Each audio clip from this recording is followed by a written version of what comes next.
Robert Ludlum's The Bourne Imperative. Written by Eric von Lustbader. Read by Holter Graham.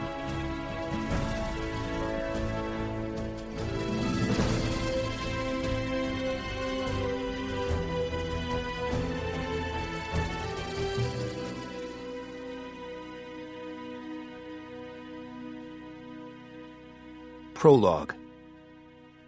Sataloga, Sweden.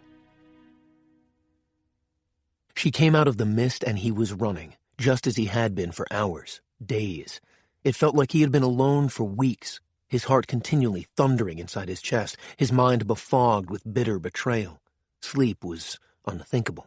Rest, a thing of the past.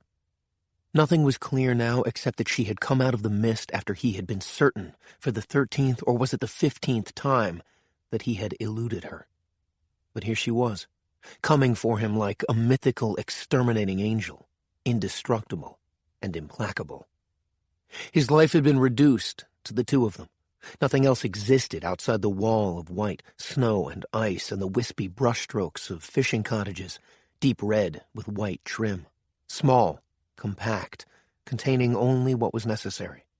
He admired such judiciousness. The mist burned like fire, a cold fire that ran up his spine and gripped the back of his neck, just as she had gripped the back of his neck.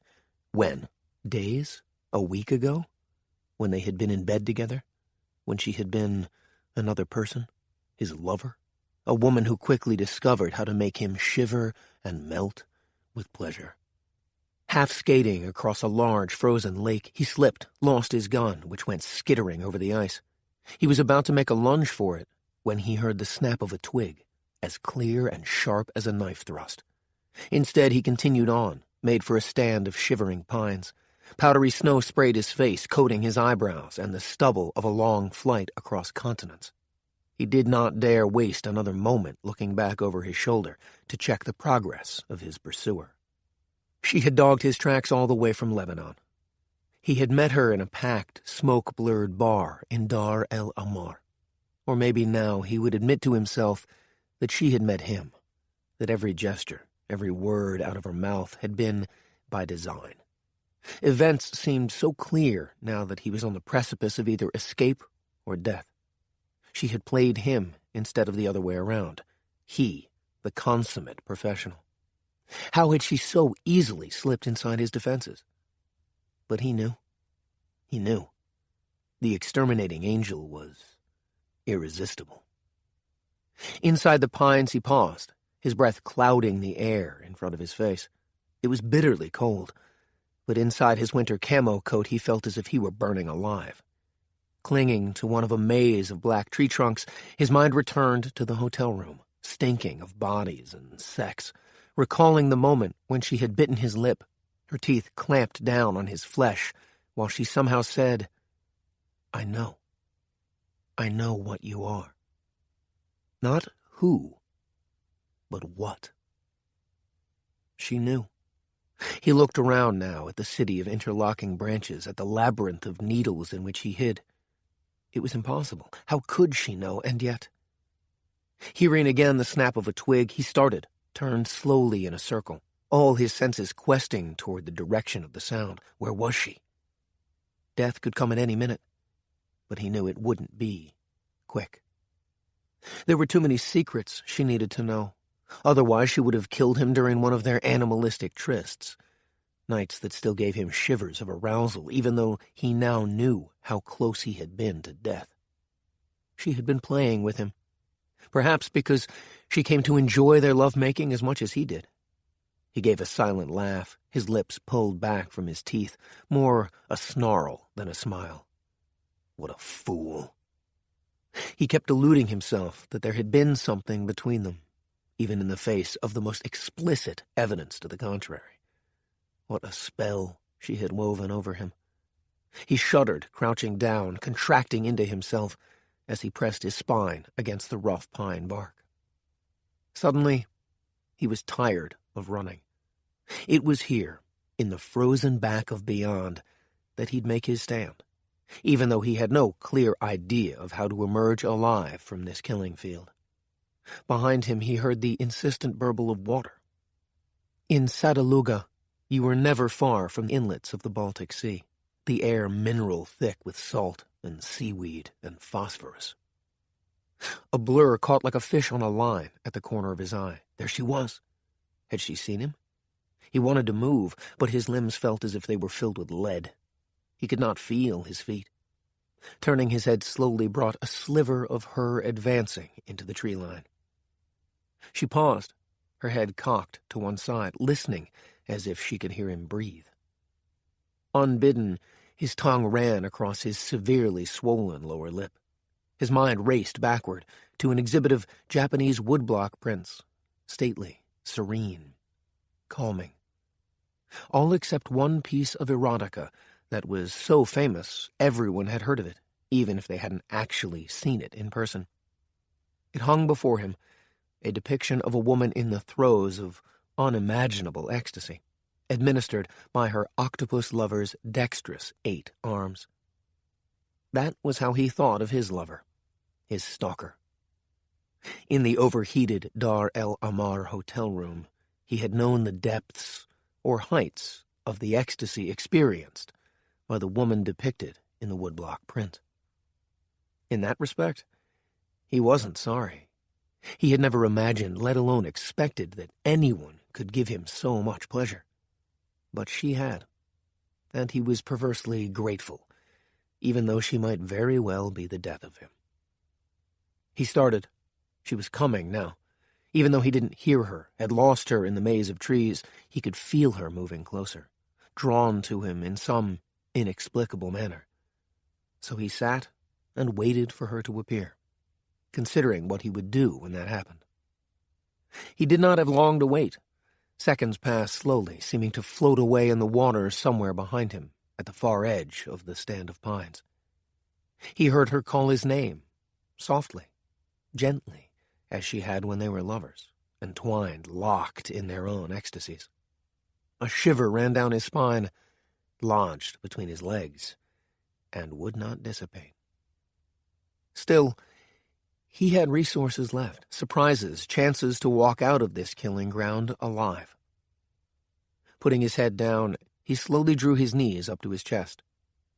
It must have started snowing fairly hard, because more and more flakes were pushing their way through the tangle of needles. Green shadows morphed to charcoal gray, obscuring him further. Snow began to cover him, light as the flutter of angel wings. His heart thudded within his ribcage, and he could feel his pulse in the side of his neck. Still alive, he thought. He sensed her as she slipped between the trunks of 2 pines. His nostrils flared, one animal scenting another. One way or another, the hunt was at an end. He felt a certain relief. Soon it would be over. She was so close now that he heard the crunch as her boots cracked the gossamer thin crust, plunged into the snow with each careful step. She stopped 6 feet away. Her shadow fell over him. He had felt it for weeks now as he traveled north by northwest in his vain attempt to dislodge her. "I know what you are," she had said. So she must know that he was on his own. There was no contact to call in case of emergency, in case of her. He had been cut out of the herd, so there would be absolutely no chance of the herd being disturbed, or worse, probed, should he be caught and put under articulated interrogation. Nevertheless, she also knew that he held secrets in the darkest corners of his mind, secrets she had been sent to extract from him in the same way a diner extracts the meat from the very top of a lobster's claw. Octopus and lobster, those terms more accurately characterize the two of them than any more traditional definition. She spoke his name again, more definitively this time, and he raised his chin off his chest to look her in the eye. She held a 10mm EAA witness pistol, aimed at his right knee. "No more running," she said. He nodded. "No more running." She looked at him with a curious kindness. "Pity about your lip." His laugh was short and savage. "It seems I required a violent wake-up call." Her eyes were the color and shape of ripe olives, vivid against her Mediterranean skin and black hair pulled back tight, tucked except for a couple of wisps inside her hood. "Why do you do what you do?" "Why do you?" She laughed, softly. "That's easy." She had a Roman nose, delicate cheekbones, and a generous mouth. "I keep my country safe." "At the expense of all other countries." "Isn't that the definition of a patriot?" She shook her head. "But then, you wouldn't know." "You're very sure of yourself." She shrugged. "I was born that way." He stirred infinitesimally. "Tell me one thing. What did you think of when we were in bed together?" Her smile changed character subtly, but that was the extent of her answer. "You'll give me what I want to know," she said. "Tell me about Jihad bis Saif." "Not even," he said, "on the point of death." Her smile changed yet again, into the one he remembered from the hotel room in Dar el Amar. A secret smile, he had thought, just between the two of them. And he hadn't been wrong. It was only the context he'd missed. "You have no country, no innate allegiance. Your masters have seen to that." "We all have masters," he said. "It's only that we tell ourselves we don't." When she took a step toward him, he flicked the knife he had been holding close to his side. The short distance between them made it impossible for her to duck out of the way. She had just begun to react when the blade penetrated her thinsulate parka and buried itself in the flesh of her right shoulder. The EAA swung away as she was spun 45 degrees. As her arm came down, he leapt at her. Taking her down flat on her back, he bore down, using his superior weight to half bury her in the snow, sinking her into the frozen, needle-packed earth beneath. He struck a hard blow to her jaw. The EAA lay in the snow, some distance away. Shaking off the effects of the blow, she heaved him off her. He rolled back, and before she had a chance to move, grabbed the hilt of the knife and ground the blade deeper into the muscle of her shoulder. She gritted her teeth, but she didn't scream. Instead, she jabbed the tips of her fingers into the cricoid cartilage of his throat. He coughed, gagging, and his hand came off the knife. Grabbing hold of it, she drew it out. Her blood glimmered darkly as it ran down the narrow blade. Rearing back away from her, he lunged for the EAA, snatched it up and aimed it at her. When she laughed at him, he pulled the trigger, pulled it again and again. It was empty. What had she meant to do? This thought was racing through his mind when she pulled a Glock 20 out of her parka. Throwing the useless EAA at her, he lurched up, turned, and ran a patternless path through the pines toward the water. It was his only chance now to escape her. As he ran, he unzipped his coat, shrugged it off. In the water, it would only help to carry him down. The water would be frigid, so cold that he would have only 5 or 6 minutes to swim away to safety before the temperature penetrated to his bones, anesthetizing him. Paralysis would not be far behind, followed by death.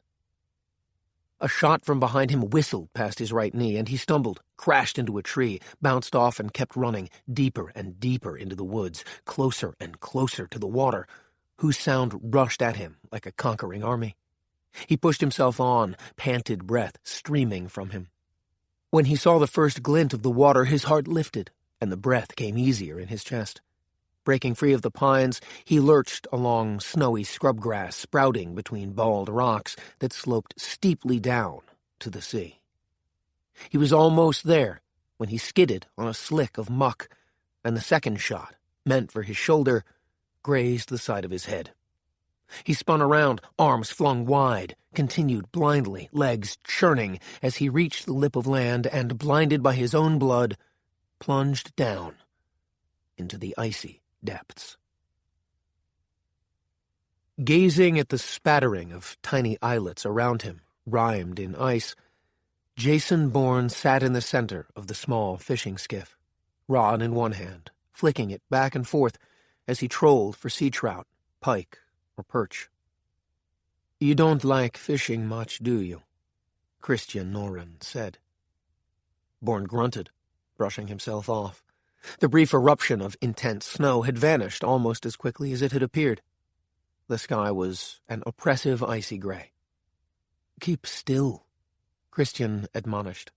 He held his rod at a careless angle. "You're scaring the fish away." "It's not me." Bourne frowned, peering down into the water, which was streaked brown and green. Shadows swayed as if to an unheard melody. "Something else is scaring them away." "Oh," Christian laughed. "There's an underwater conspiracy coming to light." Bourne looked up. "Why did you take me out here? It doesn't appear that you like fishing much either." Christian regarded him steadily for some time. At length he said, "When discussing conspiracies, it's best to do so in a space without walls." "A remote location, hence this trip outside of Stockholm." Christian nodded. "Except that Sadaloga isn't quite remote enough." "But out on the water, this boat finally meets your requirements." "It does?" "The explanation for what you and Don Fernando have been up to had better be good. What I learned from Peter Marks in D.C., it's not good," Christian said. "In fact, it's very, very bad. Which is why—" Bourne's silent signal, the flat of his free hand cutting through the chill air, silenced Christian immediately. Bourne pointed at the disturbance near them. The sudden rushing curl of water arched like a dorsal fin. Something was surfacing. Something large. "Good God!" Christian exclaimed. Abandoning his rod, Bourne leaned forward and grabbed the rising body. Book 1. Chapter 1. Rumor, innuendo, intimation, supposition. The President of the United States skimmed the buff-jacketed daily intel report across the table, where it was fielded by Christopher Hendricks. "With all due respect, sir," the Secretary of Defense said, "I think it's a bit more than that." The President leveled his clear, hard gaze at his most trusted ally. "You think it's the truth, Chris?" "I do, sir. Yes." The President pointed at the folder. "If there's one thing I've learned in my long and storied political career, it's that a truth without facts is more dangerous than a lie." Hendricks drummed his fingers on the file. "And why would that be, sir?" He said this without rancor. He sincerely wanted to know. The President heaved a sigh. "Because without facts, rumor, innuendo, intimation, and supposition have a way of conflating into myth. Myths have a way of worming their way into people's psyches, becoming something more, something larger than life, something indelible. Thus is born what Nietzsche called his Superman." "And you believe that's the case here?" "I do." "Then this man does not exist." "I didn't say that." The President swiveled his chair around, put his forearms on his gleaming desk, steepled his fingers judicially. "What I don't believe are these rumors of what he has done, what he's capable of doing. No, as of this moment, I don't believe those things." A small silence descended over them. Outside the Oval Office, the sound of a leaf blower was briefly heard, just inside the wall of reinforced concrete barriers at the perimeter of the sacred grounds. Looking out, Hendricks could see no leaves. But then, all work in and around the White House was inherently secretive. Hendricks cleared his throat. "Nevertheless, sir, it's my unwavering belief that he is a significant threat to this country." The American flag stood curled by the right side of the window. Stars rippled. The President's eyes were half closed, his breathing deep and even. If Hendricks didn't know better, he'd think the President had fallen asleep. The President gestured for the file, and Hendricks slid it back to him. The President opened it, leafing through the dense paragraphs of typescript. "Tell me about your shop." Treadstone is running quite well. Both your directors are up to speed? Yes. You say that too quickly, Chris. 4 months ago, Peter Marks was struck at the periphery of a car bomb. At almost the same time, Soraya Moore was hurt, involved as she was in tragic circumstances in Paris.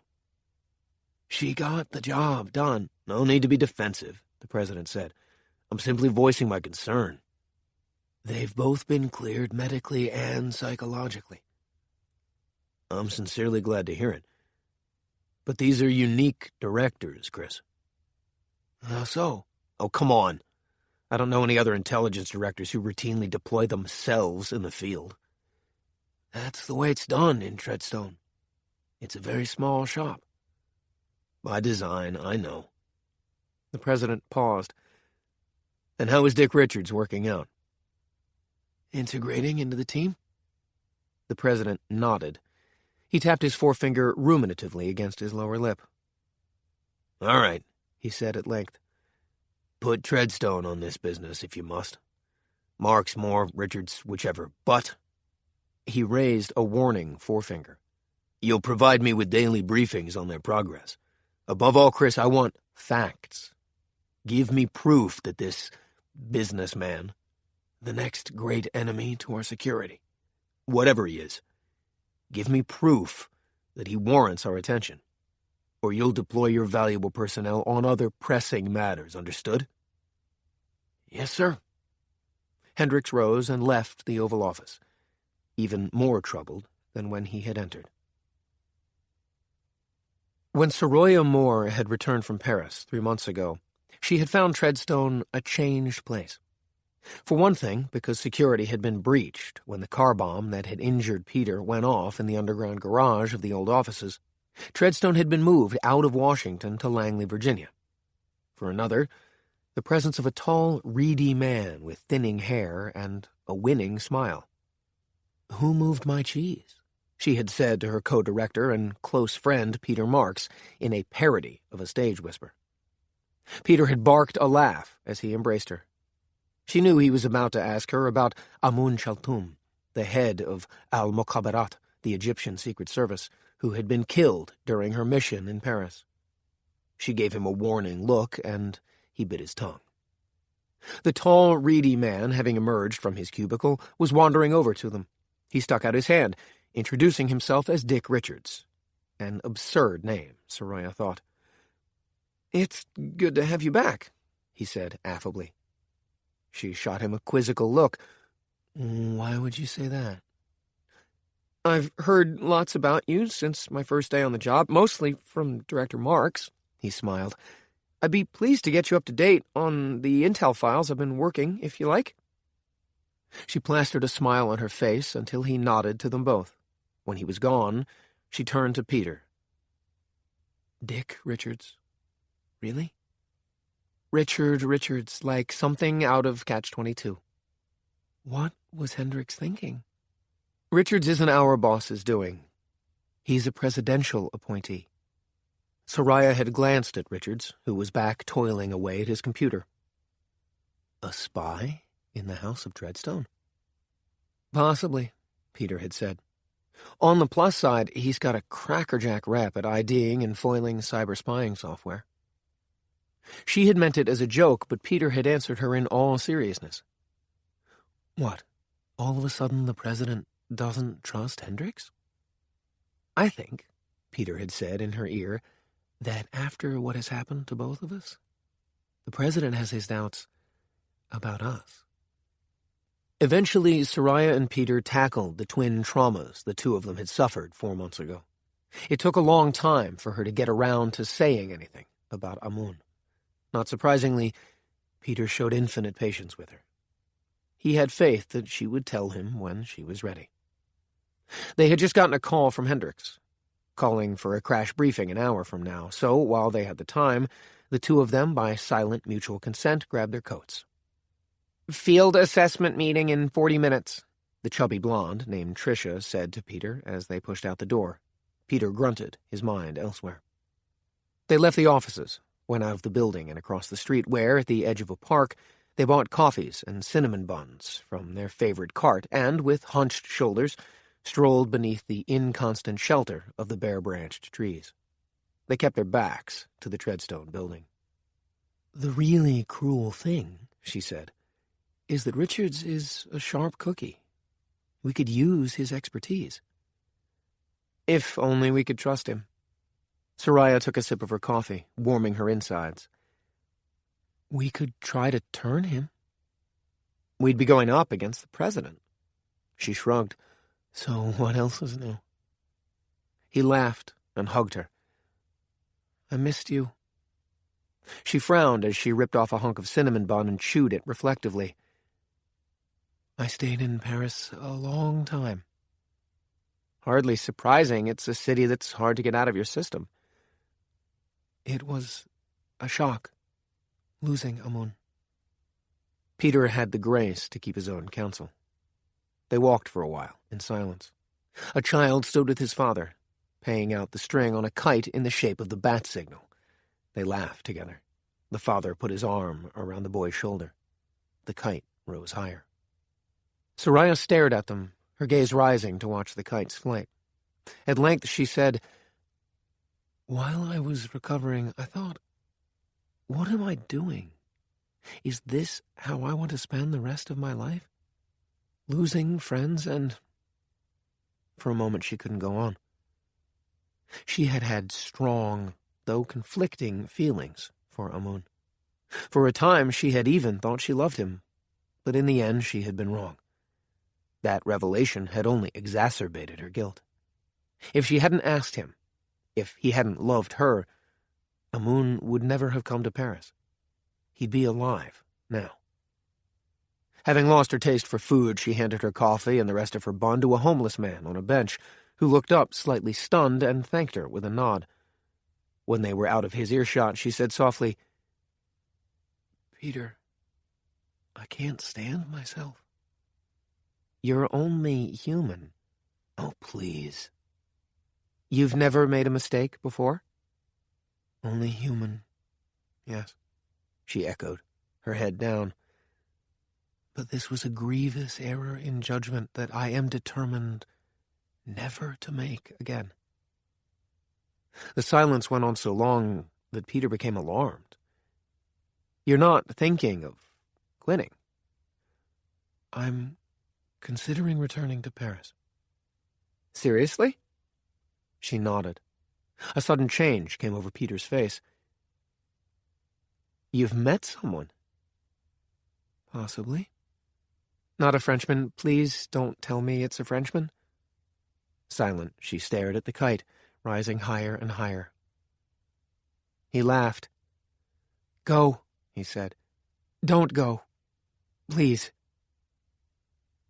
"It's not only that," she said. "Over there in Paris, I realized there's more to life than clinging to the shadows like a spider to its web." Peter shook his head. "I wish I knew what to—" All at once one leg buckled under her. She staggered and would have fallen had Peter not dropped his food, the coffee spilling like oil at their feet, and grabbed her under the arm to steady her. Concerned, he led her over to a bench, where she sat bent over, her head in her hands. "Breathe," he said with one hand on her back. "Breathe." She nodded, did as he said. "Soraya, what's going on?" "Nothing." "Don't bullshit a bullshitter." She took a deep breath and let it out slowly. "I don't know. Ever since I got out of the hospital, I've been getting these dizzy spells." "Have you seen a doctor?" "There was no need. They were getting less and less frequent. I haven't had one for over 2 weeks." "And now this." He moved his hand in a circular motion on her back in an attempt to soothe her.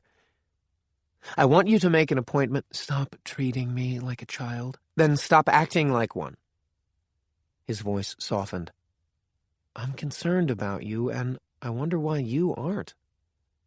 "All right," she said. "All right." "Now you can't go," he said, only half in jest. "Not until—" She laughed, and at last her head lifted. Tears glimmered in the corners of her eyes. "That's my dilemma precisely." Then she shook her head. "I'll never find peace, Peter. What you mean is, you don't deserve to find peace. She looked at him, and he shrugged, a wan smile on his face. Maybe what we need to concentrate on is explaining to each other why we both deserve a bit of happiness. She rose, shaking off his help, and they turned back. The homeless man had finished the breakfast Soraya had provided and was curled on his side on a bench beneath sheets of the Washington Post. As they passed him, they could hear him snoring deeply, as if he hadn't a care in the world. And maybe, she thought, he didn't. She shot Peter a sideways glance. What would I do without you? His smile cleared, widening as he walked beside her. You know, I ask myself that all the time. Gone, the director said. In what way gone? Above his head was engraved the current Mossad motto, excerpted from Proverbs 11:14. Where no counsel is, the people fall, but in the multitude of counselors there is safety. She's vanished off the grid, Dani Amit, head of collections, said. Despite our most diligent efforts, we cannot locate her. But we must locate her. The director shook his shaggy head, his livery lips pursed, a clear sign of his agitation. Rebeka is the key to the mission. Without her, we're dead in the water. I understand that, sir. We all do. Then, Dani Amit's pale blue eyes seemed infinitely sad. We are simply at a loss. How can that be? She is one of us. That is precisely the problem. We have trained her too well.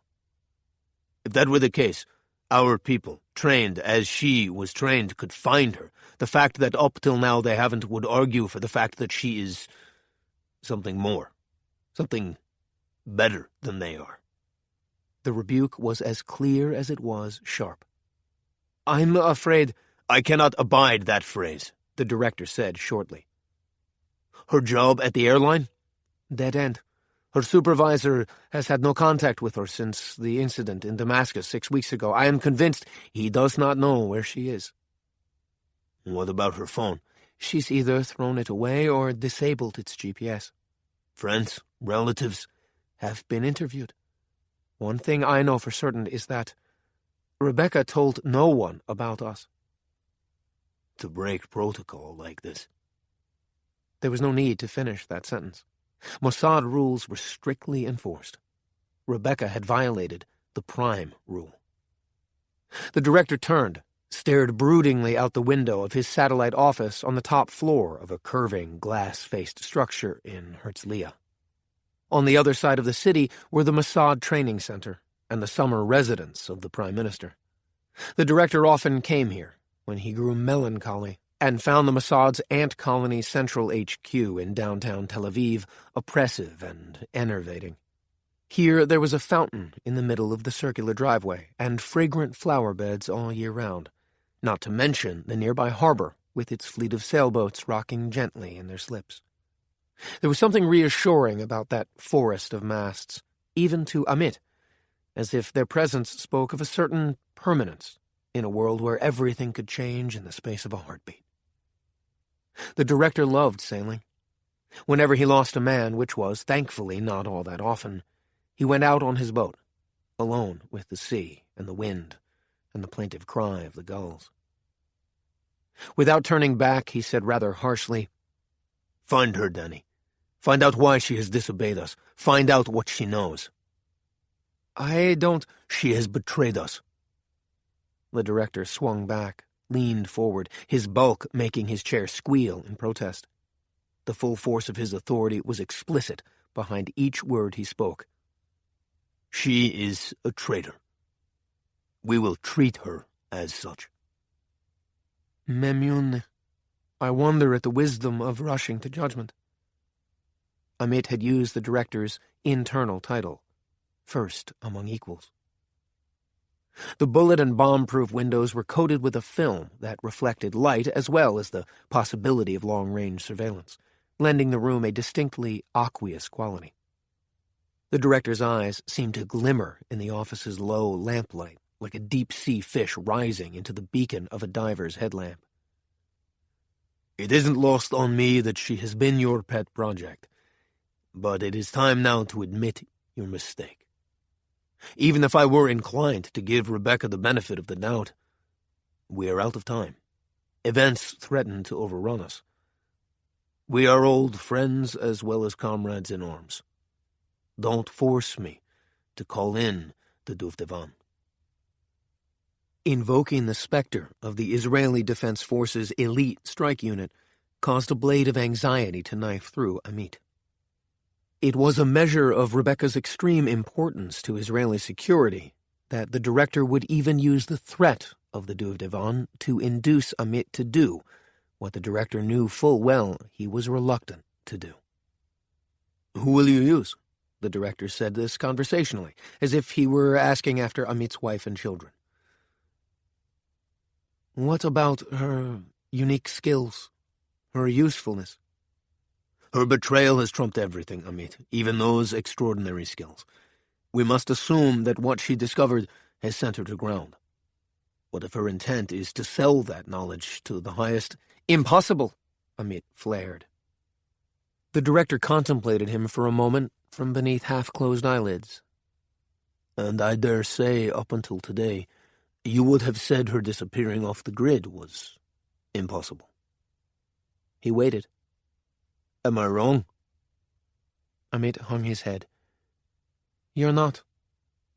"So," the director knit his fingers together, "who will it be?" "Ilan Halevi," Amit said with a heavy heart. "The Babylonian." The director nodded, seemingly impressed. Ilan had garnered his operations name by almost single-handedly shutting down the Iraqi Babylon Advanced Weapons Project. He had killed more than a dozen enemy operatives in that pursuit. "Well, now we're getting to the heart of the matter." The director loved nothing better. It was one of his many admirable traits. His inflexibility was not. However, it was his iron hand on the tiller that for the past 5 years had guided them successfully through the rough seas of international espionage, clandestine forays into the territories of their enemies, and state-sanctioned executions, while keeping their casualties to a minimum. He felt the deaths of his people like body blows, which was why, when they occurred, he needed to take to the sea. Out there, he buried his sorrow and cleared his head. "You'll start him?" "Immediately," Amit said. "He knows Rebeka well, better than most." "Except you." Amit knew what the director was implying, but as yet he was unwilling to engage the notion. "I will brief the Babylonian myself. He will know everything I know." That was a lie, and Amit suspected his old friend knew it. But mercifully the director remained silent.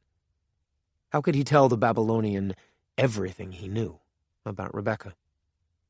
That was a betrayal he was not about to commit, even to curry favor with the director. He had lied to forestall the possibility of being given a direct order to divulge all he knew to the Babylonian. Such a moral choice might possibly spell the end of him, or, at the very least, his effectiveness within Mossad. The chair squealed again as the director returned to his survey of the port city. Who knew what he was thinking? "Then it's settled." He said this as if he were speaking to himself. "It's done." Amit rose and silently departed. There was no need for the two men to continue the conversation. Out in the hall, the air conditioning was fierce. For a moment, Amit stood immobile, as if lost. Occasionally, when it was appropriate, the director requested that Amit go sailing with him, mourning side by side the man or woman they knew well, who had delivered up their life to keep their country secure. Amit imagined this necessary ritual would come again, after Rebeka was dead. Chapter 2. When he awoke, he was still swimming through frigid water, black as night. It had already infiltrated his nostrils, burning them, threatened to surge down his throat and inundate his lungs. Drowning. He was drowning. He kicked off his shoes, scrabbled in his pockets, divesting himself of keys, wallet, a thick roll of krona, anything that might have been weighing him down. Still, he spiraled downward. He would have screamed, but he was terrified that opening his mouth would let the water gush in, filling him up. Instead, he rose off the bed, and his torso shaking, his limbs spasming, shook himself violently as he tried to claw his way up through the icy water to the surface. Something grabbed his arms, trying to restrain him, and he opened his eyes into aqueous semi-darkness. His dread bloomed anew. He was at the bottom of the sea, hallucinating as he drowned. "It's okay," someone said. "You're safe. Everything's all right now." It took moments that felt like an eternity. Intense anxiety clamped him in its tenacious grip. He heard the words spoken again, but they still made no sense. The brightness, the fact that he could breathe, the sight of two faces in front of him, breathing quite normally, which was inexplicable because they were all underwater. "The light," a second voice said. "He thinks, turn up the lights." A sudden blaze made him squint. Could there be such a dazzle on the seafloor? The third time he heard the words repeated, they began to seep through cracks in the armor of his anxiety, and he realized that he was breathing as normally as they were, which must mean that he was no longer in danger of drowning. With that dawning came the realization of the pain in his head, and at the next pulse he winced. But at least his body relaxed. He ceased fighting against the hands that held him.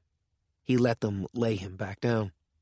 He felt something soft beneath him, dry and solid, a mattress, and knew he wasn't on the floor of the sea, there to die while he stared up helplessly into swaying nothingness. He sighed deeply, and his legs relaxed. His arms came down to his sides and were released. He stared up into the face swimming above him, shuddering at the recurring thought of the water closing over him.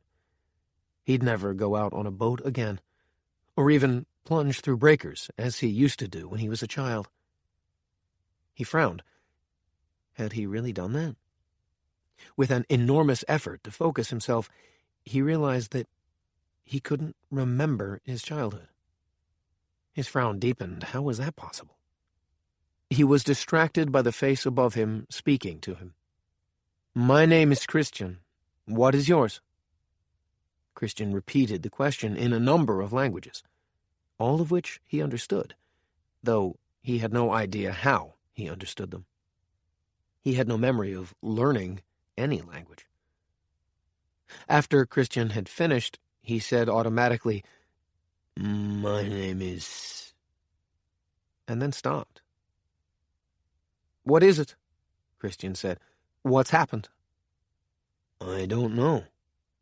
He looked around the room, almost in panic. "I can't remember my name."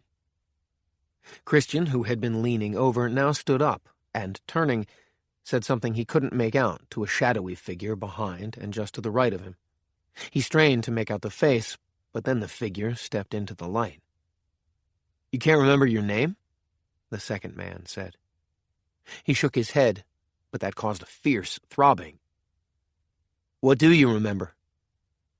He took a moment, but this only made him break out into a cold sweat as, his brow deeply furrowed, he strained to recall anything, even a single memory. "Relax," the second man said. He seemed to have taken over from Christian. "Who are you?" he said. "My name is Jason. You're in a private clinic in Stockholm. Christian and I were out fishing when you surfaced. We pulled you into our boat and flew you here.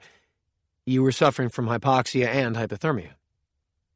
He thought, I should ask Jason what those words mean. But to his shock, he already knew. He licked his lips, and Christian, leaning over, poured water from a carafe into a plastic cup into which he stuck a bendy straw. Christian stepped on a pedal, and his head and torso were raised to a modified sitting position. He took the cup gratefully and sipped the water. He felt parched, as if his thirst would never be slaked. What happened to me?" "You were shot," Jason said. "A bullet grazed the left side of your head." Automatically, his left hand went to the side of his head, felt the thick layers of bandages. He had identified the source of his headache. "Do you know who shot you? Why you were shot?" "No," he said. He drained the cup, held it out for more. While Christian refilled it, Jason said, "Do you know where you were shot? Where you went into the water?" At the mention of going into the water, he shuddered. "No." Christian handed him the cup. "It was Sadaloga." "Do you remember Sadaloga?" Jason said. "Does the name sound familiar?" "Not in the least." He was about to shake his head again, but stopped himself in time. "I'm sorry. There's nothing I remember." This seemed to interest Jason. "Nothing at all?" he said. He stopped sipping his water.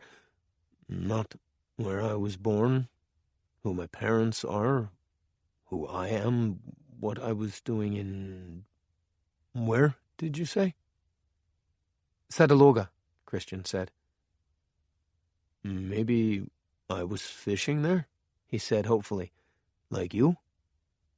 "I very much doubt that fishing involves being shot, and there's no hunting to speak of there," Jason said. "No, you were in Sadaloga for another reason entirely." "I wish I knew what it was," he said sincerely. "There's another thing," Jason said. "You had no identification on you, no wallet, passport, keys, money." He thought a moment. "I threw them all away, along with my shoes, to lighten myself. I was desperate to get back to the surface. They must all be at the bottom of the sea now." "You remember getting rid of these things?" Jason said. Yes, I do." "You said that you remembered nothing." "That I remember. Nothing else." He looked at Jason. "I don't recall you pulling me out of the water or the trip here. Only those first panic-stricken moments after I went under. Not going under itself. Nothing of that." Jason seemed lost in thought. "Maybe when you're sufficiently recovered, we should take you back to Sadaloga." "Would you agree to that?" Christian asked. He thought about that for a moment. On the one hand, the idea of returning to the spot where he went into the water terrified him. On the other, he felt an overwhelming, desperate desire to know who he was. "When can we leave?" he said at last. "What do you think?" Bourne looked at Christian. They were downstairs in the lounge of the private clinic owned by Christian's company. Outside, the traffic along Stalked was fierce, but the clinic's thick windows muffled all noise. Clouds were gathering as if for a battle. Once again, it looked like snow. They sat on low Swedish modern furniture, stylish as well as practical. A sofa in a sturdy print, its colors suitably muted. That was the focal point of one of several conversation areas. "He reminds me of me," Bourne said. Christian nodded. "I had the same thought, though this man's amnesia appears virtually complete." "If he's telling us the truth." "Jason, he was quite clearly in serious distress. Is there any reason to doubt him?" "The bullet that grazed the side of his head," Bourne said. "He isn't a tourist. Also, he quite clearly, as you would say, understood all 5 languages you spoke to him in." "So he's a linguist, so what?" "So am I." "You're also a professor of comparative linguistics." "Used to be." "He could be one, too." "What's he doing out here with a bullet crease in the side of his head?" "Noted. I want to find out whether he's in our business." Christian gave him a skeptical look. "Just because he's a linguist?" Bourne gestured. "Look, if he's not a spy, we have nothing to worry about, but given what you've told me..." Christian spread his hands. "All right, What do you suggest? We have some time before we can take him back to Sataloga. What does it matter? We won't get anything out of him in his current state. Untrue, we can subject him to a series of tests. Christian shook his head. Tests? What do you mean? Bourne sat forward, perched on the edge of the sofa. You discovered that this man speaks at least 5 languages when he himself didn't know that. Let's find out what else he doesn't know he knows. Soraya and Peter left the briefing with Hendricks filled with mixed feelings. This so-called Nicodemo sounds like a ghost, Soraya said. I don't like chasing ghosts. For some reason, Hendricks is obsessed with finding and eliminating Nicodemo, Peter said. He gave it his highest priority, and yet he had no specific intel, no chatter as to a clear and present attack that Nicodemo might be planning against American personnel or citizens abroad or here at home. I smell a political hot potato. I never thought of that, Peter laughed. That's because you still have one foot in Paris. She turned to him. Is that what you think? He shrugged. Can you blame me? The hallway was quiet, save for the hum of the HVAC vents high up in the walls. Far away, at one end, she thought she saw Dick Richards coming toward them, and she groaned inwardly. The guy was like a leech. She gestured with her head toward Richards. If we can't trust each other, we're fucked. My thought exactly. About your leaving. Let's not talk about that now, Peter, she sighed. It was definitely Richards coming toward them. So how important to us is finding Nicodemo? If, as you surmise, the issue is political, not very. I didn't take this job to carry Hendricks' water. I think I know just what to tell Mary's little lamb. She smiled broadly as they met Dick Richards halfway along the hall. Richards handed a dossier to Peter. I have some intel briefs I thought you'd want to see, he said helpfully. Thanks. Peter, opening the file, glanced through the pages with no real interest. Soraya shoved the fuzzy intel on Nicodemo that Hendricks had given them in the briefing at Richards. Peter and I would like you to run this person of interest down, she said. See if there's anything substantive to him. See what level of danger he represents to U.S. interests abroad. Peter looked up as Richards nodded. He gave her a sharp glance, to which she responded with her sweetest smile. We'd appreciate your dropping whatever it is you're working on now, she continued, and concentrating on this until you can give us a yay or a nay. If you need any help, ask Tricia. She pointed in the general direction of the chubby blonde. Great. Richards, having no interest in assistance of any kind, slapped the back of his hand against the thin file Soraya had given him. I'll get on it ASAP.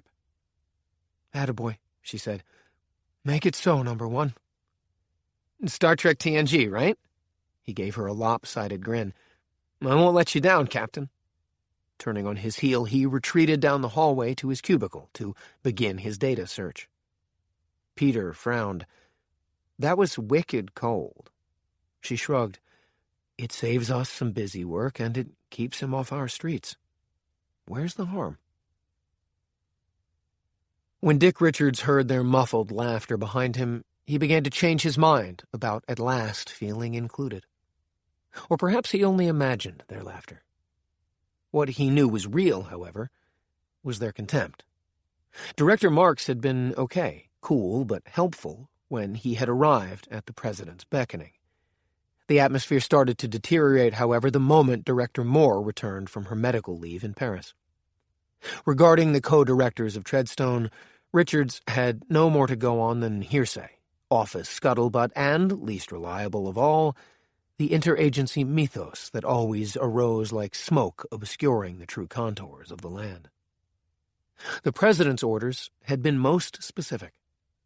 He had come to the great man's attention through his job at the NSA, cracking the core code to the horrific Stuxnet worm, the most advanced malicious software worm to date, the first to be called a cyber weapon that had baffled the best cybersecurity analysts for months. Variations on the Stuxnet worm had sucked up information on U.S. advanced weapons systems, clandestine asset locations, forward initiatives by the military in both Iraq and Afghanistan, and drone strike targets in western Pakistan. He had also been the one to realize that the secure ID tokens the federal clandestine operatives used had been hacked. He identified the security flaw that had allowed the breach and sealed it. He was like Einstein formulating the equation for the speed of light. At least, that was how he had been described to the president by Mike Holmes, his former boss at NSA. Now he worked strictly for the president, reported to him directly. Their relationship was unprecedented, and quite naturally caused no end of jealousy among the members of the president's cabinet, who resented his presence, let alone his cyber triumphs. What it boiled down to, Richards thought now, as he climbed into his chair and faced his computer screen, was that they didn't understand him. Human beings, he had discovered, hated and feared anyone or anything they couldn't understand. Now his new directors were firmly in that restive camp. Pity, he had begun to like Director Marks, and he might have felt the same way about Director Moore had either of them given him a chance. Someone else might have been angry at them for this gross disservice, but Richards's mind didn't work that way. He knew, also from experience, that the best way for him to not only survive at Treadstone, but to flourish, serving the president as he was expected to do, was to change the co-director's opinion of him. Opening the slim file Director Moore had handed him, he read through the close-set typescript, which he saw immediately was little more than unreliable bits and pieces, ephemera from the field. Still, there remained the possibility, slim though it might be, that at the heart of this smoke and mirrors show, there lay an actual piece of uncharted topography. And he knew, without a shadow of a doubt, that if he could reveal this topography for the directors, they would begin to see him in a new light. This, more than anything else, was what he desired. It was what needed to happen, his master's command. He opened his iron key browser to the internet and, fingers flying over the keyboard, began his search for a myth. Rebeka stared out at the beautiful, bleak expanse of Hemviken Bay. Sitting at a waterside table at Utul Wardshus, the only restaurant in this area of the southern Swedish archipelago, she nursed a coffee and her sore right shoulder. She'd received no more than a flesh wound from her quarry's sudden attack. Anyone else would have berated herself for failing to deflect the attack, but not Rebeka. She had trained herself to let go, not to feel remorse or worse, to castigate herself. She lived in the present, thinking only of the perilous future, and how to get there successfully while absorbing the minimum of damage. Upon entering the restaurant, her practiced eye had noted all 16 tables, only 3 of which were inhabited. One by a pair of old men, one of them in a wheelchair, slowly and deliberately playing chess. Another by an ancient mariner with rough hands the color of a boiled lobster claw, reading a local paper while smoking a small bowled pipe. And the third by a pregnant woman and her daughter, who Rebeka judged to be 5 or 6. Her professional assessment was that none of them posed a threat, and she promptly forgot about them. After her target had gone into the water, Rebeka, completely ignoring her knife wound, had spent the better part of an hour wading in, looking for him. For all her efforts, standing firm against being pulled out with the tide, for the almost frostbite in her toes, she had failed to find him. This was both unfortunate and frightening. She was fairly certain her shot had done nothing more than crease her target's head. If she hadn't killed him, she wanted to make certain the frigid water didn't. She needed what was in his brain, and she cursed herself for shooting at him at all. She should have simply jumped in after him. Overpowering him in the water, she felt certain, would have been no difficult matter. Instead, he was gone, and with him, the intel he carried that would save her. Absent-mindedly, she stirred more sugar into her coffee, then took a sip. Her own people were now after her. No one knew better than she how ruthless and relentless the Mossad could be when they believed one of their own had betrayed them. She fervently wished there had been another way to tackle the problem. But she knew Colonel Ari Ben David better than to think he would believe her wild tale. And there was simply no one else to go to. Well, there was one person, but her training made her reluctant to involve anyone outside Mossad. She heard the waitress's voice and, turning, winced. The knife wound she had received in Damascus was not yet fully healed, and certain sharp movements of her upper torso reminded her it was still there. "Would you care for more coffee?" The waitress smiled at her. She looked like a Valkyrie. Rebeka could imagine her, armored, riding to Ragnarok, or, more realistically, out on a fishing boat hauling in the morning's catch. She nodded, returning the smile. Turning back to the bay, she saw that a storm was coming in. Fine. The increasing bleakness matched her mood. She drank her coffee, added more sugar, and reflected on her life since she had met Jason Bourne on her regularly scheduled flight to Damascus. Though it was only 6 weeks ago, her former cover as a flight attendant seemed like 100 years ago. How her life had changed since then. She and Bourne had both been after the same terrorist target, Samid Abdul-Qahar. During their showdown with him, they had both been wounded. Though he had been shot in the shoulder, Bourne had flown her in a stolen helicopter across the southern border into Lebanon, and, at her whispered instructions, had set down inside the Mossad encampment in Dar el-Amar. Now she had no idea where he was or whether he would even talk to her. After all, it was she who had directed him to the encampment commanded by Ben David. For all she knew, he blamed her for what had happened. No, even if she had been able to find him, she couldn't go to Bourne with her suspicions, in spite of the fact that they had arisen during her convalescence in Dar el-Amar. As far as he was concerned, she was the enemy. She had betrayed him. After what had happened, how could he think otherwise? And of course she herself had come under suspicion from having brought Bourne into the encampment. Colonel Ben David was not a forgiving man. In truth, he could not afford to be. But the change in how he viewed her shocked then saddened her. She was inured to the Byzantine ways of her world, but nothing she had experienced before could have prepared her for how quickly and thoroughly he had turned on her. In fact, he had acted more like a jilted lover than her commanding officer. It was only later, after she had left, after she had decided to act on the intel she had overheard while convalescing, after she had been in full pursuit of her target, that the nature of Ben David's true feelings had dawned on her. In hindsight, she realized that she had never been just an agent to him. Now, of course, it was too late to do anything about that, even had she wished to. The storm front hurled the first fistfuls of snow against the window with a force that startled her. The glass shivered and creaked in the wind. It was then that she turned around and saw the man, thin as a blade, sitting at a table near the door farthest from her, and knew that all was lost. One man, a single man. Christian looked at Bourne. His name is Nicodemo, but he is more commonly known as the Jinn who lights the way. Meaning? He is the advanced guard, the outrider. In other words, he gets things done.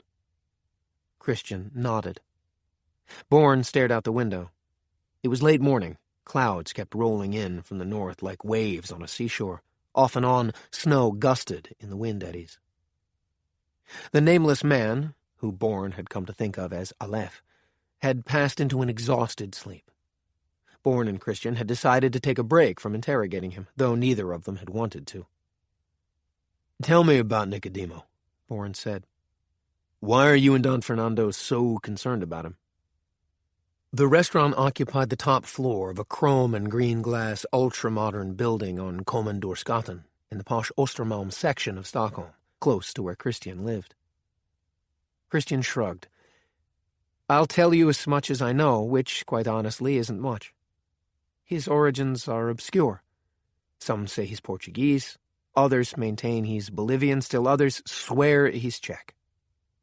Whatever the truth, he came out of nowhere, quite literally. For some time, a decade ago, He seemed to be an investment conduit for Core Energy. During that time, the company mushroomed into a multinational powerhouse that buys and sells all forms of energy. No one seems to know whether he is still involved or in what way. By comparison, the CEO of Core Energy, Tom Brick, is an open book. He was born in London's World's End, graduated from London Business School. Don't let his lack of degrees fool you. He's a very savvy guy. Let's get back to Nicodemo. That's the problem. Nicodemo seems inextricably linked with Core Energy. Nicodemo is a terrorist, Bourne said, and Core Energy is a legitimate company, a leader in the burgeoning energy markets, green and otherwise. That's the most troubling part, Jason. The one Don Fernando and I have been investigating for months now. We believe that Core Energy is on the verge of making a deal that will be a game-changer, that will give it such an advantage in the new energy markets as to cause its profits to explode tenfold. Bourne shrugged. Business is business, Christian. Not when it leaves death and destruction in its wake. Which is where I assume Nicodemo comes in. Christian nodded. This is what we believe, yes. Are you certain this man actually exists? What do you mean? Have you ever heard of Domenico Scarfo? Christian shook his head. He was a notorious boss of the Philadelphia mob in the 40s and 50s. Behind his back, people called him Little Nicky because he was 5'6", but his full name was Nicodemo Domenico Scarfo. What are you saying? Bourne set aside his menu. I've come across this kind of thing several times before. A name is created, a legend is built, fed first by myth, then by rumors and innuendo, sometimes even by murders committed by a cadre of people who work for the people who created the name in the first place. Christian plucked a warm roll from a basket in the center of the table and began to butter it. Your own origin, if my sources are correct. The Jason Bourne identity was created this way, yes. Bourne took a sip of fresh orange juice. Christian spooned up some lingonberry jam. And now you are Jason Bourne. Bourne nodded. I am. Identities are powerful images that often take on a life of their own and have unintended consequences. But if I hadn't lost my memory... Christian nodded thoughtfully. We're back to Aleph. I take your point. He bit into his roll and looked up at the waiter who had appeared by their side. He raised his eyebrows at Bourne, who ordered scrambled eggs and gravlax, toast and more coffee. I'll have the same, he said. When the waiter left, Bourne said, Have you or Don Fernando entertained the notion that Nicodemo is an identity Tom Brick created so that he could circumvent the law without any blowback for either him or Core Energy? Christian said, Nicodemo exists, believe me. Bourne looked up. You've met him? Don Fernando believes he has. He was speaking of Don Fernando Herrera, his sometime partner, an industrialist, banker, and friend with whom Bourne had had dealings previously. Even if I accept what you tell me, all we know for certain is that he's met someone purporting to be Nicodemo. It doesn't mean that Nicodemo actually exists. I should take lessons from you on cynicism. One man's cynicism is another man's prudence, Bourne said. Speaking of Don Fernando, where is he? It would be helpful to speak with him. He's away. You'll have to do better than that, Bourne said shortly. The food came then. They were both silent until the waiter left, and they began to eat. The truth is, Christian said, he has asked me to keep his whereabouts secret. Bourne put down his fork and sat back. Look, make a decision. Do you and Don Fernando want my help or not? Either way, you'll have to deal with this growing menace. Core Energy forced us to use subterfuge to buy into the Indigo Ridge rare earths mine in California. If we hadn't, it would have bought it out from under America. We couldn't allow that to happen. But Core has been busy elsewhere, buying up rare earth, uranium, gold, silver, copper, and base metals mines in Canada, Africa, and Australia. In the decades to come, these resources will increase in value exponentially, as one nation after another is forced to phase out machines that run on oil, coal, and even natural gas. The world is running out of oil. As for coal, we'll all be choking on the carcinogenic fumes that plague every city in China, India, and Thailand unless we abandon it as an energy source. Solar panels aren't energy efficient, and as for those much-hyped wind turbines, each one requires 400 pounds of rare earths. Besides, you can't put a windmill on a car or an airplane. Hybrid cars are dependent on rare earth components as well, and as for electric cars, where do you think the electricity comes from? Christian shook his head. Nicodemo has seen the future and its energy. But core energy is run by Tom Brick, right? Brick is the company's public face, but it's altogether possible that he is getting his orders from Nicodemo. This is what Don Fernando intends to find out. If it's true, it would allow Nicodemo the freedom to work on the nether side of the law. Don Fernando believes that he is the first of the coming generation of terrorists. He can make deals in the shadows, the gray areas, by outright bribery, extortion, or other methods of coercion. That Brick and core energy itself can't. He's motivated by neither religion nor ideology. Corner the market on the next century's major fuel sources, and you have the entire world at your feet. In one fell swoop, you've choked off free trade, you've compromised nations' economies and security. These days, no one can build a competent army without weapons that rely heavily on rare earths. Where has Don Fernando gone? Christian, too, put down his utensils and wiped his mouth.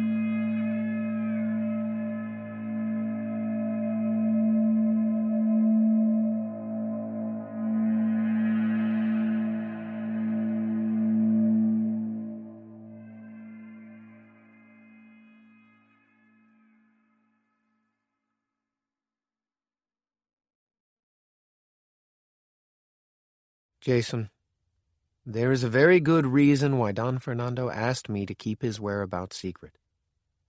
He was afraid that you'd try to follow him. Why? Bourne leaned forward. Where has he gone? Tell me. Christian sighed. Jason, we have our own mystery to solve here. There's no going back.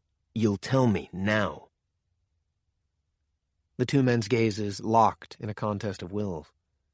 At length, Christian looked down at his plate. He picked up his knife and fork and returned to eating. He did not look up from his food. Between bites, he said, Don Fernando has gone to find the djinn who lights the way. Rebeka paid her check, rose, and walked to the door. At the last minute, she turned and sat down at the table where the blade-thin man had installed himself some time before. Edge of the world, he said dryly. She eyed him. Not nearly. For us, at least. You mean Jews? That too. He had curiously dainty hands, milky white, the knuckles prominent, as if the bones were about to burst through the skin. His eyes were black, his thinning hair of a nondescript color. His features were sharp, a slash of mouth, a knife-like nose. She had seen him only once before, years ago, when she had finished her training and had been summoned to Mossad's Tel Aviv headquarters. He had watched, silent as death, as Dani Amit, head of collections, had given her her first commission. She remembered him, though, his face indelible on the screen of her mind. His name was Ze'ev, wolf in Hebrew, though she seriously doubted it was the one he had been born with. You're lucky I found you, Ze'ev said. How does that work? She cocked her head. He took an almost dainty sip of coffee. They've activated the Babylonian. Beneath her cool exterior, Rebeka felt the first ripples of apprehension. She tamped down on this emotion before it could turn into outright fear. Why would they do that? What the devil are you up to? Ze'ev said. At first, she thought he had deliberately ignored her question, but she quickly realized that his counter-question was his answer. The depth to which she had shaken her bosses, was signified by their extreme response. She shook her head. I don't understand you, Rebeka. You've had a stellar career so far. Then you go and bring Jason Bourne into Dar el-Amar, into the heart of... He saved my life. I was bleeding out. There was nowhere else to go. Ze'ev sat back, his black eyes contemplating her. She wondered what he was thinking. You had clearance. You knew the secret nature of Dar el-Amar. She met his gaze, said nothing. And yet, as I said. He shook his head. Colonel Ben David is out for your blood and, of course, Bourne's. I had no idea of the Colonel's intense antipathy toward Bourne. Are you saying he's not justified? She thought about this for a moment. I suppose not. But at the time of the crisis, I had no knowledge. But you did have the one piece of crucial knowledge, the absolute secrecy in which Dar el-Amar operates. Bourne escaped. He knows... You have no idea what he knows, she snapped. He was in the encampment for less than 15 minutes. He was wounded and fighting for his life. I hardly think he had time to... 1. Bourne is a trained agent. He sees and hears everything. 2. He knows, at the very least, that Dar el-Amar exists. 3. He escaped via helicopter, which means he overflew the compound. That doesn't mean he made sense of what he saw. He was too busy trying to evade the ground-to-air missile Ben David sent up after him. So far as Colonel Ben David, and I have it on good authority, Danny Amit, are concerned, Bourne's presence in Dar el-Amar is more than enough to condemn him. The security breach is of the most serious level. Following this, you vanish off the grid. Rebeka, you must see where their thinking has taken them. The two incidents are wholly unrelated. Of course you'd say that. It's the truth. He shook his head. They don't buy it, and frankly, neither do I. Look, the Babylonian has been loosed, Rebeka. He's coming for you. He sighed. There's only one way to stop him. Forget it, she said. Don't even ask me. He shrugged. Then I'm talking to a dead woman. Pity. He threw down some money, then rose. Wait. He stood, staring down at her with an expression that made something inside her wither. Rebecca's mind was working furiously. Sit. He hesitated, then did as she requested. There's something... She stopped herself, abruptly frightened. She had promised herself to tell no one what had happened at Dar el-Amar. She looked away, chewing her lower lip in uncertainty. What is it? Zev said, leaning forward. Some tone in his voice, conciliatory, as if he harbored a real concern for her, caused her to turn back. This is the moment, she thought, to trust or not to trust. It's now or never. Of course, there was an entirely different route she could take. She took a deep breath, trying to settle herself.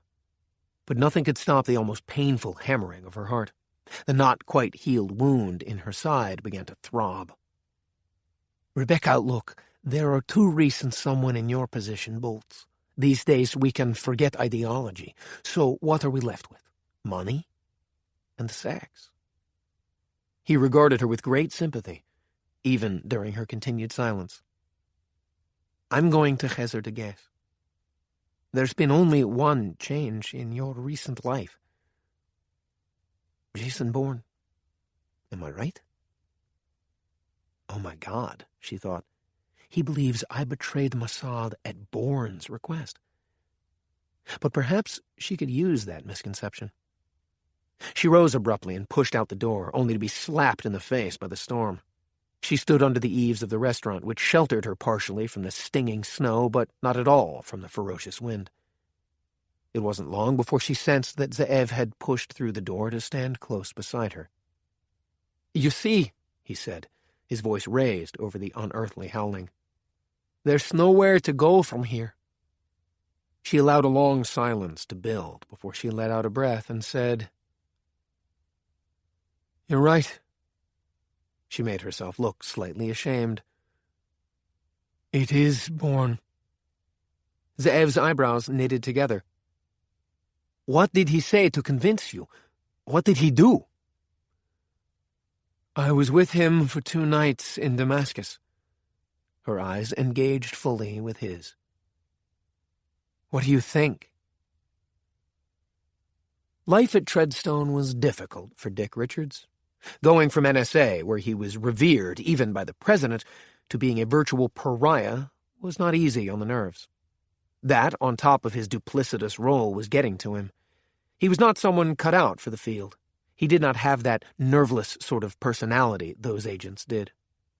You had to be born with it. No amount of training would give it to you. The fact was, he was a physical coward. He had lived with this humiliating knowledge since he was 13, in summer camp, in a house commanded by a bully who, sensing Richard's weakness, preyed on him mercilessly. Instead of fighting back, he had endured the humiliations until, at the end of the dreadful summer, he had held out his hand to the bully and said, "No hard feelings, yeah?"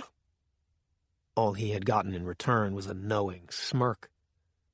That memory haunted him into adult life, where it had been repeated in other forms. His intellectual achievement sometimes masked this core failing in him, but not always, and certainly not, as now, in the dead of night, when even the city's golden glow failed to exorcise the feeling of helplessness from his heart. He had been at his computer all afternoon, evening, and into the night, stopping only to relieve his bladder and get himself a hurried bite of fast food that now sat like a congealed lump in his roiling stomach. Opening a drawer without taking his eyes off the screen, he twisted open a bottle of antacids and popped a handful into his mouth, then chewed desultorily as he continued to pretend to track down the ghosts in the sketchy intel his directors had given him, half, he suspected, in jest. Another humiliation piled onto all the others. On the other hand, it was heartening to know they weren't much interested in Nicodemo themselves. The order must have come down from above, which meant that it was Secretary Hendricks who was trying to find Nicodemo. Richards had no idea who Nicodemo was. Nevertheless, he knew far more about him than did anyone else at Treadstone. His interest lay in the spate of Chinese cyber attacks on government, military, and contractor servers worldwide, trying to glean classified knowledge. It was this investigation he had been working on all day and evening.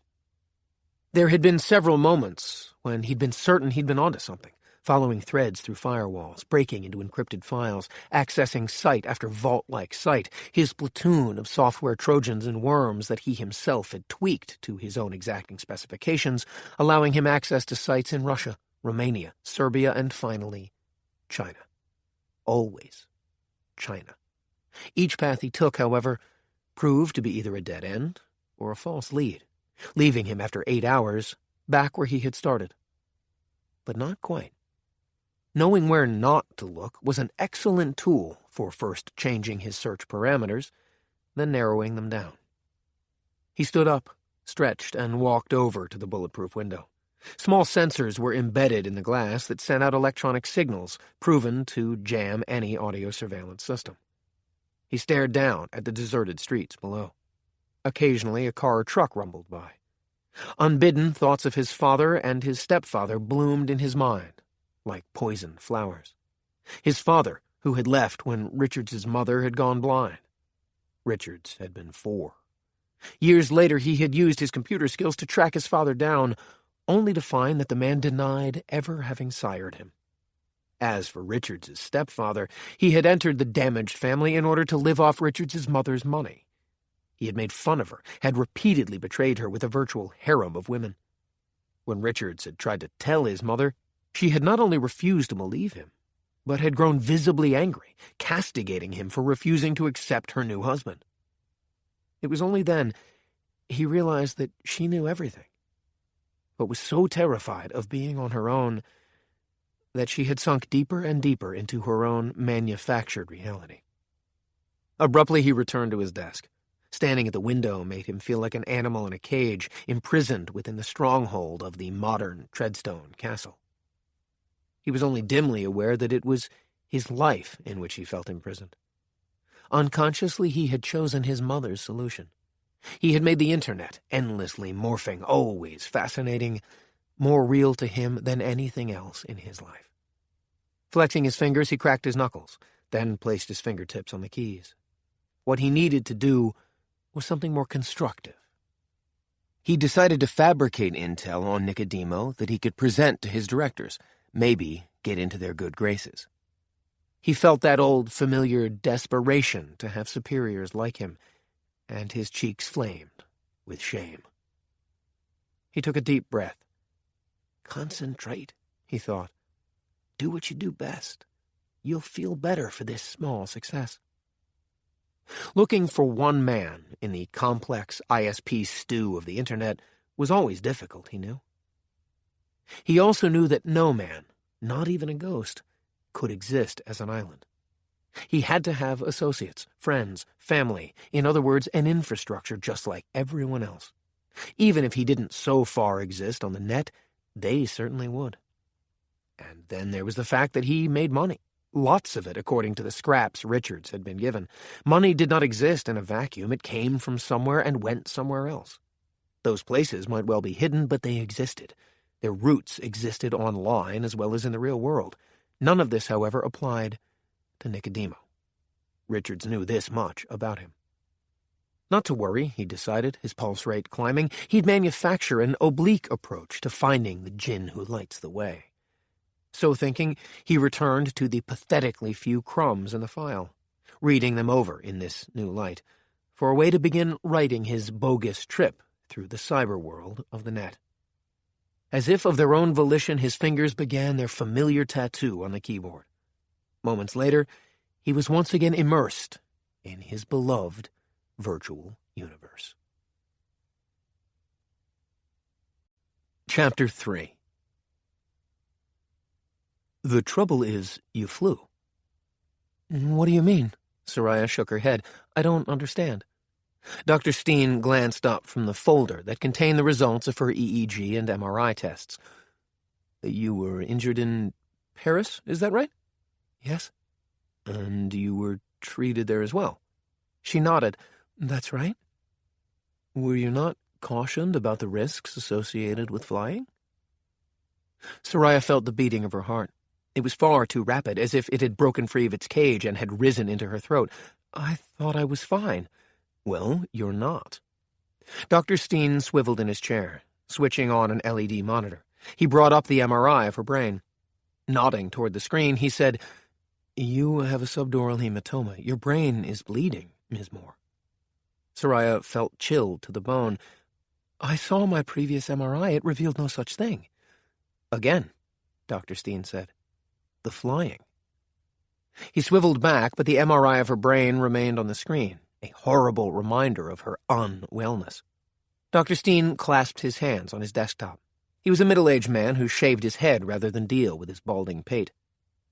I suspect that this tear, let's call it, was microscopic.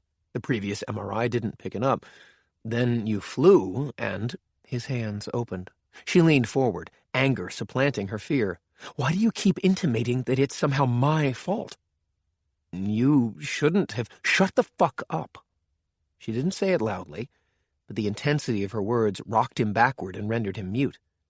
Is this how you talk to all your patients? What kind of a human being are you? I'm a doctor. Right, she interrupted. Not a human being. My mistake. He watched her steadily, waiting for her to calm down.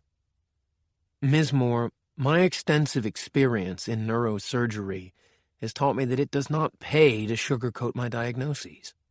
The quicker a patient understands their condition, the quicker we can work together to make them well again. She paused for a moment to control herself, but her heart still felt like a runaway train.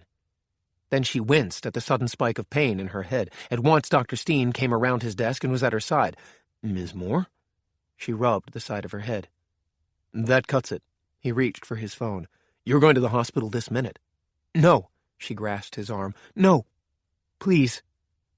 I don't think you understand the gravity of— My job is my life, she said. Miss Moore, pressure is building in your brain. You won't have a life unless we relieve that pressure. I cannot allow— I'm okay now. The pain is gone. She gave him a smile that almost faltered. Absolutely, I'm fine. Dr. Steen looked around, pulled a chair over to sit beside her. Okay, he said. What's really going on? What happened to the doctor with the attitude? I put him on the shelf for the moment. He allowed himself a thin smile. Patient needs me. I needed you, it seems, the moment I stepped into your office. She was silent for some time. She could hear the phone ring in the outer office, a voice raised suddenly, then stillness returned. Dr. Steen tapped her wrist lightly to make certain she was still with him. We have to resolve your physical problem. Clearly we can't do that until your other problem is resolved. Slowly, almost infinitesimally, she raised her eyes to his. I'm frightened, she said. He seemed in a way relieved. That's perfectly normal, only to be expected. In fact, I can help. Not for me. He looked at her, momentarily confused. For my baby, Soraya said. I'm pregnant. How are you feeling? Bourne said when he appeared in the room where Aleph was recovering. Better. Physically? The man was sitting up. He was trying to read a copy of the International Herald Tribune someone had given him, but he appeared to be having difficulty. Bourne set down a black leather briefcase and peered down at the page, which was filled with stock market quotes, company mergers, quarterly results, and the like. Eyes not focusing right? Aleph shrugged. In and out. The doctors said it's to be expected. See any companies you own? What? Aleph laughed uneasily. No, I was just trying to adjust my eyes to the smaller print. Bourne took the paper away, opened the attaché case, and laid a handgun on Aleph's lap.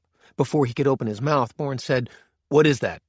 Aleph picked it up. It's a Glock 19 9mm. He checked the magazine, saw that it was unloaded, sighted down it, a professional. Bourne took it from him and, in the same motion, handed him another. And this is CZ USA 75B compact pistol. How many rounds does it take? 10. Bourne took the CZ and replaced it with a far smaller handgun. Know what this is? Aleph handled it. This is a Para-Ordnance Warthog pistol, WHX-1045, alloy regal finish, 45 ACP caliber, 10-round capacity, single action. He looked up at Bourne with an astonished expression. How do I know all that? By way of an answer, Bourne plucked up the warthog and, throwing down a magazine open to a detailed photo, said in Russian, Please tell me what is pictured there. A Dragunov SVDS rifle with folding button polymer furniture. His forefinger traced a pattern across the photo. It's a sniper's rifle. Good, bad, what? Bourne demanded. Very good, Aleph said. One of the best. What else can you tell me? Bourne said, switching to English. Have you ever used one? Used one? Aleph peered confused. I don't know. What about the Glock or the Warthog? Aleph shook his head. I'm drawing a blank. You knew them immediately. Yes, I know, but how is that possible? He rubbed his temples as Bourne packed away all the weapons. What the hell does this mean? It means, Bourne said, that it's time to see whether a return to Sataloga will jog your memory. Here's a flash for you, Peter Marks said when Soraya came through Treadstone's security door. Our new boy Richards claims the djinn who lights the way isn't a ghost after all. He's real. Is that so? Soraya shrugged off her coat and started toward her office. Yeah, Peter strode at her side. And what's more, he came up with a name. It's tentative, mind you, but still. His name's Nicodemo. Huh. She threw her coat over the heating sill and sat down at her desk. Maybe we should go have a talk with Richard Richards. Not right now. I don't want to break his concentration. He's hip deep in it. He glanced over at Richards' cubicle. I think he's been at it all night. She shrugged and pulled a stack of files out of her inbox. In them were transcripts of the night's oral reports filed by her agents in place in the Middle East, Syria, Lebanon, Somalia, and so forth. She flipped open the first file and began to read. Peter cleared his throat. So how did things go at the doctor's? She looked up. Putting a smile on her face, she said, All the tests were negative. It's just fatigue, she shrugged. He thinks I came back to work sooner than I should have. I tend to agree, Peter said. You don't look yourself. No, who do I look like? He didn't laugh at her weak joke. Go home, Soraya. Get some rest. I don't want to go home. After what happened and my forced bed rest, the best thing for me is to keep working. I disagree, and so does your doctor. Take a couple of days off. In fact, don't even get out of bed. Peter, I'll go out of my mind. He put a hand over hers. Don't make me bring Hendricks into this. She looked at him for a moment, then nodded. Okay, but I want this just between the two of us. He smiled. So do I. Anything important comes up, you'll call me. Of course I will. Use my mobile. The landline of my apartment is out again. He nodded, clearly relieved that she had acquiesced. You got it. Okay. She took a breath. Just give me a minute to finish this report, then I'll hand them all over to you. As he rose, she said softly, Keep an eye on Richards, will you? Peter bent over. Sure thing. He went to her door, turning back for just a moment. Do as you're told, okay? Okay. Soraya watched Peter return to his office across the corridor. Then she finished reading the report, scribbled some notes on the margin for Peter, and gathered the files up, stacking them to bring over to him. As she did so, she saw the file containing the reports from her agents in Egypt. An image of Amun bloomed in her mind, and immediately she felt her eyes burning. Angry and heartsick in equal measure, she wiped the tears away with the back of her hand. Taking several deep breaths, she rose and brought the files over to Peter. On the way down to the ground floor, she checked her watch. It was just before noon. Punching a speed dial number on her mobile, she called Delia Train, who was an explosives specialist at the Bureau of Alcohol, Firearms, Tobacco, and Explosives. She and Delia had worked closely together on several cases when Soraya had been at Central Intelligence. And beyond that, the two were close friends. Raya, how are you? Needing to see you, Soraya said. Can you do lunch? Today I have something, but I'll reschedule it. Are you okay? Soraya told her where and when to meet, then rang off. She had no desire to talk any longer over the phone. 40 minutes later, she entered Jaleo, a tapas restaurant on 7th Street Northwest, and saw Delia already seated at a table by the windows. She smiled broadly when she spotted Soraya and waved her over.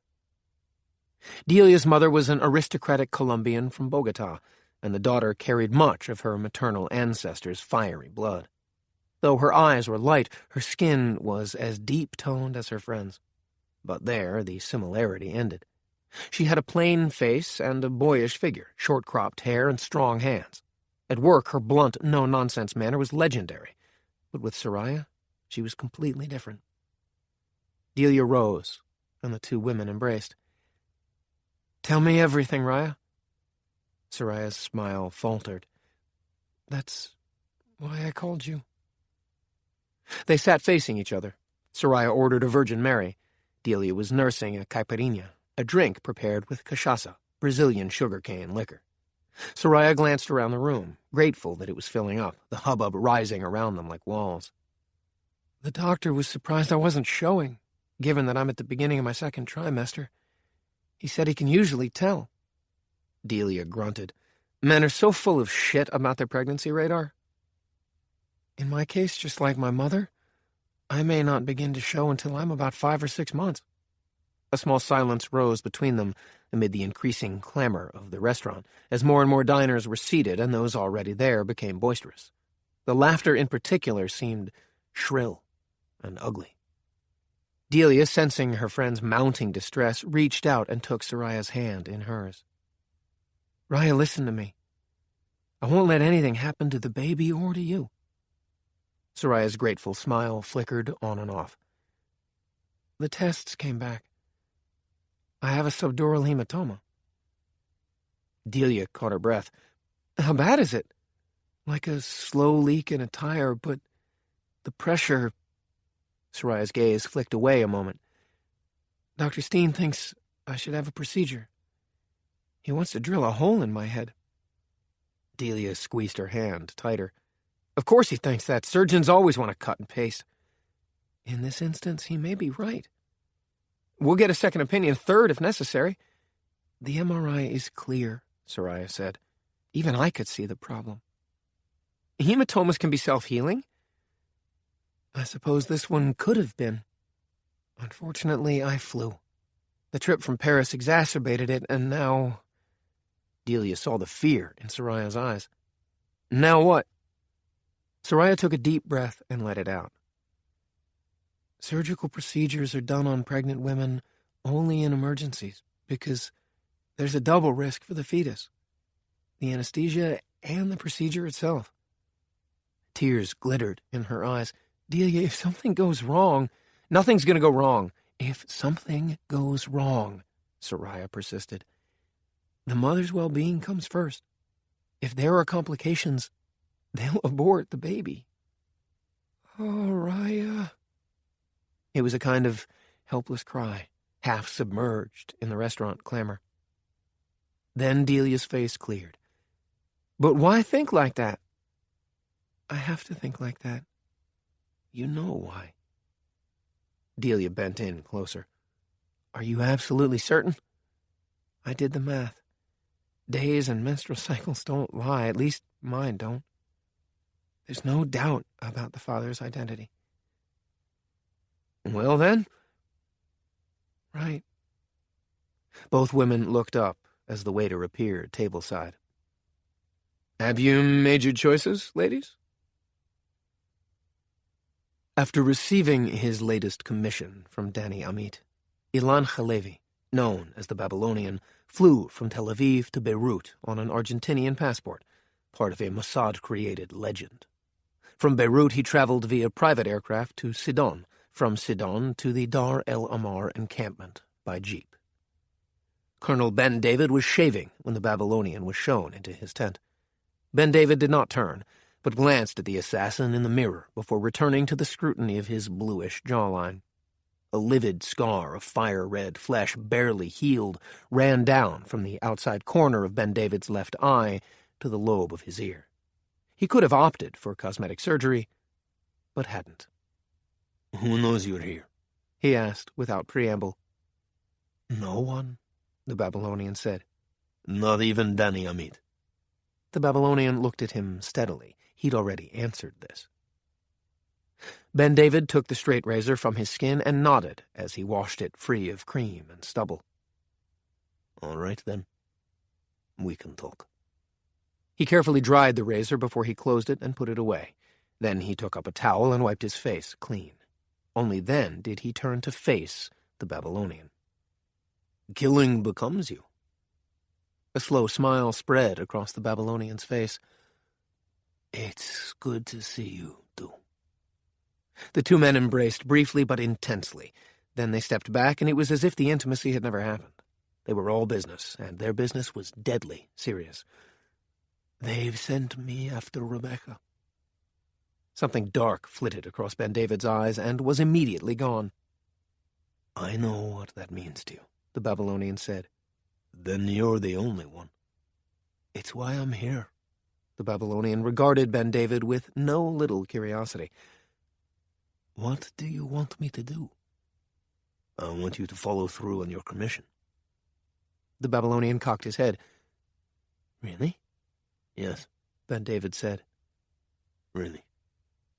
I know how you feel about the girl." "Do you know how I feel about this project?" "I do," the Babylonian said. "Of course I do." "Then you know my priorities."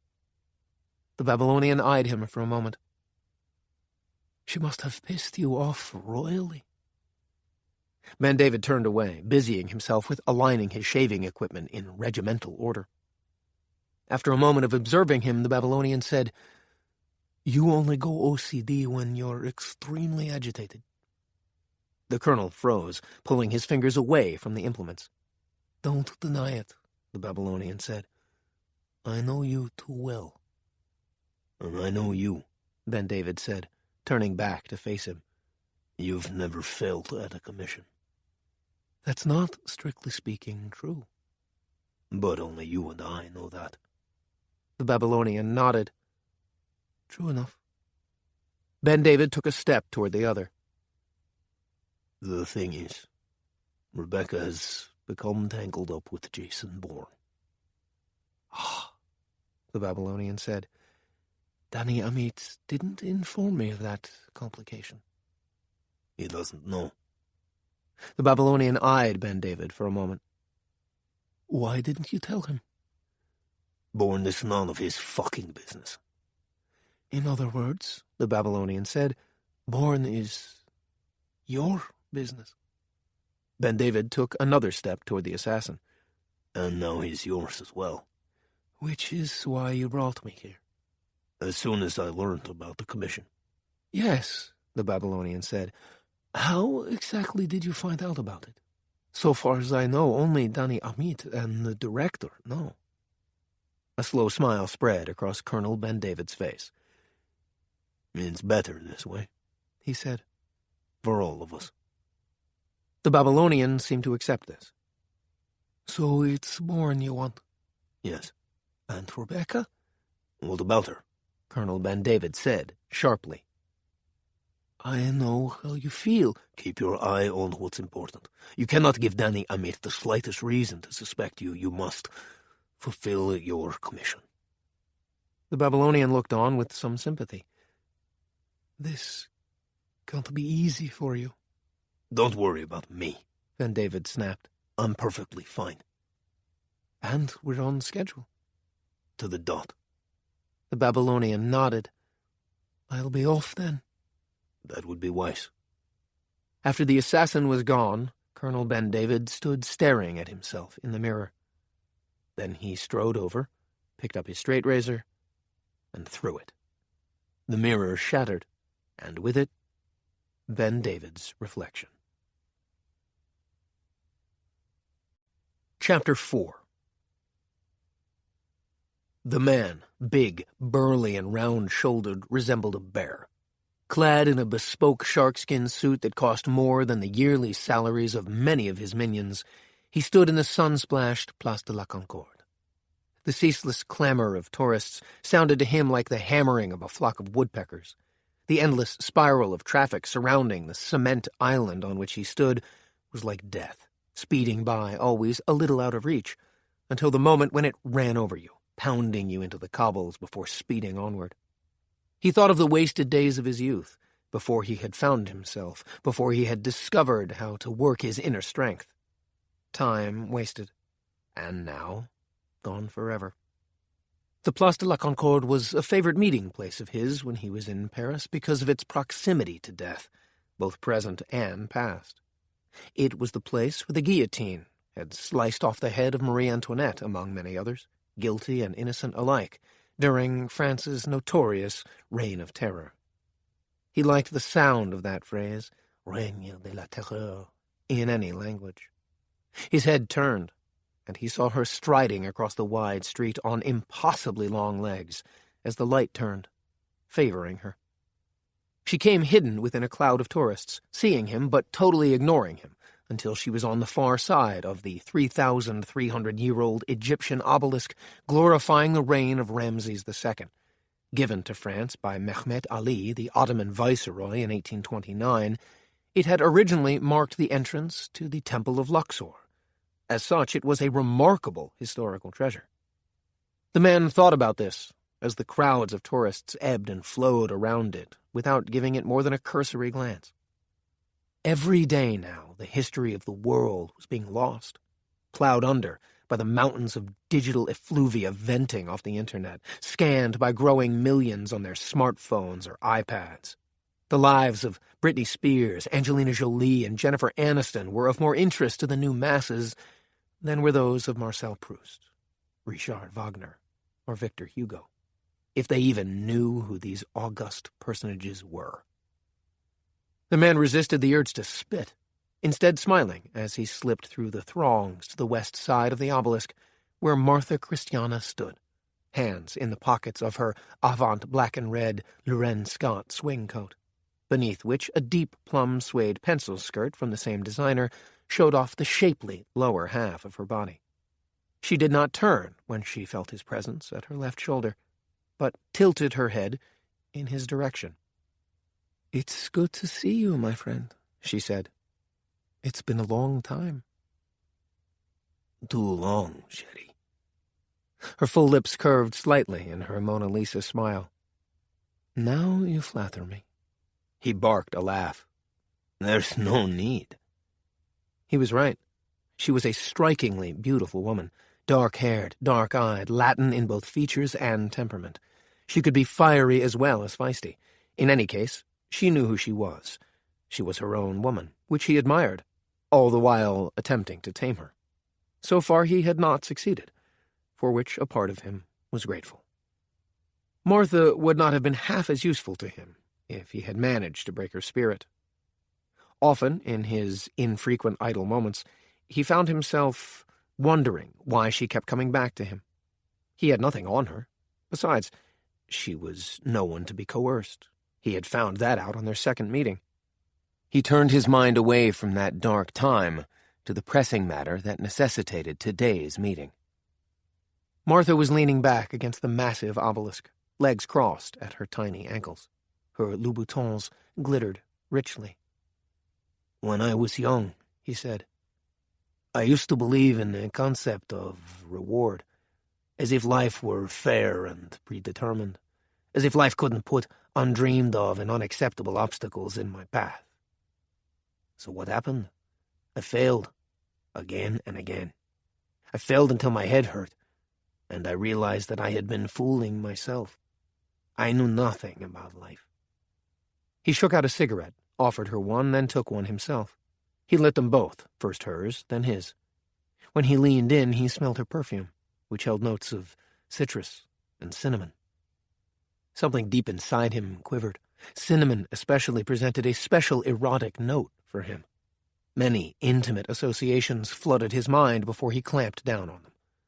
Standing up straight, he filled his lungs with nicotine as a way of distancing himself from the past while he spoke. "I realized that life was trying to guide me," he continued, "to teach me the lessons I would need in order not only to survive but to prosper. I realized that I would have to shed my pride. I would have to embrace the unacceptable obstacles to find the way through them, rather than turning away from them. Because the path to success, anyone's success, not only mine, lies through them." Martha Christiana listened to him silently, sullenly, following every word. He liked that about her. She was not so self-involved that she failed to hear what was important. This quality alone separated her from the masses. She was like him.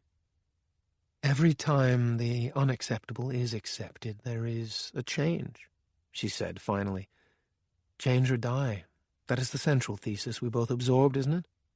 And as the changes add up, a certain metamorphosis occurs, and suddenly We are different. More different than we ever thought we'd be." She nodded, her gaze fixed on the rows of horse chestnuts flanking the wide, perfectly straight shawms. "And now here we are, once again waiting for the shadows to fall." "On the contrary," he said, "we are the shadows." Martha Christiana chuckled, nodding. "Indeed." They smoked silently, companionably, for several minutes, while the crush of people and traffic ebbed and flowed around them. In the distance, down the Champs, he could see the Arc de Triomphe, shimmering like Martha's Louboutins. At length he dropped his cigarette butt and ground it under his heel. "You have a car?" "Standing by, as usual." "Good." He nodded, then licked his lips. "I've got a problem." He always began the business end of their conversations in the same way, the ritualistic opening calming him. He always had problems, but he rarely called on Martha Christiana to solve them. He hoarded her special talents for the problems he felt certain no one else could handle. Male or female? Asked Martha Christiana. He slipped a photo out of an inner pocket and handed it over. Oh, what a handsome devil. Her lips curled up. I could go for this one. Right, he laughed as he handed over a USB thumb drive. All the relevant information on the target is on here, though I know you like to do your own digging. On occasion, I like to hit all the notes, even the trivial ones. She looked over at him. And where is this Don Fernando Herrera currently residing? He's on the move. He showed bits of his teeth, the color of ivory mahjong tiles. He's searching for me. Martha Christiana raised her eyebrows. He doesn't look like a killer. He isn't. And what does he want? And why do you want him terminated? He sighed. He wants everything. Don Fernando wants to extract something from me, far more precious than my life. Now Martha Christiana turned to him fully, her face full of concern. What would that be, Guapo? My legacy. He puffed air out of his mouth. He wants to take everything I have, everything I ever will have, away from me. I will not let him. He smiled like beaten brass and touched the back of her hand as lightly as the brush of a butterfly's wing. Martha, when you are finished, I will have someone come fetch you. There is a very special commission I need you for. Martha Christiana returned his smile as she pushed herself off the obelisk. Don Fernando Herrera will be taken care of. He smiled. I know he will. This thing with Bourne, this liaison, Ze'ev said, is fucking foolish. It isn't worth it. It will be the death of you. Ben David will see to that. Rebeka clucked her tongue. This is what he traveled all the way from Tel Aviv to tell me? I'm trying to help you. Why can't you see that? She narrowed her eyes against the glare of sunlight peeking through shredding clouds in the wake of the swiftly moving storm. They were tramping through the freshly fallen hillocks of white. Ahead of them, the water was a pearlescent gray, as if it were an extension of the steeply sloping shingle. They were walking, maybe in circles. It seemed like it, anyway. Small, blue-roofed cottages dotted the landscape. Here and there, men could be seen uncovering walkways to their front doors. She wanted to get back to Sataloga, but Ze'ev was making things difficult. She knew she had to find a way to turn his appearance to her advantage, and she had precious little time in which to do it. I'm trying to understand what you get out of it. He cracked his large knuckles. He wasn't wearing gloves. His hands were as white as a corpse's. Though stationed in Tel Aviv, Ze'ev was one of Colonel Ben David's men. That, in and of itself, made him dangerous. But there were other reasons to be wary of him, if what she had heard at Dar el Amar could be trusted. Out of what? He said. I'm willing to bet that your helping me won't sit well with either Amit or the director. He flexed his powder-white fingers, a show of strength or a warning. Neither of them know, or will know. She regarded him with a hard, skeptical glance, and he sighed. All right, here's the deal. Ilan Halevi has had it in for me ever since he's risen in the ranks. Ilan Halevi, the Babylonian. Why would that be? Ze'ev blew a breath out through his nose, a horse snorting under a too-tight rein. I tried to get him sectioned out of Mossad. It was at the beginning of his career. He was a loose cannon, learned his lessons, then did everything his way, not Mossad's way. Turns out you were wrong. Ze'ev nodded. He's never let me forget it, either. He won't be happy till he forces me out. Ilan Halevi doesn't know the meaning of the word happy. Still, she nodded. So, all right, the two of you hate each other's guts. What does that have to do with me? I want him to fail. Not just fail. No, I want him to fail spectacularly, a failure he cannot crawl out from under. Rebeka considered a moment. You have a plan. The ghost of a smile made a brief appearance, then was gone. There's no way to turn him back. You said so yourself. Yes, that would be a complete waste of time. Instead, we lure him to Sadaloga. And then what? Then we'll be waiting. The D.C. offices of Politics as Usual were on E Street Northwest. Soraya tried not to think as she rode up to the 16th floor, along with a fistful of suits, talking options, margin calls, and Forex strategies. She forced herself off as soon as the doors opened, striding right to the curving front banc formed of sheets of burl maple and stainless steel. "Is Charles in?" she said to Marcia, the receptionist. "He is, Miss Moore," Marcia said with a thoroughly professional smile. "Why don't you have a seat while I call him?" "I'm fine right here." Marcia gave her a brief nod as she dialed Charles's extension. Even this close, Soraya could only hear an indistinct murmur. While she waited, she glanced around the reception area, even though she knew it well. Laminated plaques commemorating the online news agency's Peabody and Pulitzer Prize-winning stories were everywhere in evidence. Her eye fell inevitably on the brilliant piece Charles had written 2 years ago, centering on a powerful but little-known Arab terrorist cell in Syria. Hardly surprising, since that was how he had come to her attention. She had called on him in order to appropriate at least some of his sources, with little result. She sensed him then, as she always did, and her head came up, a smile on her full lips.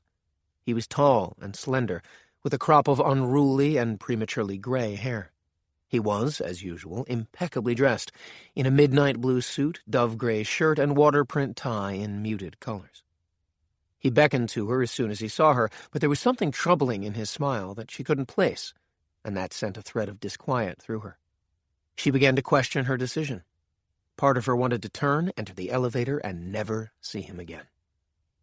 Instead, she stepped forward, and, with his hand lightly at the small of her back, walked with him down the hallway to his corner office. Just before she stepped inside, she saw the plaque affixed to the wall just to the right of the doorway. Charles Thorne, Deputy Editor-in-Chief. He closed the door behind him. "I need to get this over with as quickly as possible," she thought, "before I lose my nerve." "Charles," she said, as she sat down. "It's fortuitous you came here just now." He raised a hand, forestalling her, and carefully and deliberately drew the blinds. "Soraya, before you say anything." "Oh, no," she thought. "He's going to give me the I love my wife thing. Not now, please, not now." "I have to tell you something in strictest confidence, yes?" "Here we go." She swallowed hard. "Yes, of course." He took a deep breath and let it out with a kind of thin, whistling sound. "We're being investigated by the FBI." Her heart lurched in her chest. "We?" "Politics as Usual. Marchand, the publisher. Davidoff, the editor-in-chief. Me." "I don't understand." Her pulse was beating an unpleasant tattoo in her temples. "What for?" Charles ran a hand across his face. "Wiretapping. Specifically victims of crimes. Prominent celebrities. NYC police. Some Pauls." He hesitated, pain in his eyes. 9/11 victims. "Are you kidding?" "Sadly, I'm not." She felt hot, as if she had contracted a tropical fever. "But is it true?" "You and I have to..." He coughed, cleared his throat. "We have to go our separate ways." "But you..." She shook her head, her ears ringing. "How could you possibly..." "Not me, Soraya. I swear it wasn't me." He's not going to answer my question, she thought. He's not going to tell me. And then, looking into his eyes, she heard his voice again. "We have to go our separate ways." Stumbling, she struck the backs of her knees on a chair, and she sat down, quickly and hard. "Soraya?" She did not know what to say, did not even know what to think. She was struggling simply to breathe normally again. In the space of a heartbeat, her world had been turned upside down. They couldn't separate, not now. It was unthinkable. All at once, she remembered a dinner she'd had with Delia the night after she had met Charles. "Are you insane?" Delia had said, wide-eyed. "Charles Thorne, seriously? Do you know who he's married to?" "I do," Soraya had said. "Of course I do. And still you—" Delia had broken off in disbelief. "We couldn't help ourselves." "Of course you could help yourselves." Delia was angry now. "You're adults." "This is something that adults do, Dee. That's why they call it—" "Don't," Delia had said, holding her palms up toward her friend. "Dear God, don't you dare say it." "It isn't a one-night stand, if that makes a difference." "Of course it makes a difference," Delia had said, a bit too loudly. Then she lowered her voice to a fierce whisper. "Damn it, Raya, the longer this goes on, the worse it becomes." Soraya remembered how she had reached out and taken her friend's hand. "Don't be angry, Dee." She hadn't been listening. Not really. "Be happy for me." "The longer this goes on, the worse it becomes." "Soraya?" Thorne had repeated. When he saw her expression, he looked stricken. And now, Soraya thought, returning to the dreadful present, the worst had happened. Now she had to tell him. It was the only way for them to stay together, to ensure their relationship continued, uninterrupted. She opened her mouth to do it, but instead, her mind rebelled. Is this what I've reduced the baby to? A pawn? An immediate wave of disgust overwhelmed her, and leaning forward, she grabbed his wastepaper basket and vomited into it. "Soraya?" He hurried toward her. "Are you ill?" "I don't feel well," she whispered thickly. "I'll call a taxi." She waved away his words. "It'll be all right soon enough." She had to tell him. She knew she had no choice, but another wave rose up into her throat, gagging her, clogging her throat, and she thought, not today. Just give me a day's respite. An hour before he was set to embark with Aleph for Sadaloga, Bourne had a dream. In the dream he had been shot, pitched into the storm-dark waters of the Mediterranean, but instead of losing consciousness, as he had when this had occurred many years ago, he remained alert to the electric bolts of pain transfiguring his head into a short-circuiting engine. As he struggled in the darkness, he became aware that he was not alone. There was a presence eeling its way up from the depths of the sea, long and thin, a monstrous sea snake of some sort. It wrapped its long length around him while its fanged mouth darted in toward him. Again and again he fought it off, but with each second that ticked by, strength passed out of him, dissipating into the inky water. And as his strength waned, so the monster's strength waxed, until it reared back, opened its mouth, and said, "You'll never know who I am. Why don't you stop trying?" It unwound itself from him, slipping away even as he grabbed for it, even as his desire to know it became unbearable. He woke up. Sweating heavily, he threw the covers off his naked body and padded into the bathroom, stepping into the shower even before he turned on the taps. The icy water hit him like a fist, which is what he wanted, to get away from the last coiling tendrils of the dream as quickly and completely as he could. It wasn't the first time he'd had that dream. It always ended the same way. He knew the sea eel was his past, lurking in the deepest depths of his unconscious, coiling and uncoiling, but never revealing itself to him. If the sea eel was to be believed, it never would. When he was shaved and dressed, he sat on the edge of his bed and called Soraya, using his new sat phone.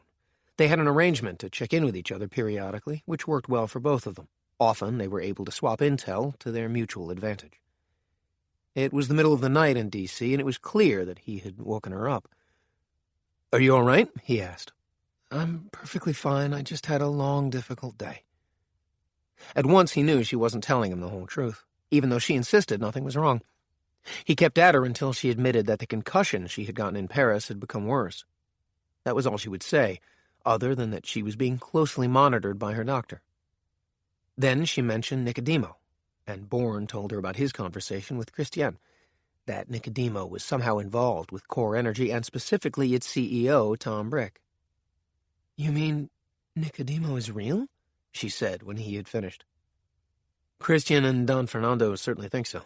Can you do some digging into core energy and brick for me? Of course.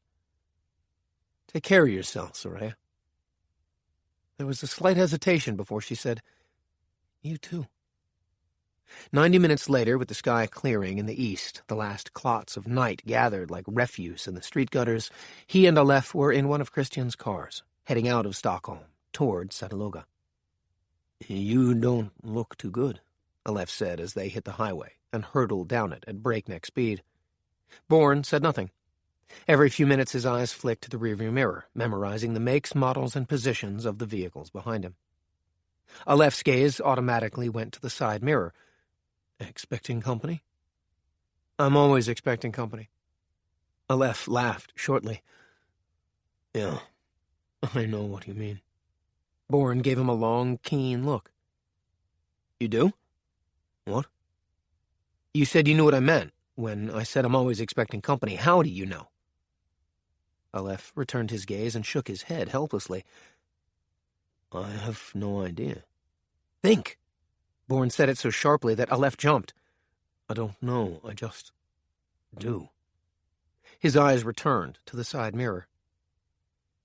Nothing suspicious? Not yet, anyway. Aleph nodded, accepting this judgment. I have a good feeling about Sataloga. Going back, I mean. You think it will help you remember? I do, yes. If anything will. His voice dropped off and they rode the rest of the way in silence. Christian had a boat waiting, the same one he and Bourne had been fishing in when they pulled Aleph out of the water. Someone had cleaned it up. No trace of blood could be detected on its interior. Bourne saw Aleph into the boat, then untied the ropes and, pushing off with his boot, jumped in. They motored slowly over to Sataloga. The air was wet and heavy. A low mist lay over parts of the water like a shroud. As they neared Sataloga, Aleph began to look around. Anything look familiar? Bourne's breath made little clouds in the icy air. Aleph shook his head. Several minutes later, Bourne slowed. This is where we hauled you out of the water. You couldn't have been in too long, so we must be near where you were shot. Slowing further, he nosed the boat in closer, paralleling the shore. Let me know, he said. Aleph nodded. He appeared increasingly agitated, like someone approaching his own death. Bourne knew the feeling. Beneath the tendrils of fog, chunks of ice could be seen milling against the shoreline. In just the few days since they had been here, the temperature had dropped at least 10 degrees. The cold had silenced even the usually gregarious gulls. It was painful to pull air into the lungs. I don't know, Aleph said miserably. I don't know. And then all at once his head came up like a hunting dog on point. There, he was quivering. Over there. Bourne turned the boat, heading into shore. You've been spying on her. Delia looked at Peter incredulously. She's your friend, for God's sake. I know, but you people are incredible. She shook her head. Inhuman. Delia, it's because I'm Soraya's friend that I followed her. Delia snorted skeptically. They were in her office, where Peter had come to see her. She had kicked the door closed as soon as he had asked his first question. What was she doing at the offices of Politics as Usual? Gosh, Delia said, aren't you going to ask me what she and I talked about at lunch? I assumed it had something to do with her visit to Dr. Steen. Delia, head shaking again, backed away from him until she was behind her desk. I don't know what you think is going on. I'm asking you to tell me. You need to ask Soraya these questions, not me. She won't talk to me about them. Then you have to understand that she has good reason. See, that's the thing, Peter said, taking a step toward her. I don't think her reasoning is sound. Delia spread her hands. I don't know what... I think she's in trouble, he said. I'm asking you to help me help her. No, Peter, you're asking me to betray her trust. She crossed her arms beneath her breasts. I won't, no matter what you say or do. He stared at her for what seemed a long time. I care about her, Delia. Deeply and truly. Then go back to your work. Leave this alone. I want to help her. Help is a relative term. If you pursue this, I promise you it will only end in tears. He shook his head. I'm not sure whatever she's going through, she doesn't want to share it with you. Delia smiled coldly at him. It will be the end of your friendship, Peter. That's what I mean. Aleph scrambled ashore even before the boat had run up onto the snow-covered shingle. Wait! Bourne called as he cut the motor. Then, cursing, he leapt onto the bank, sprinting after Aleph. There's a copse of pines into the lake, Aleph said as if to himself. Somewhere. His eyes were wide and staring, and his head jerked back and forth on the stalk of his neck. Bourne was almost upon him when he burst through a small stand of pines and saw the lake. It looked solidly frozen. I remember crossing this, he said as Bourne caught up with him. Let's take it one step at a time, Bourne said. Why were you here? Aleph shook his head. I crossed the lake, or... He took a step onto the ice. I was trying to get away. Get away from who? Bourne pressed him. Who was chasing you? That lake. Aleph had begun to shake.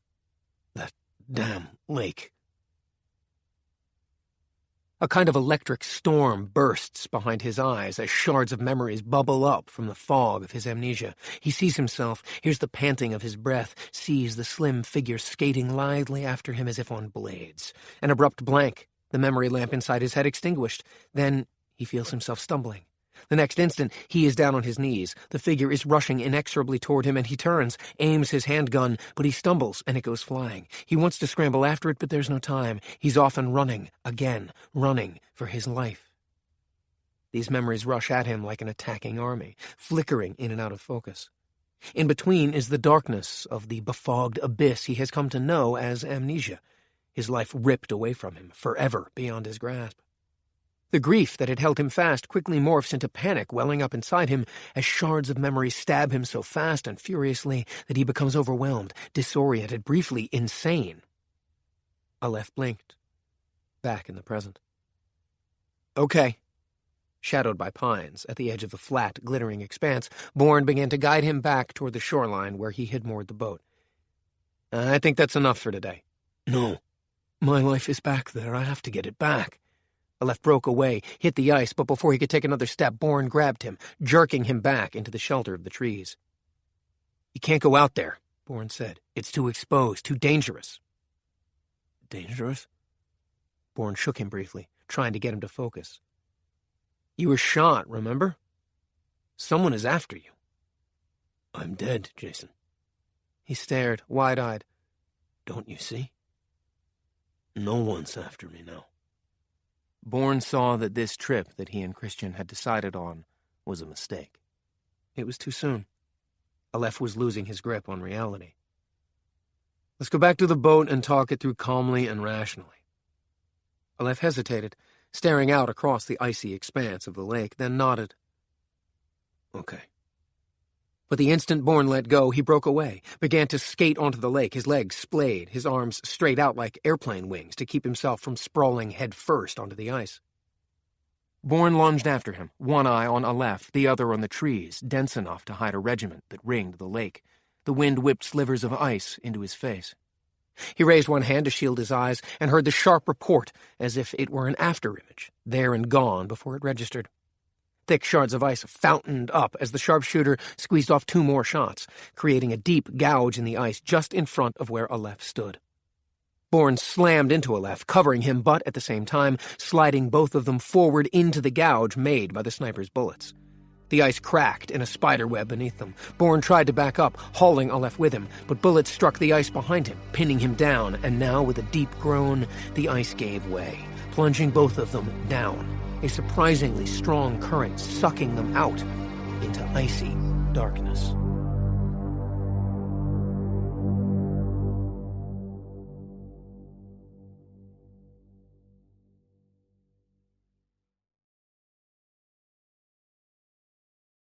Chapter 5. Water rushed into Bourne's nose, stinging his nostrils. It was no wonder the ice cracked. This was a saltwater lake. He was forced to let go of the gun in order to reach for Aleph, who was sinking faster.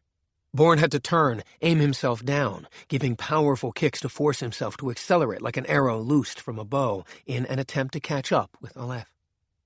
Within moments, the cold penetrated his jacket and boots. He could feel his heart hammering faster as his core temperature came under attack. By the time it actually started to drop, it would be too late. He wouldn't have strength enough to push himself up through the gelid water, let alone drag Aleph with him. Without light, there was no direction. Bourne, an expert diver, knew how easy it was for even professional divers to become disoriented on night dives, or when adverse conditions like nitrogen narcosis began to affect them. Extreme cold was another serious danger that could slow the mind and cause wrong decisions to be made. This far down in the icy depths, wrong decisions would be fatal.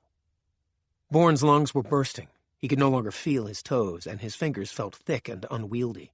Head pounding, he made one more desperate kick downward, felt Aleph's collar, and hauled upward. Reversing his body, he kicked rhythmically, trying to keep his mind occupied in the present, even while flickers of his own near-drowning, which had caused his amnesia, flashed through his mind. He found it increasingly difficult to stay in the present, to keep his body working at peak level, never mind peak efficiency. There was nowhere for him to go in the Mediterranean, only he wasn't in the Mediterranean, he was far, far to the north. But a kind of peaceful warmth was stealing over him, a great lethargy, even as his legs continued to pump, even as he continued his hold on Aleph. But if he was warm, wasn't he in the Mediterranean? He must be. He had been shot, cast overboard out of Marseille, and now he saw himself held fast in the dense shadows of jungle foliage. He was standing behind a man who knelt on the ground, wrists bound at the small of his back. He saw himself gripping a military issue .45, saw himself pressing its muzzle against the base of the man's skull, saw himself pull the trigger, and saw Jason Bourne crash to the jungle floor. Dead. He wanted to cry out. An icy shiver slithered down his spine, and he twisted back and forth as if trying to rid himself of the nightmarish images. Then he looked up, saw a lighter patch in the endless darkness, a way out. Glancing down, he saw Aleph's pinched, white face, and the sight galvanized him, dissipating his lethargy, his slide into the nightmarish, watery wastes. Kicking out with renewed energy, he saw the pale patch widening, growing brighter and brighter until he breached the surface, gulping air into his burning lungs. He renewed his grip on Aleph as the unconscious man grew heavier the farther he hauled him out of the water. But Bourne still wasn't thinking clearly, and time after time, Aleph's body kept slipping back into the darkness, until Bourne climbed slowly and painfully out of the water, then turned. Using all his strength, inch by inch, he drew Aleph out of the water, hauling first on his collar, then under his arms, and finally grasping his belt and sliding him the rest of the way onto the ice. He was finished then. The cold and the dread of memories long buried had sapped all his energy. Collapsing onto his back, he concentrated on breathing, even though a small voice in the back of his mind screamed at him to find shelter, to get out of his wet clothes before they froze onto his flesh. It was then a shadow fell over him, and he looked up to see a man standing over him. He was holding a handgun at his side. The sniper? Then where was his rifle? Back in the woods? Bourne's clouded mind couldn't think straight. "No need to introduce yourself, Bourne," the man said, sliding down to his knees. "I know who you are." He grinned as he pressed the muzzle of the handgun against the side of Bourne's head. Bourne tried to lift his arm up, but his clothes were partially frozen, weighing him down like armor. His fingers felt frozen in place. Clicking off the safety, the man said, "Pity there's no time to get to know each other." The report of the pistol shot echoed across the lake, around and around like a frenzied shout. A clutch of gulls rose, screaming in fright, into the heavily striated sky. "I can't get a read on either of them." "What the hell does that mean?" the president said. "You're my eyes and ears inside Treadstone." Dick Richards crossed one leg over the other. "It seems to me that your problem lies not with Marks and Moore, but with Secretary Hendricks." The president glared at him over his desk. The Oval Office was quite still. Even the occasional footfalls, phones, and various secretaries' and assistants' voices were muffled, as if coming from a great distance rather than just outside the doors. "I don't need you to tell me what my problem is, Richards." "No, sir, of course not. Nevertheless, Treadstone is Hendrix's baby." The president raised his eyebrows. "What's your point?" "Marks and Moore take their orders from him." The president swiveled around to stare out the window. "What have you found out about them?" Richards took a moment to marshal his thoughts. "They're both smart enough to keep me at arm's length. Their mistake, however, is in thinking the assignment they gave me is merely make-work." The president swung back around, his hooded eyes fixed on his mole. "Meaning?" "Did you know that the identity of Jason Bourne was created by Treadstone personnel?" "Richards, you're sorely trying my patience today." "Also, that Jason Bourne was a real human being? He was a soldier of fortune who was killed because he sold out his unit." The president frowned deeply.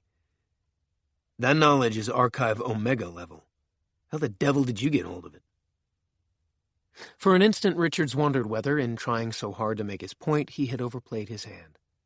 "There's no leak, if that's what you're thinking. The archivist asked me to vet a new Priority 1 algorithm for all archival data for security holes." He waved his hand as if to downplay the importance of his explanation, which was the truth only on the surface. He certainly didn't want anyone probing beneath. "The point is, I'm making headway finding out whether or not the djinn who lights the way is real or fictional. One thing I can tell you is that one man cannot be responsible for all the influence attributed to him." The president sat forward.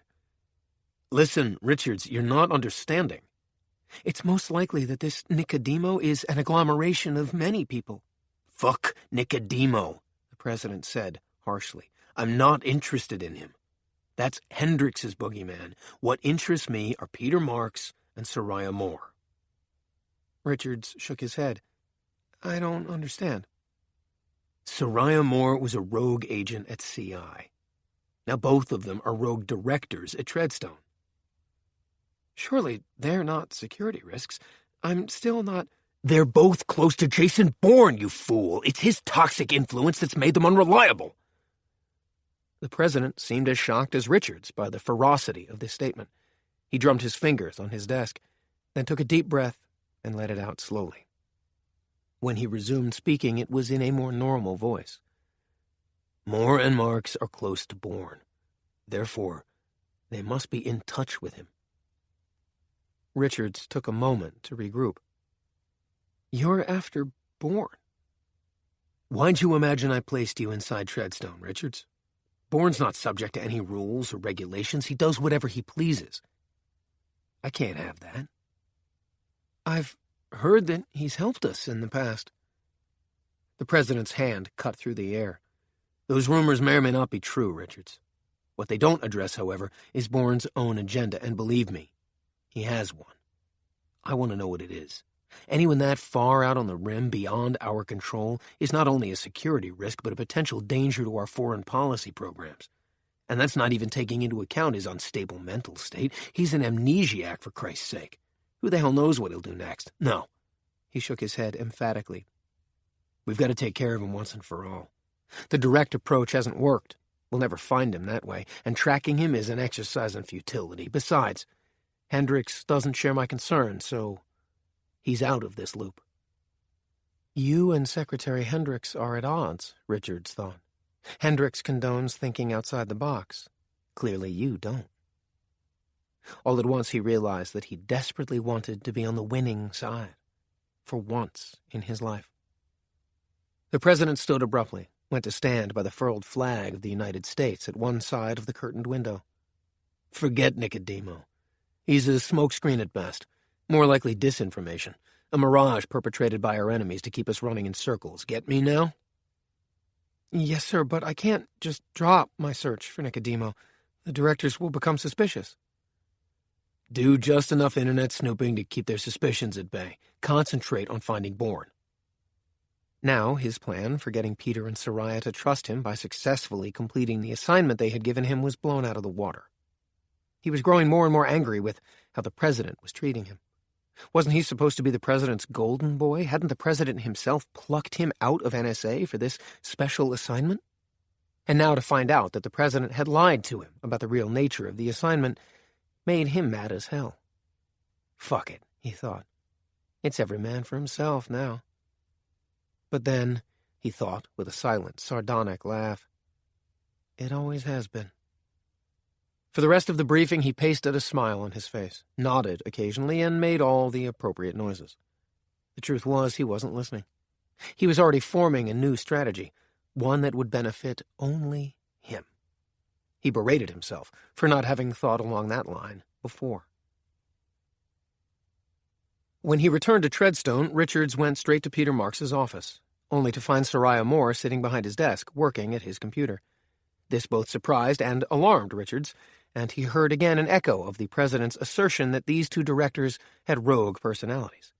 Even in business, it was frowned on to use someone else's computer terminal. In the clandestine services, it was unheard of. He could see why they maintained their connection with Bourne.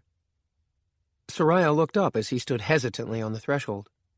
"Yes, what is it, Richards?" I was looking for Director Marks." "And instead you found me," she gestured. "Take a pew. What's on your mind?" Another hesitation, even though momentary, brought home to Richards just how intimidated he was by her. Truth to tell, he had never met a woman anything like her, and this made him deeply uneasy. Soraya sighed. "Sit, now." He lowered himself, perched on the edge of the chair. His physical discomfort echoed his emotional disquiet. "Are you going to say anything or just sit there like a toad on a log?" He watched her, wary still. It was only then that he remembered he was clutching a file that contained a hard copy of his progress so far in finding the truth about Nicodemo. He placed the file on Marks's desk and shoved it across to her side. He found it curious that she made no mention of what she was doing in her co-director's office, using his computer. Did she have the key code to his terminal? Everyone in Treadstone had their own personal codes to log in and out of their office computers. A second code was needed for their laptops, and a third for those who had been given the newest model tablet computers. He found Soraya staring at him with her large, liquid eyes.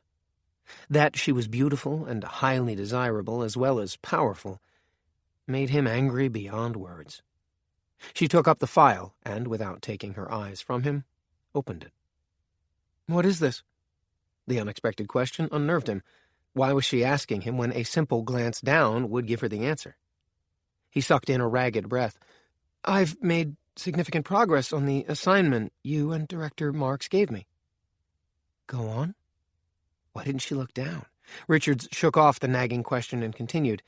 "If you check the printouts—" "Hard copy is entirely without context or effect," she said. "I'd like to hear your findings in your own words." So that was it, he thought.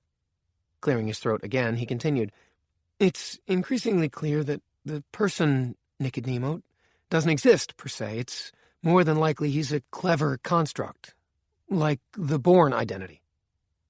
"Increasingly clear, more than likely?" Soraya said, not rising to the bait. "These are not phrases I like. They're not factual. They have no meaning." "I'm working on rectifying that now," Richards said, wondering how he was going to get her to talk about Bourne. "No, you're sitting here talking to me." Soraya cocked her head. "Tell me, Richards, why were you coming to Peter with this and not to me?" "Landmines," Richards thought. "She's placing landmines all over the place. I have to tread very carefully without letting on I know what she's up to." He could say that Marks had told him he'd given Director Moore a couple of days off, but that wasn't, strictly speaking, true. He'd overheard it. Snooping might be a better term. He couldn't afford to have her catch him in a lie or even a half-truth. "My first contact here was with Director Marks. I worked with him for several weeks, more or less collegially, before you arrived. And then—" He allowed his voice to trail off as he shrugged. She knew very well how she had frozen him out, treated him like a worm in the apple. "I see." Soraya put down the file unread and, steepling her fingers, leaned back in Peter Marks's chair. So you're lodging a complaint against me. Is that it? He saw his mistake immediately and silently cursed himself. He could sense that any denial on his part would only make things worse. He could tell now that she despised any form of weakness, whether merely apparent or real. Director, allow me a moment to take my foot out of my mouth. He allowed a brief sense of relief as the flicker of her smile impressed itself on him. I have a thick skin. I didn't used to, but you know NSA. Do I? M. Errol Danziger, the current CI director, is NSA trained, so I would judge that you know better than most. During your time at NSA, did you form an opinion of Director Danziger? He's an asshole, in my humble opinion. This answer appeared to please her, and he willed himself to relax.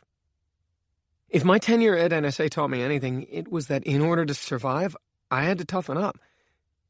Which is all to say that how you treat me is entirely your business. Thank you.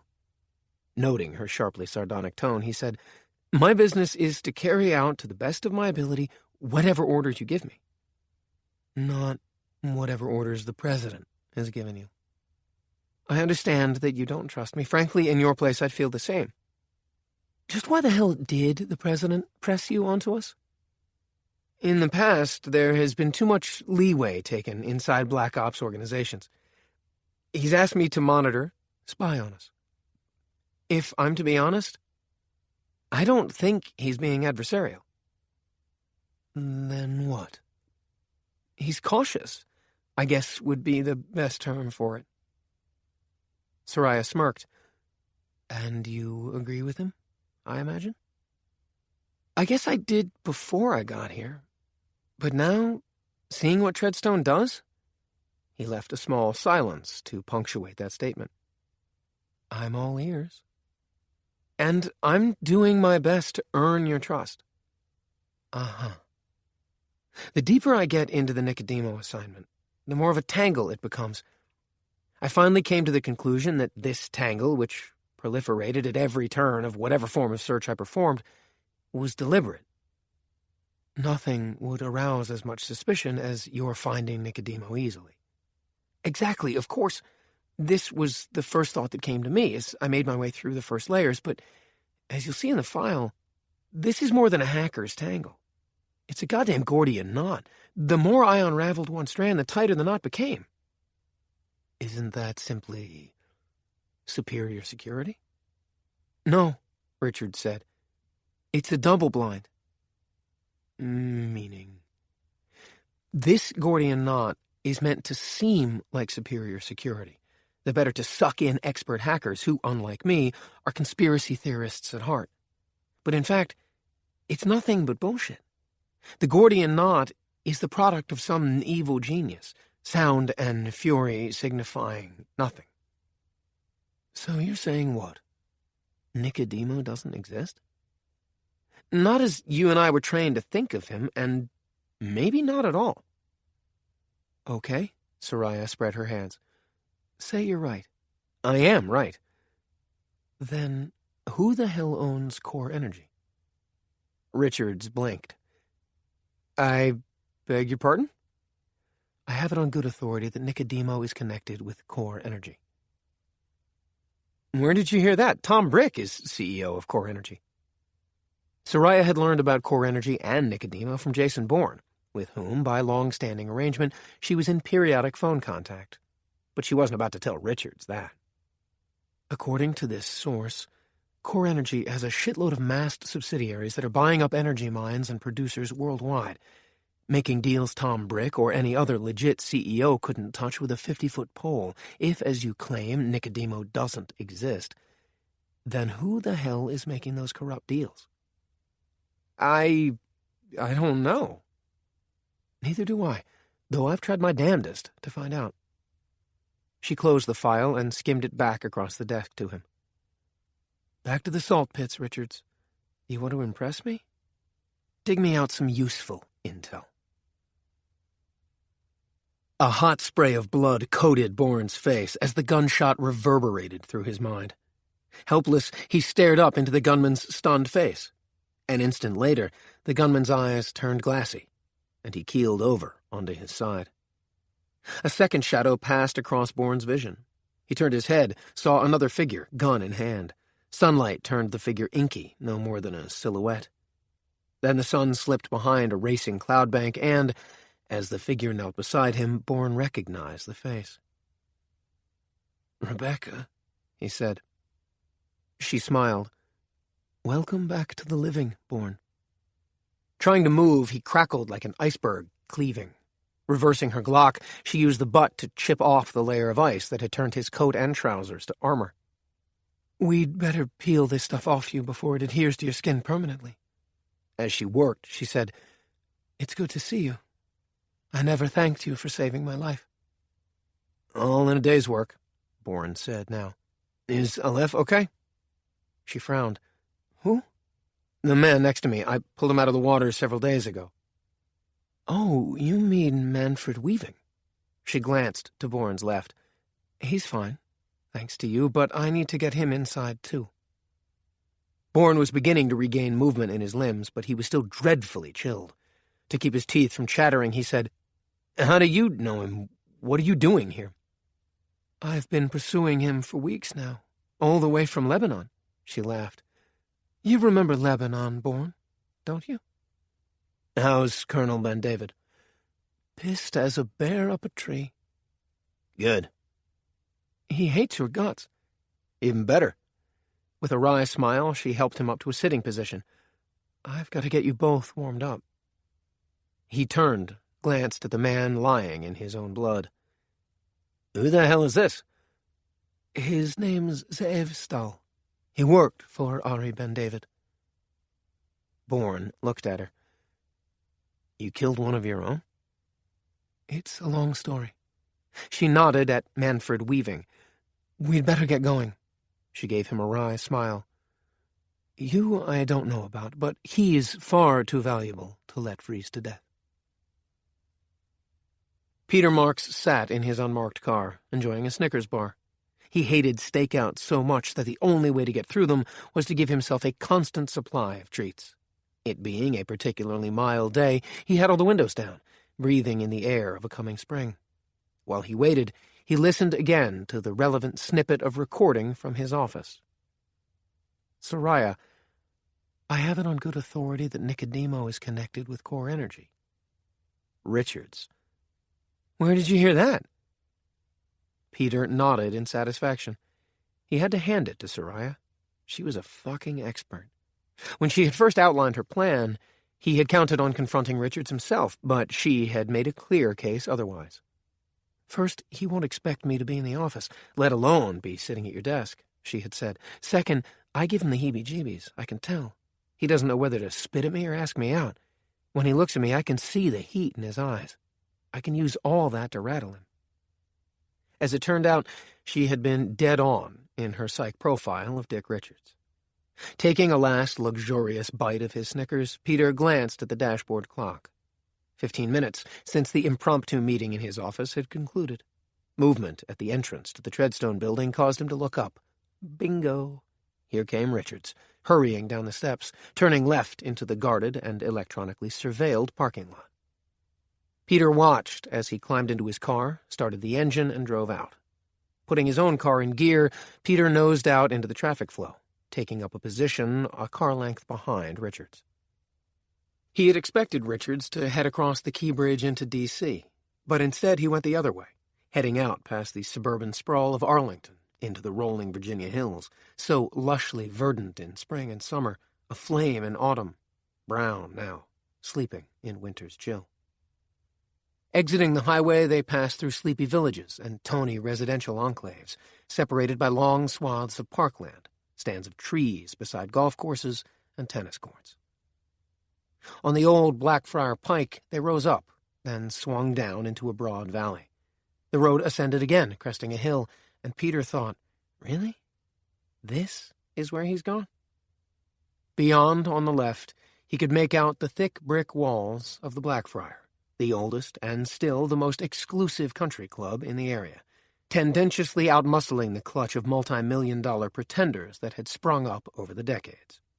Blackfriar accepted only the most powerful Pauls, lobbyists, newsmen and women, influence peddlers, and attorneys, starting, of course, with the president and the vice president. Soraya, I have it on good authority that Nicodemo is connected with core energy. Richards, where did you hear that? Peter was playing the taped conversation again, homing in on the question that must have so shaken Dick Richards.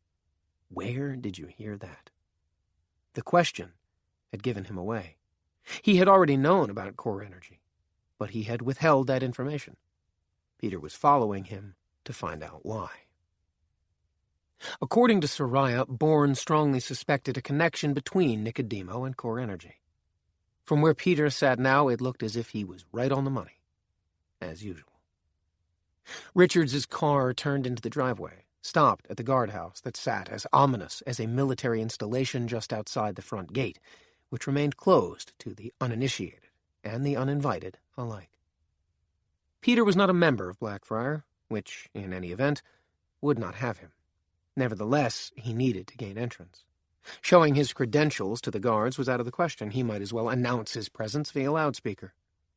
Driving farther along until he was out of sight of the guardhouse, he pulled over, off the road, and onto the mowed grass strip that separated the wall from the tarmac. The brick wall was thick, topped by a wide, decorative concrete band in which were set, at precise intervals, a series of black wrought-iron spikes, whose tips were fashioned in the shape of a fleur-de-lis. Peter got out, clambered onto his car's roof, and from there scrambled up onto the concrete top of the wall. Turning himself sideways, so as to slip between the spikes, he leaped down onto the other side, landing in a crouch behind a spindly-limbed eastern rosebud, harbinger of spring, the first to bloom at winter's end. Being inside Blackfriar made him profoundly uneasy. It was a place to which he had no desire to belong, but whose deep-seated contempt for people like him made it hostile and alien territory. These thoughts passed through his mind as he rose and began to head back toward the area where Richards would drive in. Passing a number of tennis players exiting the winter indoor courts, he saw the car almost immediately, which was a relief. It seemed as if it had been held up at the guardhouse, presumably because Richards wasn't a member and hadn't been expected by the president. He was close by the pro shop. Rows of golf carts crouched in neat rows, drowsing idly for the first taste of spring to bring out the duffers. Commandeering one, he jump-started the engine and paralleled Richards's car as it drove slowly down the winding two-lane road that split the country club in two. When he was certain Richards was heading for the two-story colonial clubhouse, he veered off, taking a shortcut that got him onto the gravel surrounding the building like a moat. Ditching the cart, he strode into the clubhouse, nodding occasionally at the few who glanced his way. Inside, the clubhouse was more or less as expected. Grand wood-beamed spaces with crystal chandeliers, deep masculine chairs and sofas in the great room that opened into a dining room to his left. Straight ahead, through a line of enormous French doors, the great room led out onto an enormous veranda filled with expensive wicker chairs, glass tables, and uniformed waiters ferrying highballs, gin and tonics, and mint juleps to lounging members who were chatting about their stock market calls, their Bentleys, their citations. The overripe atmosphere made Peter want to gag.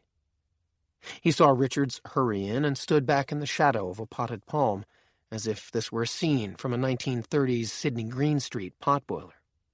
Glancing around the great room, Peter did not see the president, nor could he spot any of the Secret Service agents who, if he were there, would be discreetly scattered about the area, talking into the cuffs of their starched white shirts.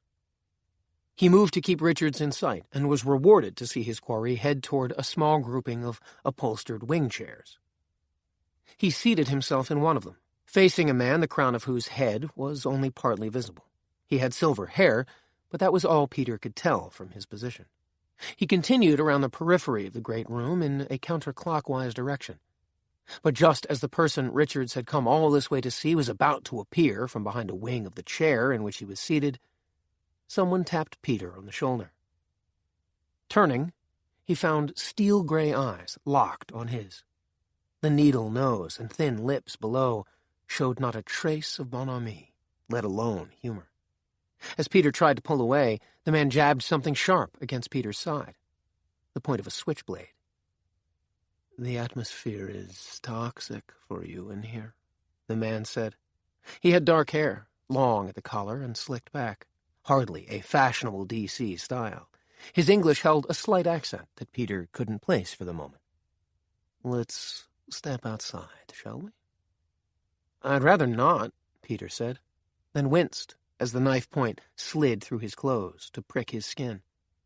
The steel-gray eyes grew icy. I'm afraid you have no choice in the matter. Chapter 6. There are always two sides to a story, Rebeka said. Except, Bourne said, when there are 3 or 4. She smiled. Drink your hot toddy. Bourne, in clean clothes, crouched by the fire and stared at Aleph, or, according to Rebeka, Manfred Weaving. Weaving was lying on a mattress Rebeka had dragged in from a spare bedroom to lay by the fire. She had cut off his frozen clothes, as she had done quickly and professionally with Bourne. Then she had dressed him in shirt and trousers extracted from a large cedar chest at the foot of the bed she was using, then swaddled him in a woolly striped blanket. He was breathing normally, but he was unconscious, as he had been since Bourne had dragged him out of the water a second time. Before leaving the frozen lake, Rebeka had rolled Ze'ev off the ice into the darkness of the frozen water. He sank as purposefully as if he were wearing a diver's lead-weighted belt. We should get him to a hospital. Rebeka sat down cross-legged beside Bourne. That wouldn't be wise. At least let me call a friend of mine in Stockholm. He can send a— No. She said it firmly, without fear of rebuke. She was in charge here, and she knew it. Bourne took a longer swig of the hot toddy. The aquavit with which it was heavily laced burned a trail of fire down his throat and into his stomach. Instant warmth. He wished he could get some of it down Weaving's throat. We might lose him. I've given him antibiotics. Leaning forward, she unwrapped the bottom half of him. A couple of toes might have to come off. Who's going to do that? I will. She rewrapped Weaving, then turned her attention to him. I have an enormous stake in keeping him alive. I've been meaning to ask you about that. They were in a fisherman's cottage a stone's throw from the water. Rebeka had rented it for a month, using an unholy cash sum that guaranteed the owner's silence, as well as his generosity. Every day he restocked the refrigerator and the larder, made the bed, and swept the floors. Neither his wife nor his children knew a thing about her. That hadn't stopped Ze'ev from finding her, and it surely wouldn't stop the Babylonian from finding her too. We can't stay here, she said, handing him a plate of bread, cheese, and cold meat. Only long enough for you to recover. And Weaving? He will take longer. She looked at him almost longingly. But if we wait until he regains consciousness, chances are all 3 of us will be dead. Bourne stared at her while he ate. He was ravenous. Who's coming? Ben David has sent someone. According to Ze'ev, he's already on his way. I see how much you trusted Ze'ev, he said, nearly draining his mug. She gave a hollow chuckle. Right. Ze'ev was totally full of shit. She lifted a forefinger. But it's only logical that Ben David sent someone after me. And you. And if, in fact, it is the Babylonian, well, he's the best Mossad has. Bourne ate some more, taking several moments to absorb this. What did Ze'ev want? He said he wanted to help me, but from the first I suspected his real agenda was getting to Weaving. I thought he was dead, but... She shook her head. I made a mess of this, Jason. Weaving was getting away, and I shot him. I aimed for his shoulder. You missed. Bourne wiped his mouth and glanced over at the unconscious man. I pulled him out of the water. I brought him back here because I thought it might jog his memory. Rebecca's head snapped up, her eyes alight. What do you mean? The shot you fired grazed the side of his head. That and the shock of falling into the water, of almost freezing to death, caused amnesia. Amnesia? Rebeka looked stunned. My God, how bad? He doesn't remember anything. Not even his name. Bourne set the mug down. He shivered in the warmth. He remembered the lake, running across it. I think he was beginning to remember you coming after him when Ze'ev began to fire. He looked at her. If Ze'ev wanted to find Weaving, why did he try to kill him? That's a question I've been asking myself. Could that have been his aim all along? Her brows knit together as she nodded slowly. It's possible, yes, but then I've had all the pieces on the chessboard in the wrong places. People's allegiances have been compromised. But you must know that to be true. You must have seen what I saw in Dar el-Amar. A flash of fear crossed her face. So you did see, after I took off, after I evaded the missile and its explosion, I overflew the encampment. Have you told anyone? Bourne shook his head. I have no master, Rebeka, you know that. A Ronin, a masterless samurai, but surely you have friends, people you trust. He rose abruptly, stood over Manfred Weaving. What is so valuable about him? His mind? Rebeka stood up and went to stand beside him. His mind is a treasure trove of invaluable intel. Bourne looked at her. What kind of intel? She hesitated for just a moment, then said, I think Weaving is part of a terrorist network called Jihad bi Saif. Jihad by the sword, Bourne said. I never heard of it. Neither have I, but what proof do you have? She touched the figure swaddled like a newborn, lying unconscious by the fire. I spoke to him. When? After the lake, in the forest. I caught up with him briefly. We spoke for a moment or two. She touched her shoulder. Before he stabbed me. Bourne rose and took his empty plate into the kitchen, which was an area adjacent to the living room, and placed it in the sink. Rebeka, all this is conjecture on your part. Weaving found out what Mossad is doing in Dar el-Amar. An excellent reason, then, for Ben David to send Ze'ev to kill him. But there's far more in his head. Bourne returned to her and to the fire. None of this makes sense. Manfred Weaving may not even be his real name. It's more than likely a legend. Like Jason Bourne. No, I am Jason Bourne now. And before? Bourne thought of the monstrous sea snake, lying in the deepest recesses of his unconscious. I was once David Webb, but I no longer know who he was. As Peter was herded out of the Blackfriar clubhouse, he felt a trickle of blood snaking its way down his side, staining his shirt. Pick up the pace, the man with the steel-gray eyes said under his breath, or more blood will be spilled. Peter, who had in the past several months been almost blown up by a car bomb, kidnapped, and nearly killed, had had just about enough of being pushed around. Nevertheless, he went obediently with his captor, out the entrance of the clubhouse, down the wide stairs, past duffers in sweaters and caps, and around to the side of the building. He was prodded through a thick stand of sculpted azaleas, and behind them a maze of dense boxwood as high as his head. Even at this time of year, the boxwood, only drowsing, gave off its peculiar scent of cat piss. When they were hidden from anyone who might somehow be in the vicinity, the man with the steel-gray eyes said in his peculiarly accented English, "What is it you want here?" Peter drew his head back as if staring at a serpent rising off the forest floor. "Do you know who I am?" "It is of no moment who you are." The man with the steel-gray eyes twisted the knife point into Peter's side. "Only what you are doing here." "I'm looking for tennis lessons." "I'll walk you over to the pro shop." "I would so appreciate that." The man bared his teeth. "Fuck you. You are following Richards." "I don't know what—" Peter grimaced suddenly as the knife point grazed a rib. "Soon enough you won't need the pro shop," the man said close to his ear. "You'll need a hospital." "Don't get excited." "And if I puncture a lung, even a hospital won't help you." The knife point ground against bone.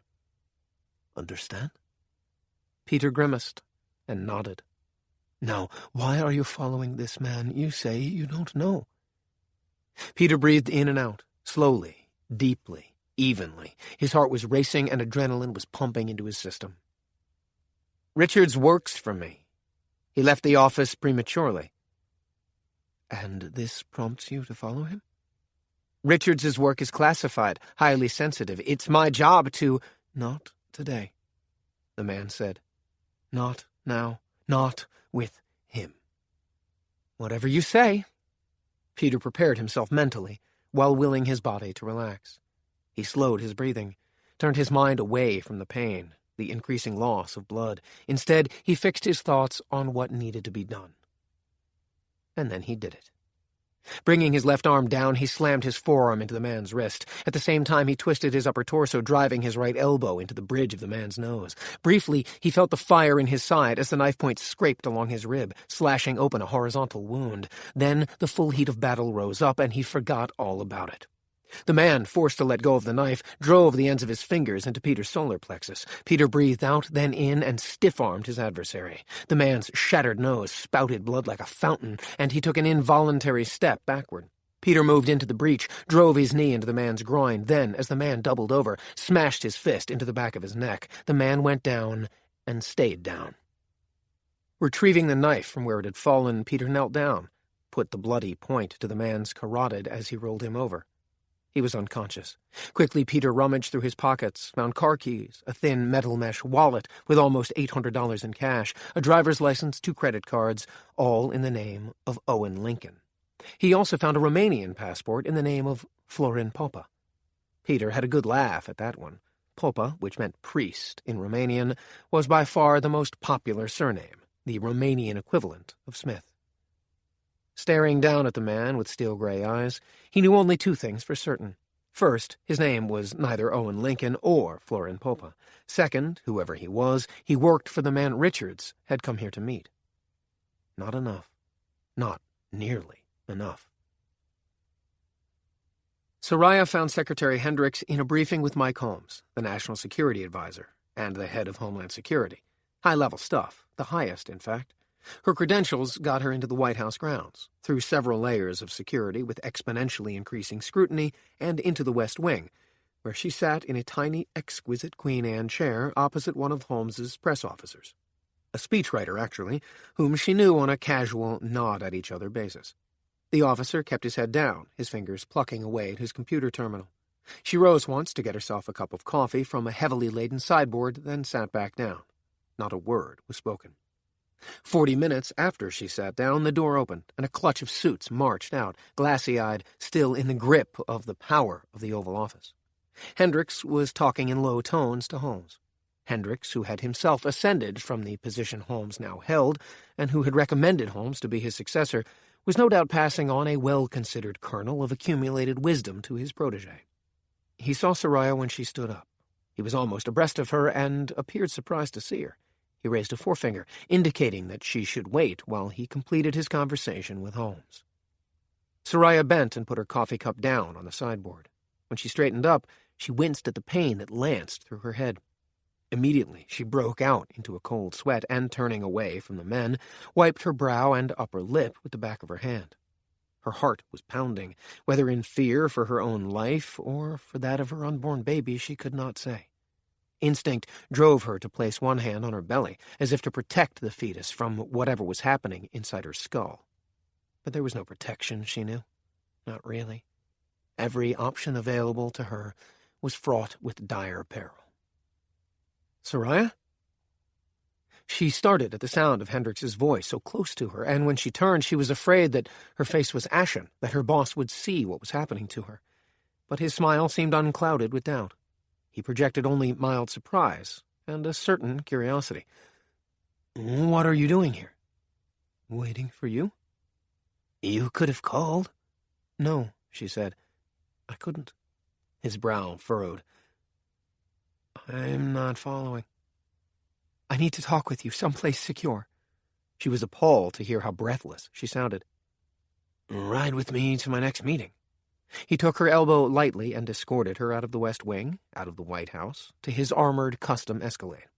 A Secret Service agent opened the rear door. He signed for Soraya to climb in, then followed her inside. When the door slammed shut behind them and they were settled, he pressed a hidden button. A privacy wall rose up, cutting them off from the driver and an eagle-eyed Special Forces bodyguard who was riding shotgun. They began to move out through the gates. The world looked blurred and indistinct through the blacked-out bulletproof glass. "We're perfectly secure here," Hendricks said. "Now, what's on your mind?" Soraya took a deep breath, then let it out, trying to slow her pulse, which was galloping like a terrified horse. "Sir, with all due respect, I need to know what the fuck is going on." Hendricks seemed to consider this for some time. They had left the White House grounds and were gliding through the traffic on the streets of D.C. "Putting aside the oxymoronic usage of respect and fuck in the same sentence, Director, I think you're going to have to be more specific." She had gotten his back up, but she'd also gotten his full attention, which was the point. "Okay, straight up, Mr. Secretary," she said, mimicking his brusque, formal tone. "Ever since you briefed Peter and me on this djinn who lights the way, strange things have been happening." "What kind of strange things, Director?" He snapped his fingers. "Details, please." "For one thing, I've discovered that there seems to be a continuing connection between Nicodemo and Core Energy, only I can't fathom what it is. Core Energy's president is Tom Brick." Hendricks turned to look at the ashy city outside the window. "Brick, never heard of him," he said. "Ditto for, what was it again?" "Core Energy." And there it was, Soraya thought. Hendricks lied. He had a steel-trap mind. There was no way he would need to ask her to repeat the company's name. He must be familiar with Core Energy. Did he know Brick as well? And if so, why was he lying to her about it? They crossed over the Key Bridge into Virginia, and the Escalade picked up speed. Soraya wondered where Hendricks was headed. The secretary sighed. "Is that all?" "Well, then there's Richard Richards." "Forget Richards." The disdain in his voice was palpable. "He's a nobody." "A nobody who reports to the president." Hendricks turned back to her. "What sort of snooping has he been up to?" "It's not that so much as—" "What?" He snapped his fingers again. "Details, Director." Should I tell him? She wondered. And then she thought, it might help to see his reaction. She was about to speak when the Escalade slowed and turned into the entrance of a cemetery.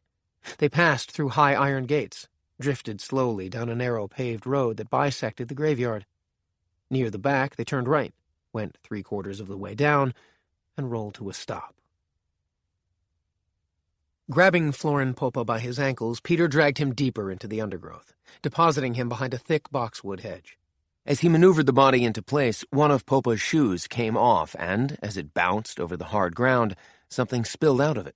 Peter crouched down, peering at it, then picked it up and inspected it. A key, not to a hotel room or a car smaller than either of those, but to a public locker. Pocketing the key, Peter replaced the shoe, then condensed Popa's footprint by folding him into a fetal position. Rising, he backed away, checking everything. Then he turned, made his way out of the labyrinth of hedges, and crossed to the front of the pro shop. Inside, on his right, was a board listing the names of all the tennis pros, along with the days they were working. Back outside, Peter went around to the rear and made his way to the changing lockers. Each one had a nameplate affixed to it. The narrow, windowless room was deserted. Peter bent over the locker of one of the pros the board had marked as not working today and picked the lock. Quickly, he changed his clothes, pinned on the pro's ID tag, and exited the pro shop via the employee's entrance. A short walk brought him again to the clubhouse. Trotting with a confident air up the steps to the front porch, he entered the now familiar great room. He looked immediately to the small grouping where he had seen Richard sit down with the mystery man, but the chairs were empty now. Picking up a club phone and calling the guardhouse, he learned that Richards had driven out while he had been changing in the pro shop. Peter set down the receiver. Surely the mystery man would be looking for Florin Popa. People like that felt naked without their bodyguards. In fact, if Peter was any judge of human psychology, the man would be getting antsy as to Popa's whereabouts. As Peter continued around the great room, he looked for a lone male who was peering around the space with increasing urgency. An older gentleman stood waiting near the restrooms. He had silver hair, like the man Richards had come to see. Perhaps, but no. An older woman emerged from the ladies' room and smiled at the man, his wife. Chatting amiably, they strolled off. There was no one else. Wending his way past the club members, Peter made his way out onto the expansive terrace. Sunlight bathed a third of the tables, all of them occupied. The rest, in shadow, were empty. Moving forward, he saw a man with his back to him, his upper torso leaning forward, his hands gripping the wrought iron railing. He, too, had silver hair. Peter lifted his head like a bloodhound catching a scent. He unpinned his ID, then snagged a uniformed waiter as he passed by, a tray of empty glasses held high. "This is my first day, and I'm looking for clients. See that guy over there? Know his name?" The waiter looked at where Peter was pointing. "How could I not? That's Tom Brick. He's a fucking whale." When Peter looked at him in puzzlement, he added, "Big fucking spender? There's bedlam among the staff to serve him. Tips 25%. You get him to sign on with you, my man? You're in clover, no lie." Peter thanked him and let him go on about his business. He affixed his ID to his shirt. Taking a circular route to the railing afforded him several moments to observe Brick before he approached him. He was younger than Peter had imagined, perhaps in his very early 30s. He was neither handsome nor ugly, but possessed a face full of features that failed to mesh, as if it had been fashioned from spare parts. He had a tattoo of a knotted rope on the back of his left hand. He must have sensed Peter's approach, because he turned just before Peter reached the railing. Brick had a wandering eye, which, oddly, seemed to take Peter in from all sides at once. Peter nodded. "A perfect day for tennis, wouldn't you say?" Brick's good eye took in Peter's ID, while the other one continued its disconcerting scrutiny. "You'd know better than me, I should think." Like the late, unlamented Florin Popa, he had an accent. This one was British, however. "Are you new to Blackfriar?" "You don't play tennis, I take it." Brick turned to gaze out over the deserted 18th hole. "Golf's my sport. Are you soliciting, Mr.—" Another hard look at Peter's ID. "Bowden. Bad form, I should think." Peter cursed himself for botching the approach so badly. Mentally, he retreated, kept his mouth shut, and began to formulate Plan B, which admittedly he should have come up with before saying one word to this man. He was about to attempt re-establishing contact when Brick turned to him and said in a low voice, "Who the bloody hell are you?" Taken aback, Peter pointed to his ID. "Dan Bowden." "Fuck you are," Brick said. "I've met Bowden." He turned fully to Peter, his eyes abruptly hard as crystal. "Time to own up, mate. Tell me who you are, or I call security and have you arrested." "Wait here," Hendricks said gruffly, then got out and, accompanied by his bodyguard, walked slowly between the headstones until he stopped in front of one. He stood, head down, while his bodyguard, several paces back, looked around as always for trouble. Soraya pushed open the SUV's door and slipped out. A mild breeze, holding the first heady scent of spring, snaked through the headstones. She came around the back of the Escalade, then stepped carefully over the mounded turf. The secretary's bodyguard saw her, shook his head, but she kept on, close enough for her to get a partial view of what was engraved on the headstone Hendricks stood in front of. Amanda Hendricks, loving wife and mother. The bodyguard took a step forward and murmured something to his charge. Hendricks turned, glanced at Soraya, and nodded. The bodyguard beckoned her on. When she had come up beside him, Hendricks said, "There's something peaceful about a cemetery. As if there's all the time in the world to think, to reconsider, to come to conclusions." Soraya said nothing, intuiting that she was not meant to answer. Contemplating a loved one's death was a private and mysterious moment. Inevitably, she thought of Amun. She wondered where he was buried, surely somewhere in Cairo. She wondered whether she would ever get the chance to visit his grave, and if so, what she would feel. If, in the end, she had loved him, it would have been different. Her profound guilt would have, to a mitigating extent, been assuaged, but that she had let go of him, had in fact despised him for his ugly prejudice against Jews, against Aaron in particular, shoved her guilt into outsized proportions. As if divining her thoughts, Hendrik said, "You lost someone in Paris, didn't you?" A wave of shame rose inside her. "It never should have happened." "Which? His death, or your affair?" "Both, sir." "Yesterday's news, Soraya. They ended in Paris. Leave them there." "Do you leave her here?" "Most of the time." He thought for a moment. "Then some days." His voice trailed off, but there was no need to finish the thought. His meaning was clear. He cleared his throat. "The difficulty comes in not letting it rest. Otherwise, there will be no possibility of peace." "Have you found peace, sir?" "Only here, Director. Only here." When at last he turned away from his wife's grave, she said, "Thank you, sir, for bringing me here." He waved away her words. As they walked slowly back to the waiting escalade, accompanied by the bodyguard, he said, "Are you done, Soraya?" "No, sir." She gave him a sideways glance. "About Richards. He lied about core energy. He knows about it, knows that Nicodemo is involved in it." Hendricks stopped dead in his tracks. "How on earth would he know that?" Soraya shrugged. "Who knows? He's the it boy when it comes to the internet." She made herself pause. "Then again, maybe there's another reason." Hendricks stood still as a statue. Very carefully, spacing the words out, he said, "What other reason?" Soraya was about to answer when an abrupt pain in her head blotted out all sight and sound. Leaning forward, she pressed the heel of her hand to her temple, as if to keep her brains from spilling all over someone's headstone. "Director?" Hendricks grabbed her, saving her from falling over. "Soraya?" But she could not hear him. Pain flared through her like forked lightning, blotting out everything else apart from the darkness, which overtook her in a kind of blessing. Chapter 7.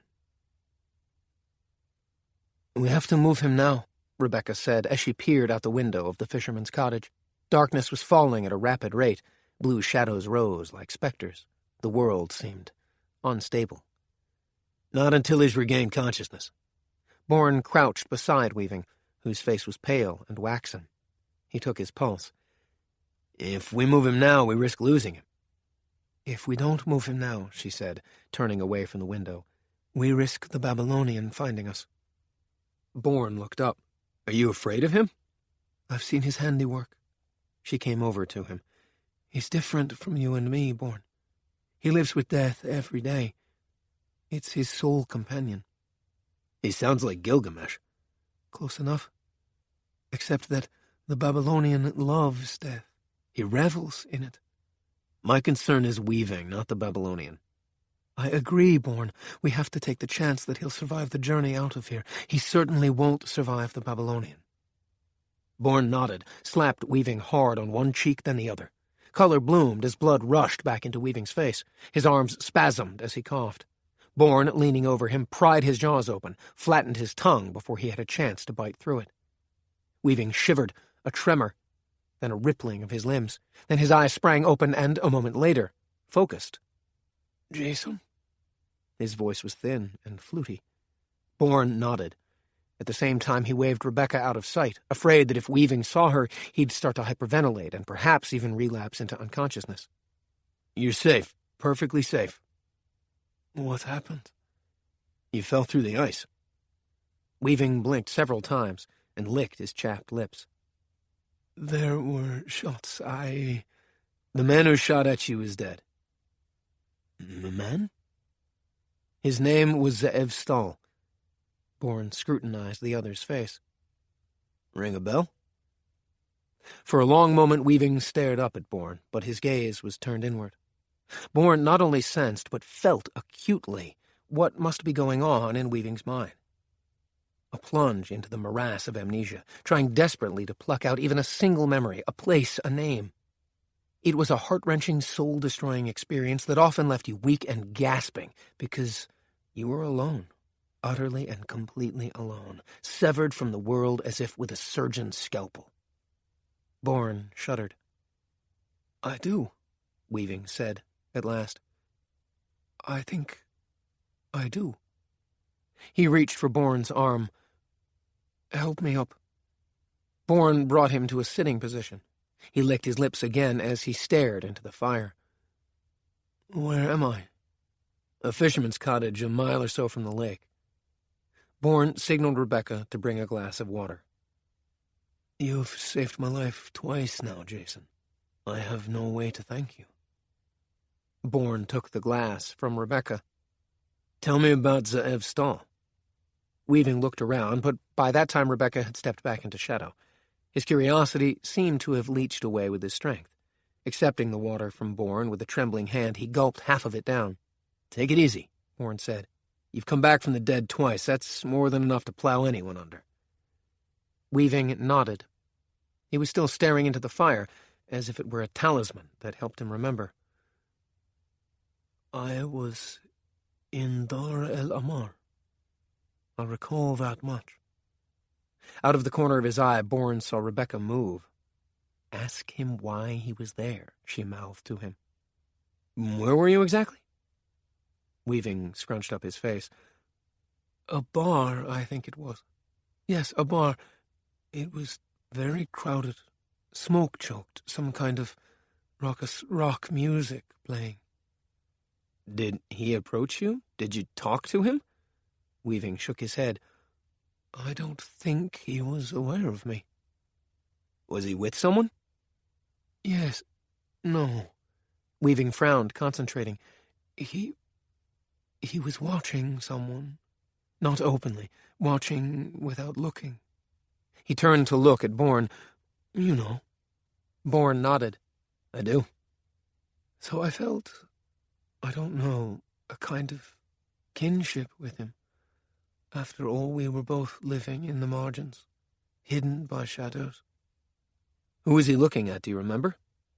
"Oh, yes, vividly. A very beautiful woman. She seemed to exude sex." He drank the remainder of his water, more slowly this time. "She was, well, I was powerfully drawn to her, you might say." The ghost of a smile skittered across his lips. "Well, of course I was. Stoll was interested in her." Rebeka leaned forward. "So you knew Stoll from before?" "Not new, no." Weaving frowned again. "I think I was at the bar to observe him. I know I went after the woman because of his scrutiny of her. I figured she might be my best way to learn about him. Then, I don't know. She seemed to cast a spell over me." Bourne sat back, absorbing this information. He thought the time had come to broach the question that, for the moment, most interested him. "You haven't up to now, but do you remember your name?" "Sure," he said. "Harry Rowland." "She's crashing," the EMS tech yelled to the team that met them at Virginia Hospital Center's ER entrance in Arlington. Hendricks had phoned ahead, using his clout to get a crack group mobilized even before the ambulance came screaming down the driveway, the Escalade hard on its heels. Hendricks leaped out, following the gurney's hurried journey through the sliding doors, down corridors smelling of medication and sickness, hope and fear. He watched as the team of doctors transferred Soraya to hospital equipment and began their critical initial assessment. There was a great deal of murmured crosstalk. He took a step closer to hear what they were saying, but couldn't make head or tail of their jargon-filled conversation. A decision made, they wheeled Soraya out and down another corridor. He hurried after them, but was stopped at the door marked surgery. He pulled at one doctor's sleeve. "What's going on? What's the matter with her?" "Swelling of the brain." A chill went through him. "How serious?" "We won't know until we get inside her skull." Hendricks was aghast. "You're going to open her up? But what about an MRI?" "No time," the doctor said. "We have to think about the fetus as well." Hendricks felt as if the floor had just fallen away beneath him. "Fetus? You mean she's pregnant?" "I'm sorry, Mr. Secretary, but I'm needed inside." He pushed a metal button that opened the door. I'll inform you as soon as I know something. You're mobile? I'll be right here, Hendricks said, stunned. Right here, until I know she's safe and secure. The doctor nodded, then vanished into that mysterious land ruled by surgeons. After a long moment, Hendricks turned away, walking back to where Willis, his Special Forces bodyguard, waited with coffee and a sandwich. This way, sir, Willis said, as he led Hendricks to the waiting room closest to surgery. As usual, he had cleared it out so that he and his boss were the only ones in residence. Hendricks tried to raise Peter Marks, but the call went directly to voicemail. Peter must be out in the field, the only time he kept his phone off. He considered a moment, then asked Willis to get him the number of the main D.C. office of the Bureau of Alcohol, Firearms, Tobacco, and Explosives. When Willis gave it to him, he punched it in on his mobile and asked for Delia Train. He spoke to her briefly and urgently. She told him she was on her way. She sounded calm and collected, which is what Soraya needed at the moment. In all honesty, it was what he needed as well. He made several other calls of a serious and secret nature, and for a time he was calmed.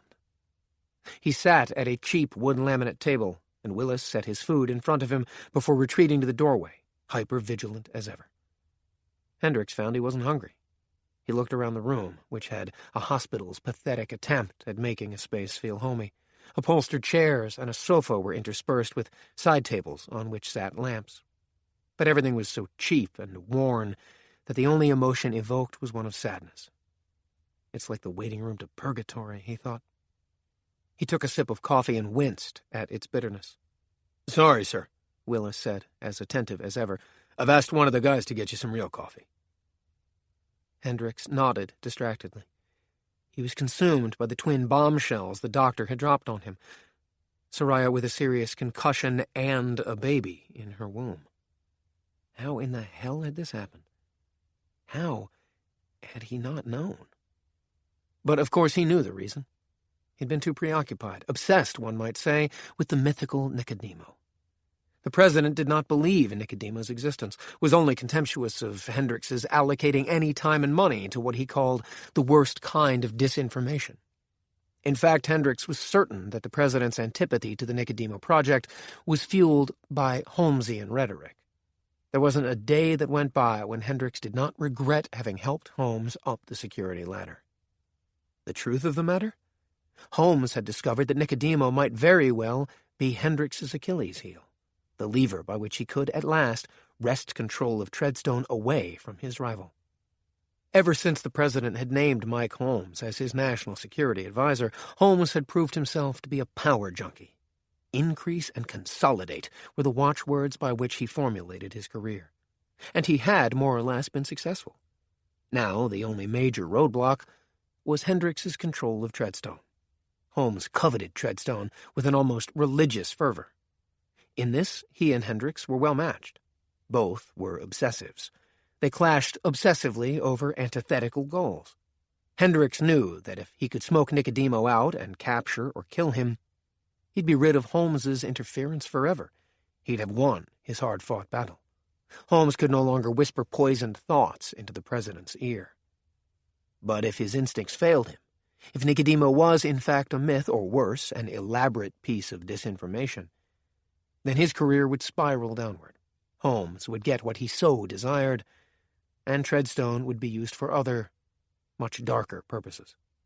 The search for Nicodemo was, in fact, a struggle for the very soul of Treadstone. "Harry," Bourne said, "do you remember where you were born?" Aleph nodded. Bourne had returned to thinking of him as Aleph.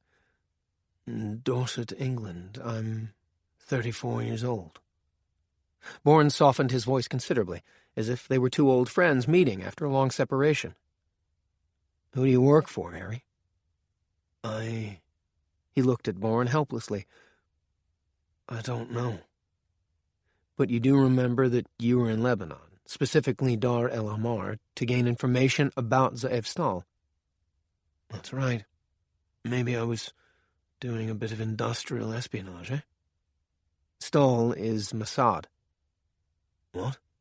Mossad? Why would I—" "Harry, tell me about Manfred Weaving."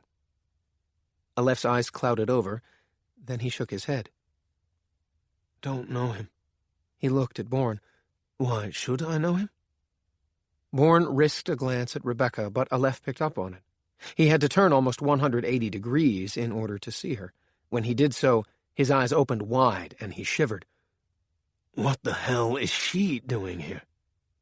Bourne put a hand on his arm as Rebeka came toward them. "She's not going to hurt you.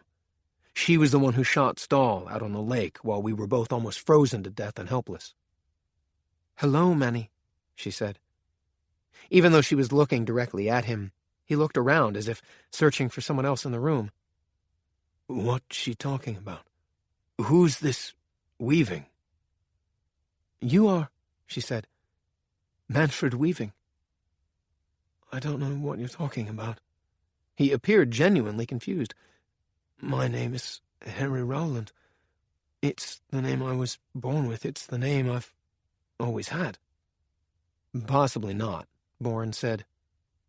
"What? How?" "Your network. Jihad be safe." Rebeka had crouched down beside them. "Tell us its goal." Rowland opened his mouth, about to answer, when they all heard a sound from outside. It was half concealed by the suck and wash of the low surf, but it could have been the scrape of a leather boot sole. In any case, it was very close to the house, and Rebeka mouthed, "He's found us." "Who's found us?" Rowland said. At that moment, the front door crashed open.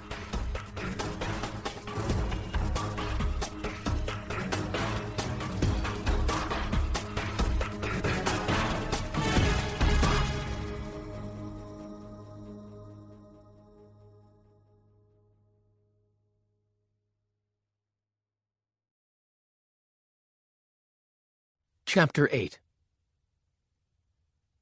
Martha Christiana found Don Fernando Herrera with little difficulty. After receiving her commission, she had hunkered down in her Parisian hotel suite with her laptop and spent the next 8 hours scouring the internet for every iota of information on the banking mogul. The basics were at her fingertips within seconds. Herrera, born in Bogotá in 1946, the youngest child of 4, was shipped off to England for university studies, where he took a first in economics at Oxford. Returning to Colombia, he had worked in the oil industry, rapidly working his way up the hierarchy until he went out on his own, successfully bidding for the company he had worked at. This was how he had amassed his first fortune. It was unclear how he segued into international banking, but from what Martha read, Aguardiente Bancorp was now one of the 3 largest banks outside of the United States. Further exploration turned up more. 5 years ago, Herrera had named Diego, his only son, to head up the prestigious London branch of Aguardiente. Diego had been killed several years ago under mysterious circumstances that, no matter how she tried, Martha could not clarify. It seemed clear enough that he had been murdered, possibly by Herrera's enemies, though that too remained murky. Currently, Herrera's main residence was in the Santa Cruz barrio of Sevilla, though he maintained homes in London, Cadiz, and Paris. When she had absorbed all the information available on the web, she pushed back her chair, rose, and padded across the parquet floor to the bathroom, where she turned on the taps and stepped into a steaming shower. By the time she emerged, she had the framework of a plan formulated. By the time she had dried off, blown out her hair, put on makeup, and gotten dressed, the plan had been fleshed out and detailed. Gathering up her coat, she went out of the hotel. Her car was waiting for her, its powerful engine humming happily in the chilly air. Her driver opened the door for her, and she climbed in. Herrera lived in an apartment on the Ile Saint-Louis, in the middle of the Seine River. It was on the western tip, high up, with breathtaking views that encompassed the Pantheon and the Eiffel Tower on the left bank, Notre Dame Cathedral on the adjoining Ile de la Cité, and the major buildings in that section of the right bank.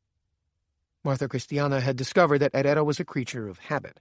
He liked to haunt certain bars, cafes, bistros, and restaurants in whichever city he was currently inhabiting. In Paris, that meant Le Fleuronil for breakfast, lunch at Yamcha, and dinner at La Racine. As it was too late for lunch and too early for dinner, she had the car take her past the Aguardiente Bancorp offices.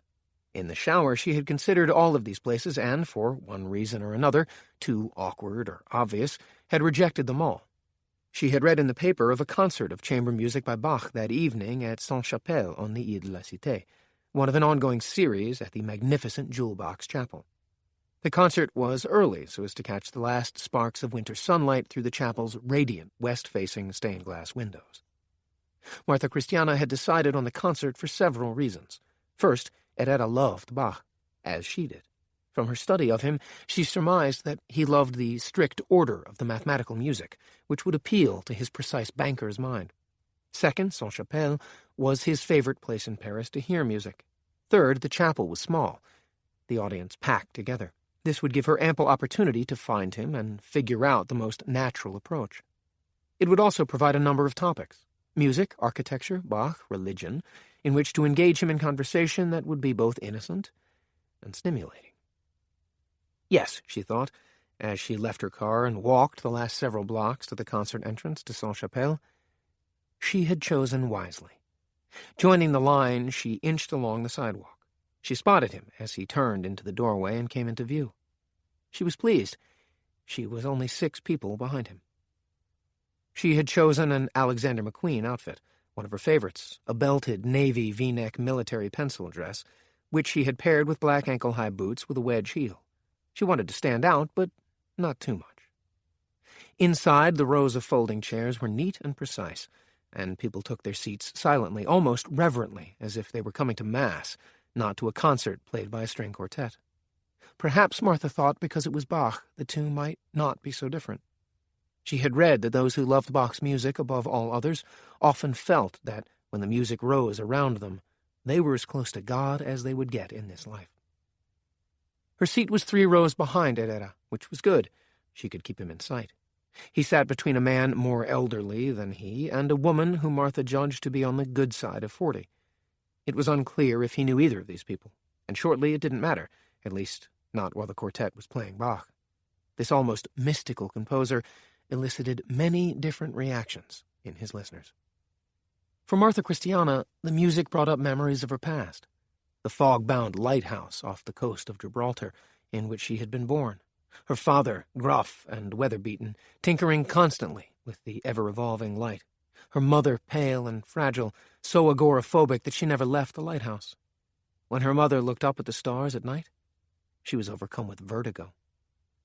The musicians played, the music unfurled, precise and rigorous in its progression of notes, and Martha Christiana saw herself escaping the lighthouse, leaving her dysfunctional parents behind, stealing aboard a freighter, steaming out of Gibraltar Harbor for North Africa, where for 19 months she roamed the streets of Marrakesh, selling herself to stupid tourists as a virgin over and over, after the first time using fresh goat's blood she bought from a butcher, before she was taken in by an enormously wealthy Moroccan, who made her his unwilling concubine.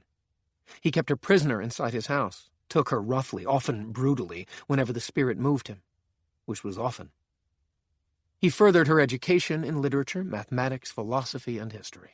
He also taught her how to look inward, to meditate, to empty herself of all thought, all desire, and while she was in that transcendental state, to see God. He gave her the world, many worlds, in fact. Eventually, inevitably, the knowledge with which he endowed her opened her eyes to the terrible price he was exacting from her. 3 times she tried to escape from her perfumed prison, and 3 times he caught her. Each time her punishment was more grievous, more monstrous, but she steeled herself. She would not be cowed. Instead, one night, while they made love, she rose up, intending to slit his throat with a shard of glass she had hoarded in secret. His eyes turned opaque, as if he could see his death reflected in her face. He emitted a sound like the ticking of a massive grandfather clock. She spread her arms wide, as if summoning God to do her bidding. His clawed fingers dug in, scratched down her upper arms, as if he wished to take her with him as he died of a massive heart attack. Gathering up what money she could find, leaving untouched anything that could be traced back to him, she had fled Marrakesh, never to return. These were not altogether pleasant memories, but they were hers, and after years of trying to deny them, she now accepted them as part of her, albeit a part known only to herself. Every once in a while, when she was alone in the dark, she played Bach on her iPod, re-evoking these memories to remind herself of who she was and where she had come from. Then she meditated, emptying herself in order for God to fill her up. It had taken her a long time, absorbing pain of all kinds to reach this state of being. Always, she emerged from these introspective sessions feeling renewed and ready for the task at hand. The concert over, the audience applauded, then stood and applauded some more, calling for an encore. The quartet re-emerged from the wings, where they had been absorbing the well-deserved accolades, took up their instruments and played a short, thrumming piece. More applause as the concert ended, for good this time.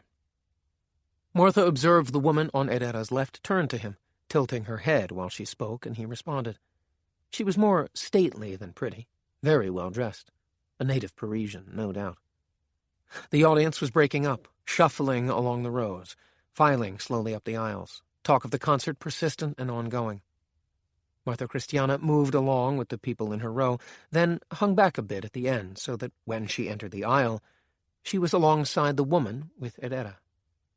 "Le concert vous a-t-il plu?" she said to the woman. "Did you enjoy the concert?" "J'aime Bach, et vous?" "I love Bach, don't you?" "En fait, non," the woman replied. "In fact, no. Je préfère Satie." Martha, thanking God for the opening, finally addressed Herrera. "Et vous, monsieur? Préférez-vous aussi Satie?" "Non," Herrera said, with an indulgent smile toward his companion. "I favor Bach above all other composers, apart, of course, from Stephen Sondheim." Martha emitted a silvery laugh as she threw back her head, revealing her long neck and velvety throat. "Yes," she said, "Follies is my favorite show." For the first time, Herrera looked past his companion, sizing Martha up. By this time, they had reached the echoing marble hallway that led to the street. That was the moment for her to nod in friendly fashion and move ahead of the couple. Outside, a drizzle was turning the streets shiny. Martha paused to turn up the collar of her coat, take out a cigarette, and fumble for her lighter. Before she could find it, a flame appeared before her, and she leaned in, drawing smoke deeply into her lungs. As she let it out, she looked up to see Herrera standing in front of her. He was alone. "Where is your companion?" "She had a previous engagement." Martha raised her eyebrows. "Really?" She liked his laugh. It was deep and rich, and came from his lower belly. "No, I dismissed her." "An employee, then?" "Just an acquaintance, nothing more." Martha liked the way he said nothing more, not dismissively, just matter-of-factly, indicating that circumstances had changed, that he was quick to adapt to the changes. Herrera took out a cigar, held it up for her to see. "Do you mind?" "Not at all," Martha said. "I enjoy the smell of a good cigar." They introduced themselves.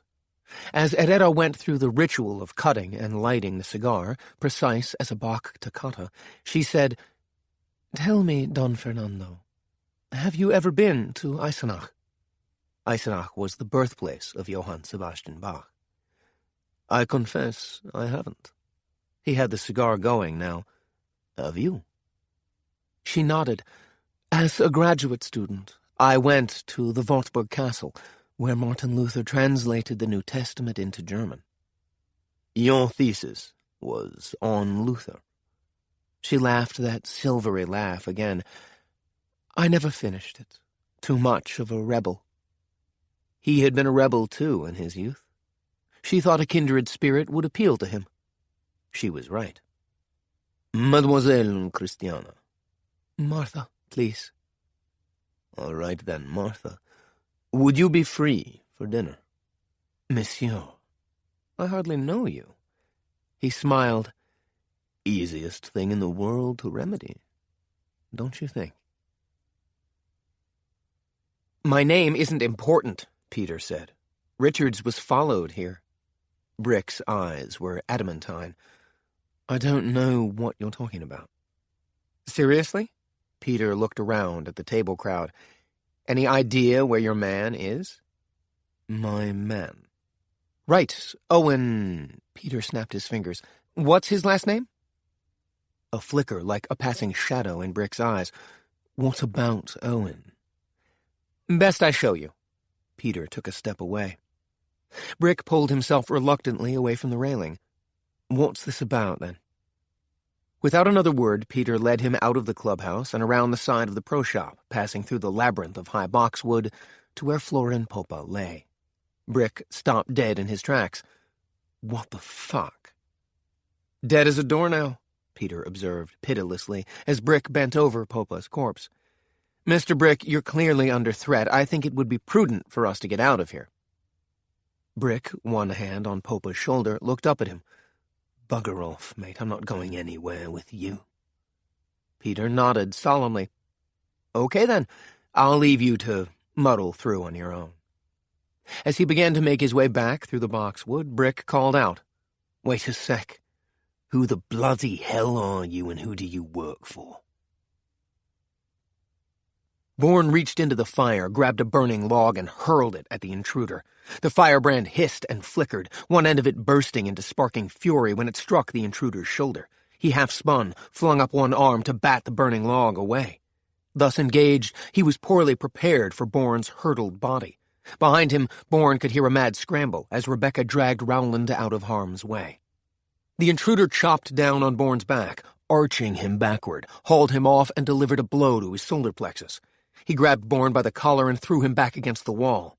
Bourne ripped a print off the wall, smashing it as the intruder bull-rushed him. The glass shattered, Bourne grasping a long, slender piece and ignoring the cut in his palm as he grasped it, struck downward. He had aimed for the intruder's neck, but missed, the point of the glass shard burying itself instead in the intruder's back. The momentum of the bull rush took both men down to the floor. Seemingly ignoring the glass shard, the intruder flicked out a knife, stabbing down with it. Bourne rolled away, and the knife point buried itself in a narrow gap between the ancient floorboards. Instead of wasting time trying to pry it free, the intruder simply let it go, freeing another weapon. Rebeka recognized Ilan Halevi immediately. The moment Bourne engaged the Babylonian, she busied herself dragging, weaving back around the corner into the shadows of the kitchen cupboards. With a whispered, "For the love of God, stay put," she drew a pair of scaling knives out of their wooden holder, slipped one into her waistband, and hefted the other as she reappeared around the corner. Just in time to see the Babylonian, a shard of glass protruding from his blood-stained back, stab brutally down with a folding dagger. She moved swiftly and silently, the scaling knife held in front of her. It had a wicked-looking gut hook on its top edge.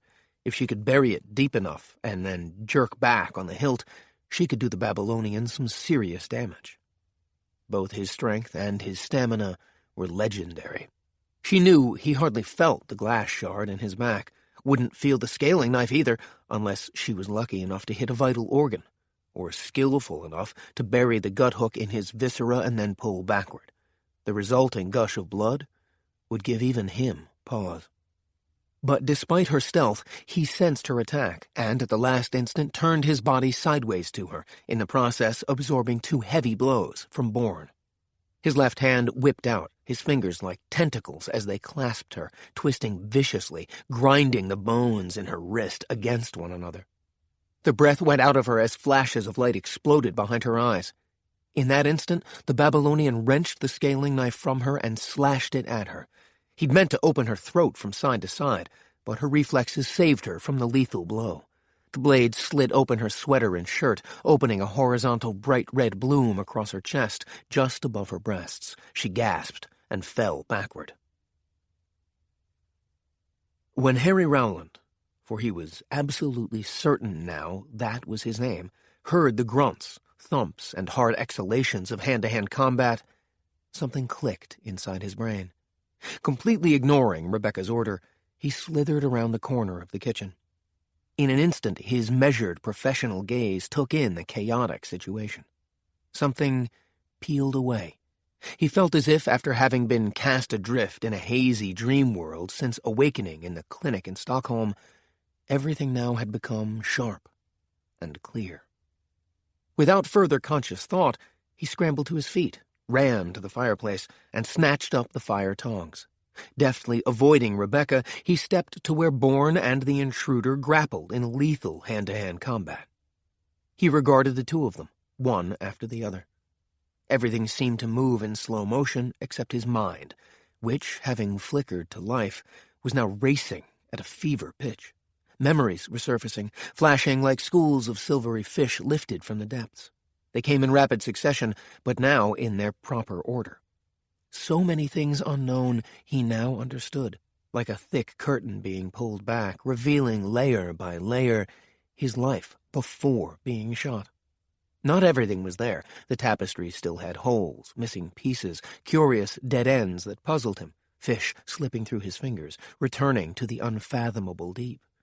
Some thoughts still didn't make sense, but certain imperatives did, and these drove him to decisive, galvanic action. Lifting the fire tongs over his head, Harry Rowland brought them whistling down toward the top of Bourne's skull. Book 2, Chapter 9. We live in a world where information is constantly flowing, through servers, networks, intranets, the Internet. Charles Thorne, typing notes on his iPad 3 as an app recorded every word Maceo Encarnacion uttered, nodded. We are fast becoming a cloud culture, Encarnacion continued. Each hour of each day, the amount of information grows exponentially, and all of this expanding tsunami of information, all of it, exists in some form or other that can be read and understood by outsiders, by overhearing, bugging, or hacking. Thorne, sitting with Encarnacion in the offices of Politics as Usual, felt his mobile buzz against his thigh as it lay in his pocket. He ignored it, nodding encouragingly at Encarnacion. It had taken him months of complex negotiations with a succession of underlings to get Encarnacion, the president and CEO of Steel Trap, to agree to be interviewed. Steel Trap, the world's largest internet security firm, was an anomaly in the world of business. So large, so influential, so successful, yet privately held, therefore beholden to no one. Its internal structure was entirely opaque. In the end, Thorne had lucked out.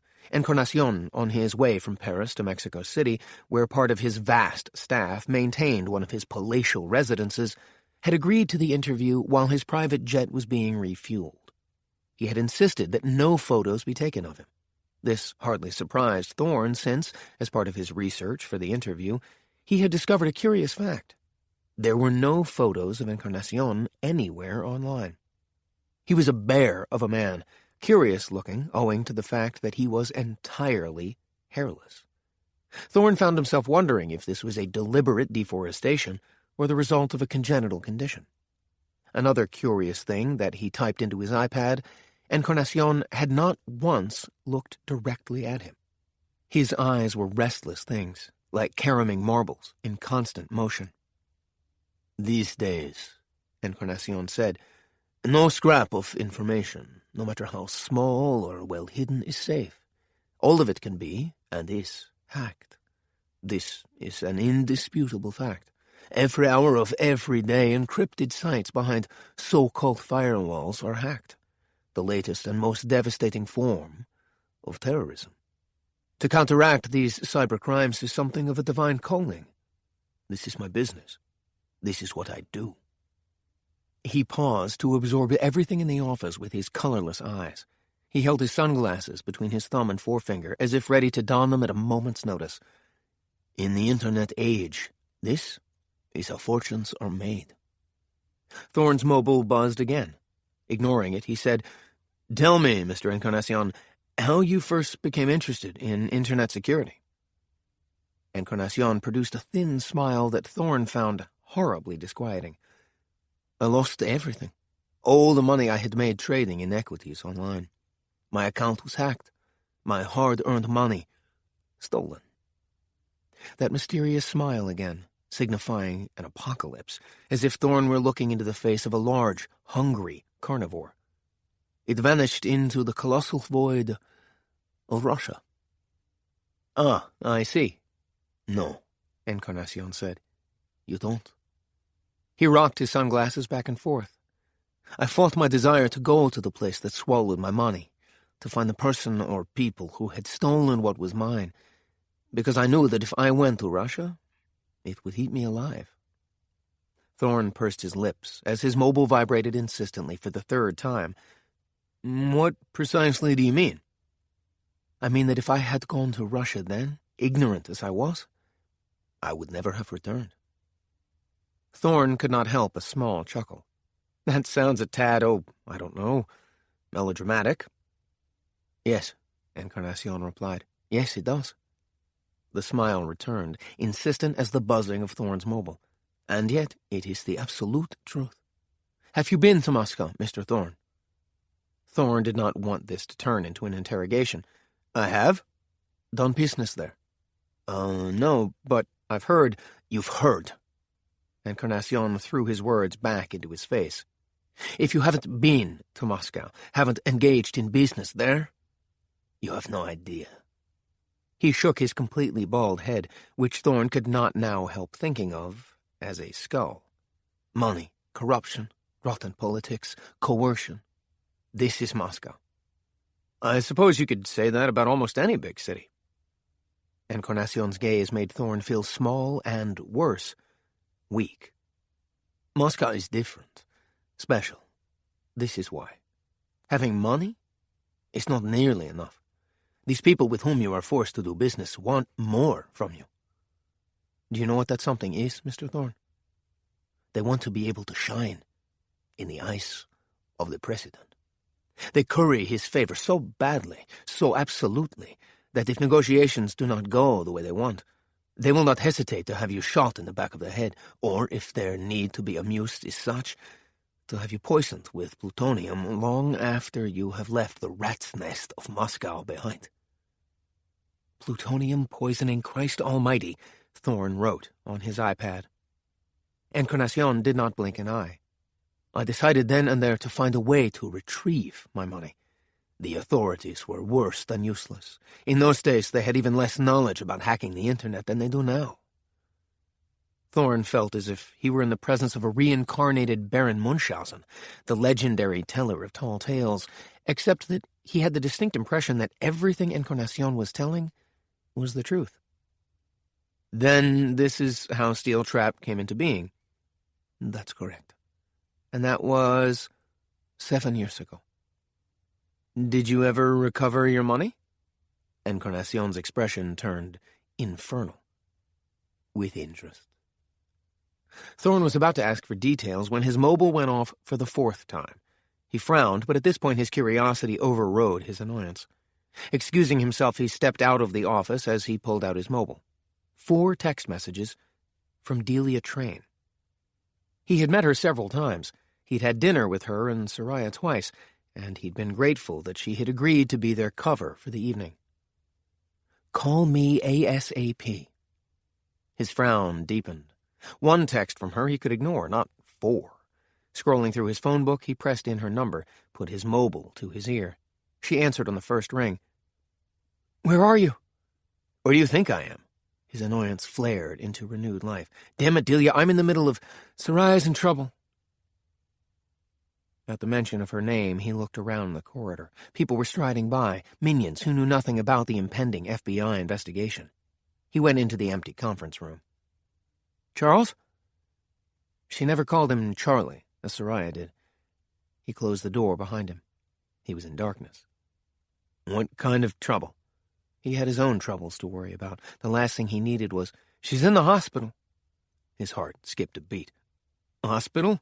He parroted stupidly. Why, what's the matter? She was hurt in Paris, a concussion. Apparently flying home made it worse. What? Delia, for the love of God. She has a subdural hematoma. Her brain is bleeding. Thorne felt the sudden need to sit down. Charles? How? His voice box seemed to have shut down. He cleared his throat violently, swallowed convulsively. How bad is it? Bad enough that they need to do an emergency procedure. Is she... He couldn't say it. I don't know. I'm at the Virginia Hospital Center in Arlington, but she hasn't had a surgery yet. He found his thoughts drifting back to Maceo Encarnacion, who even now was cooling his heels in his office, while Delia was further complicating his already overcomplicated life. He wanted to forgive her, but could not. They have to relieve the pressure in her brain, stop the bleeding, Delia was saying now. The procedure is normally fairly straightforward, but in Soraya's case, there's a complication. Christ, there's more, he thought. What complication? She's pregnant, Charles. Thorne started as if jolted by a surge of electricity. What? She's carrying your child. As Harry Rowland brought the fire tongs down toward the top of his head, Bourne raised an arm. His hand, grasping the fire tongs, redirected them down onto the intruder's shoulder. Immediately, Bourne kicked out, connected with the intruder's knee, then rolled away. Rowland struggled, refused to loosen his death grip on the fire tongs. Bourne connected with the point of his chin, snapping Rowland's head back, his teeth clacking together, but Rowland continued his grip on the impromptu weapon. And Bourne couldn't turn away. The intruder's leg swept out, connecting with Bourne's ankle, and he went down, pulling Rowland with him. Rebeka figured she must have blacked out for a moment because when she roused herself, wiping blood off her face, she saw Bourne and Rowland tangled up with the Babylonian. Staggering to her feet, she ripped the tongs from Rowland's hand, grabbed him by the collar, and jerked him backward away from the other two men. "Idiot!" she spat. "What do you think you're doing?" He turned on her and struck her soundly across the face. "You have no fucking idea what you've stepped into," he said. Recovering, she hit back, but he blocked her and, at the same time, used the heel of his hand in 3 percussive blows that brought her to her knees. "It all comes down to this," he said as he bent over her. "I remember everything now. Everything, do you understand?" She tried to get to her feet, but he wouldn't let her. With his memory, he seemed to have regained all his strength and cunning.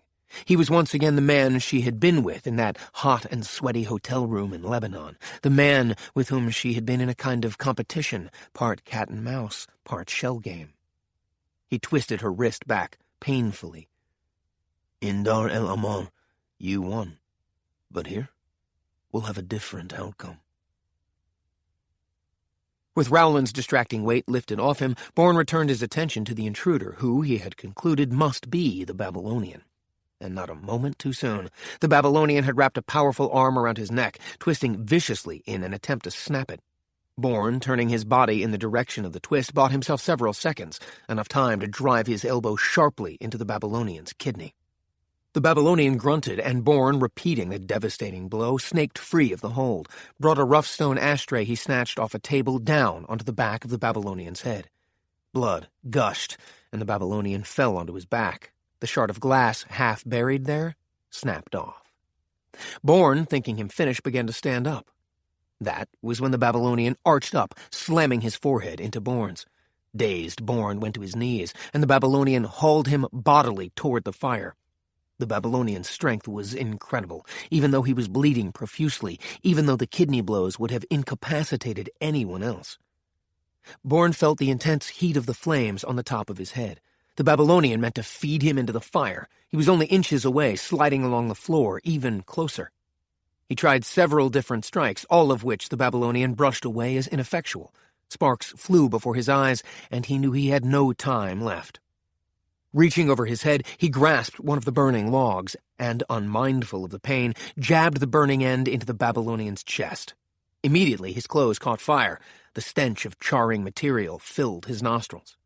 Rolling away, Bourne was up and running. He saw Rebeka restraining Rowland in the kitchen. Pointing to the rear door, he ushered them through, out into the bitter nighttime cold, and into Rebeka's boat. While Bourne scooped up handfuls of snow to soothe the blistered skin of his palms, she dragged Rowland on board, then started the engine. Bourne cast off the lines, and they raced off in a spray of icy black water, vanishing into the gathering gloom. "I don't work for anyone," Peter said, lying smoothly. "At least, not permanently." Brick stared at him. "You'll freelance." "Precisely." They were in Brick's brand-new fire-red Audi A8. Peter was driving, taking the place of the late, unlamented Florin Popa. Brick had insisted on this arrangement so he could keep an eye on Peter, whom he still had little reason to trust. They had stopped at the pro shop so Peter could change back into his street clothes. He did this while Brick, leaning against the line of metal lockers, watched him like a pervert in a public restroom, even while he made a brief, muffled call on his mobile. Brick, in the shotgun seat, grunted now.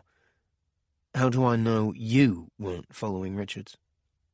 You don't, Peter was thinking as fast as he could. If not you, who followed Richards?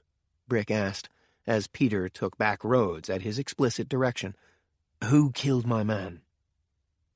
Peter Marks. He works for the same outfit Richards does. He suspected Richards. Peter nodded, making a right, then an almost immediate left. They were heading away from Arlington, deeper into the Virginia countryside, leaving the manicured lawns and multi-million-dollar housing enclaves behind, driving into wilder terrain, rolling hills, dense forests, damp glens stretched out before them. The next step, Peter said, is to take revenge. Otherwise, this organization, having followed Richards to you, will never let you out of its sight. You can't be serious. But I am. You want to know what I was doing at Blackfriar? Okay. I was keeping an eye on you. Noting the tensing reaction throughout Brick's entire body, he said, I was keeping an eye on you because I want to work for you. I'm tired of being on my own, with no job security, nothing to fall back on.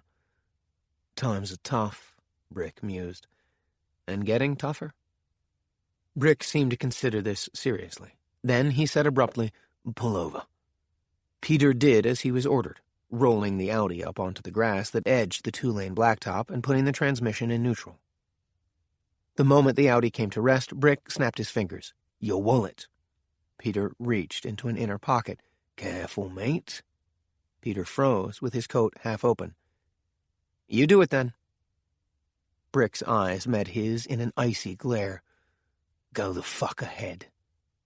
Using just his thumb and forefinger, Peter carefully extracted the second wallet that was in plain sight in front of the concealed pocket where his real one lay. He handed it over. Brick allowed it to sit in the open palm of his left hand. With his right, he peeled back the fold. Only then did his gaze drop to read the driver's license revealed. Anthony Zunder. The icy eyes flicked up again. What the fuck kind of name is that, mate? Ukrainian. Legends always felt it was more realistic to use a name that required an explanation. They were right. Brick's eyes turned to slits. You don't look Ukrainian, old son. My mother's a beauty from Amsterdam. Brick grunted again. Don't fucking flatter yourself, you're not that pretty. Reassured, he pawed through the rest of the docs and the wallet. Credit cards, a bank debit card, museum membership cards, even, amusingly, an unpaid speeding ticket. Then he handed it back. You prefer Anthony or Tony? Peter shrugged. Depends on friend or foe. Brick laughed. Okay, Tony. Get out. I'll drop you off. You meet me at the club tomorrow at 1. Then what? Then, Brick said, his face dead serious, we'll see what you're all about. After Thorne apologized to the man known to the world as Maceo Encarnacion, hurrying out of the politics-as-usual offices, Encarnacion gathered up his greatcoat and strolled to the bank of elevators. While he waited, he allowed his practiced eye to observe the orderly pace of the workplace, the concentrated faces, the purposeful strides, the pride puffing out chests. Above all, the sense of superiority and security that, he knew full well, would shatter into 10,000 pieces in the face of the chaos that was about to hurl itself full tilt at everyone employed here. The sense of chaos put him in mind of Moscow. The end of the story he had begun before the interview with Charles Thorne was aborted. The end Thorne would never know. Using the algorithms he and his crew had so cleverly and painstakingly devised, he had tracked down the criminals who had hacked his online account and sucked his money into the scarifying Russian underworld. After having thoroughly prepared himself, he had spent precisely 3 days in Moscow. By the time he had flown out, 2 corpses, weighed down with their own weaponry, were lying at the bottom of the Moskva River, eyes wide and staring in disbelief. As for the money, Encarnacion had repatriated his and retrieved theirs the same way they had robbed him. When the gleaming chrome elevator doors opened, he stepped in, placing himself next to a blonde with long legs and impressive hips. He'd always been a sucker for impressive hips and butt. "Good afternoon," he said, basking in the incandescent glow of her wide smile. There was frantic movement in the fisherman's cottage in Sadaloga as the Babylonian fought to strip off his clothes and minimize the damage the flames were wreaking on him. Stumbling and grimacing, he made his way to the single bathroom, turned on the shower's cold water tap, and hurled himself beneath the spray. At once he was engulfed in a cloud of smoke, making him choke. Better than having his skin flayed off. Soon enough, the smoke turned to steam. The flames extinguished, he stripped off the remnants of charred underwear and stepped out of the shower. His body was as lean and long-armed as that of a long-distance swimmer, all rippling muscle, hard and compact beneath taut, sunburnished skin. He dared not use a towel on the burns that covered much of his chest, neck, and hands. He used the mirror over the sink to check out the glass shard in his back. It took him a moment because his eyes were watering so profusely. He thought his body would retain scars, especially his neck, but he was too well trained to dwell on that. Instead, he got down to the business at hand, scrutinizing his wound with a surgical precision and thoroughness. Even though the end of the shard had broken off when he fell on it, there was enough still visible for him to pull it out. Bracing himself against the edge of the sink and looking over his shoulder into his image in the mirror, he grasped the shard just beneath the jagged edge. He took a deep breath and let it out slowly and completely. At that instant, he pulled hard, and the shard slid free. The wound began to drool blood, but it was clean, and he knew it would soon stop. Dripping water, still pink with his blood, he returned to the kitchen, opened the back door, and, naked, threw himself face down into the snow. The cold, he knew, would help minimize the swelling as well as numb the pain. When he'd had enough, he turned on his back, numbing the wound there. After a few more minutes, he picked himself up and, returning inside, rummaged in the kitchen cupboards until he found a package of baking soda. Shaking out the powder into a bowl he took down from a shelf, he mixed it with water, stirring it into the consistency of a thick paste. Then, breath hissing through clenched teeth, he began to daub this poultice on his burns until they were completely covered in a thick salve that would both protect and begin to heal his wounds. In the bathroom, he found a full tube of antibacterial cream, plus the remnants of the powerful prescription antibiotics Rebeka had left behind. On the tube's label were typed both her name and an address in Stockholm. The pain was already fading, the baking soda drawing it out of him. In a while, he'd throw himself into the snow again. He guzzled down 2 antibiotic tablets with a beer he found in the refrigerator. Pulling his knife from between the floorboards, he paced back and forth with the silent, ferocious, cruel mindset of a tiger until he felt his full strength flooding back. Looking again at the label on the vial of antibiotics, he could not help but smile. Her address in Stockholm. He'd be on them again. And this time, he vowed, they'd all die. Chapter 10. "Do you like films?" Don Fernando asked over breakfast coffee and croissants at Le Feu en Ile. "Of course I like films," Martha Christiana replied. "Who doesn't?" After dinner the night before, they had agreed to meet again this morning. He had not invited her back to his apartment after dinner. He wondered whether she had been disappointed. "I mean old films. Classics." "Even better." She sipped her coffee, served in a huge, thick cup. Outside the plate-glass windows, the magnificent rounded rear of Notre Dame rose, majestic and delicate, flying buttresses spreading like multiple wings. "But many old films aren't the classics they're reported to be. Have you seen Don't Look Now? When it isn't being preposterous, it's incomprehensible." "I was thinking of Luis Buñuel's The Exterminating Angel." She shook her head. Her eyes were bright in the spark of morning light. "Never saw it." When he told her the synopsis, she said, "So everyone in this house is trapped, just as we ourselves are by our lives. They argue, fight, make love, grow weary and bored. Some die." She snorted. "That isn't art. It's existence." "True enough." "I thought Buñuel was a surrealist." Actually, he was a satirist. Frankly, I don't see anything in the least bit amusing in the film. Don Fernando didn't either, but that was beside the point. He had thought of the film because Martha Christiana was an exterminating angel. He knew who and what she was. He had been in the company of women of her ilk. More than likely he would be again, if he survived her. He knew without a shadow of a doubt that she was a sinister emissary. Nicodemo had commissioned her. This fact heartened him. He was getting close. It meant he had stirred this particular level of hell sufficiently that she had been dispatched to usher him to his death.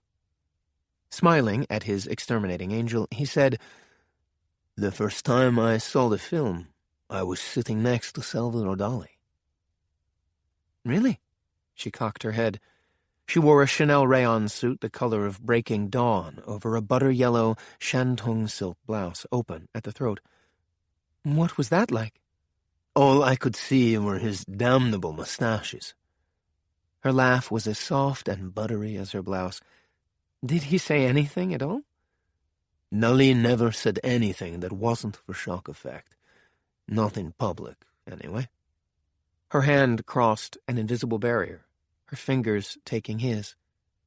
"You've led such a fascinating life." He shrugged. "More than some, I suppose. Less than others." The slanted sunlight caught in her eyes made them glitter like hand-cut gems. "I'd like to know you better, Don Fernando. Much better." He allowed his smile to widen. She was good, he thought, better than most. But he would scarcely expect anything less from Nicodemo. "I'd like that," he replied. "More than you know." Delia was waiting for Charles Thorne at admitting. She had been watching people come and go through the imposing front entrance of the Virginia Hospital Center for 10 minutes. She was sipping very bad coffee she had unadvisedly purchased from a vending machine on the same floor where Soraya was still in surgery. Delia had met Soraya 9 years ago, when Soraya was still working for the late Martin Lindros at CI. At that time, Delia was alone, unsure of who she was, let alone what her sexual orientation might be, which was the one area of life that frightened her. For a time, she had thought she was asexual. Soraya had changed all that. Delia had been sent into the field to disarm a bomb that had been found in the vicinity of the Supreme Court building. Soraya was there along with several FBI agents in an attempt to determine who had set the device and whether he was a foreign or homegrown terrorist. Either possibility was frightening. The bomb's mechanism proved to be difficult to neutralize, which pointed to a professional terrorist. Everyone, save Soraya, had backed away to a safe distance, while Delia worked on defusing it. "You ought to get clear of here," Delia remembered saying. "No one ought to be alone," Soraya answered her. "If I fail, if this thing goes off?" Soraya had engaged her eyes for the briefest moment, especially at the end. Then she had produced the most disarming grin. "But you won't fail." Thorne, striding into admitting, rudely shattered her reverie. Recognizing the anxious expression on his face as he came up to her, she said, "She had the procedure and passed a quiet night. That's all I know." As he followed her down a linoleum-floored corridor to the bank of oversized elevators, he said, "What you told me over the phone."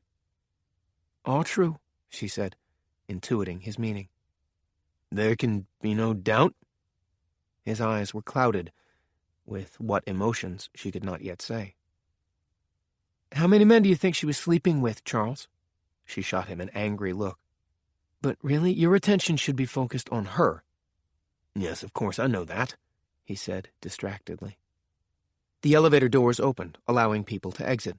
They stepped in, and Delia pressed the button for the 3rd floor. They rode up in silence. The elevator car smelled of disinfectant, sickly sweet disease, and the slow secretions of the aged. As they stepped out onto the 3rd floor, Delia said, "I have to warn you that Secretary Hendricks is here." "Shit. How am I going to explain my presence?" "I've thought of that," Delia said.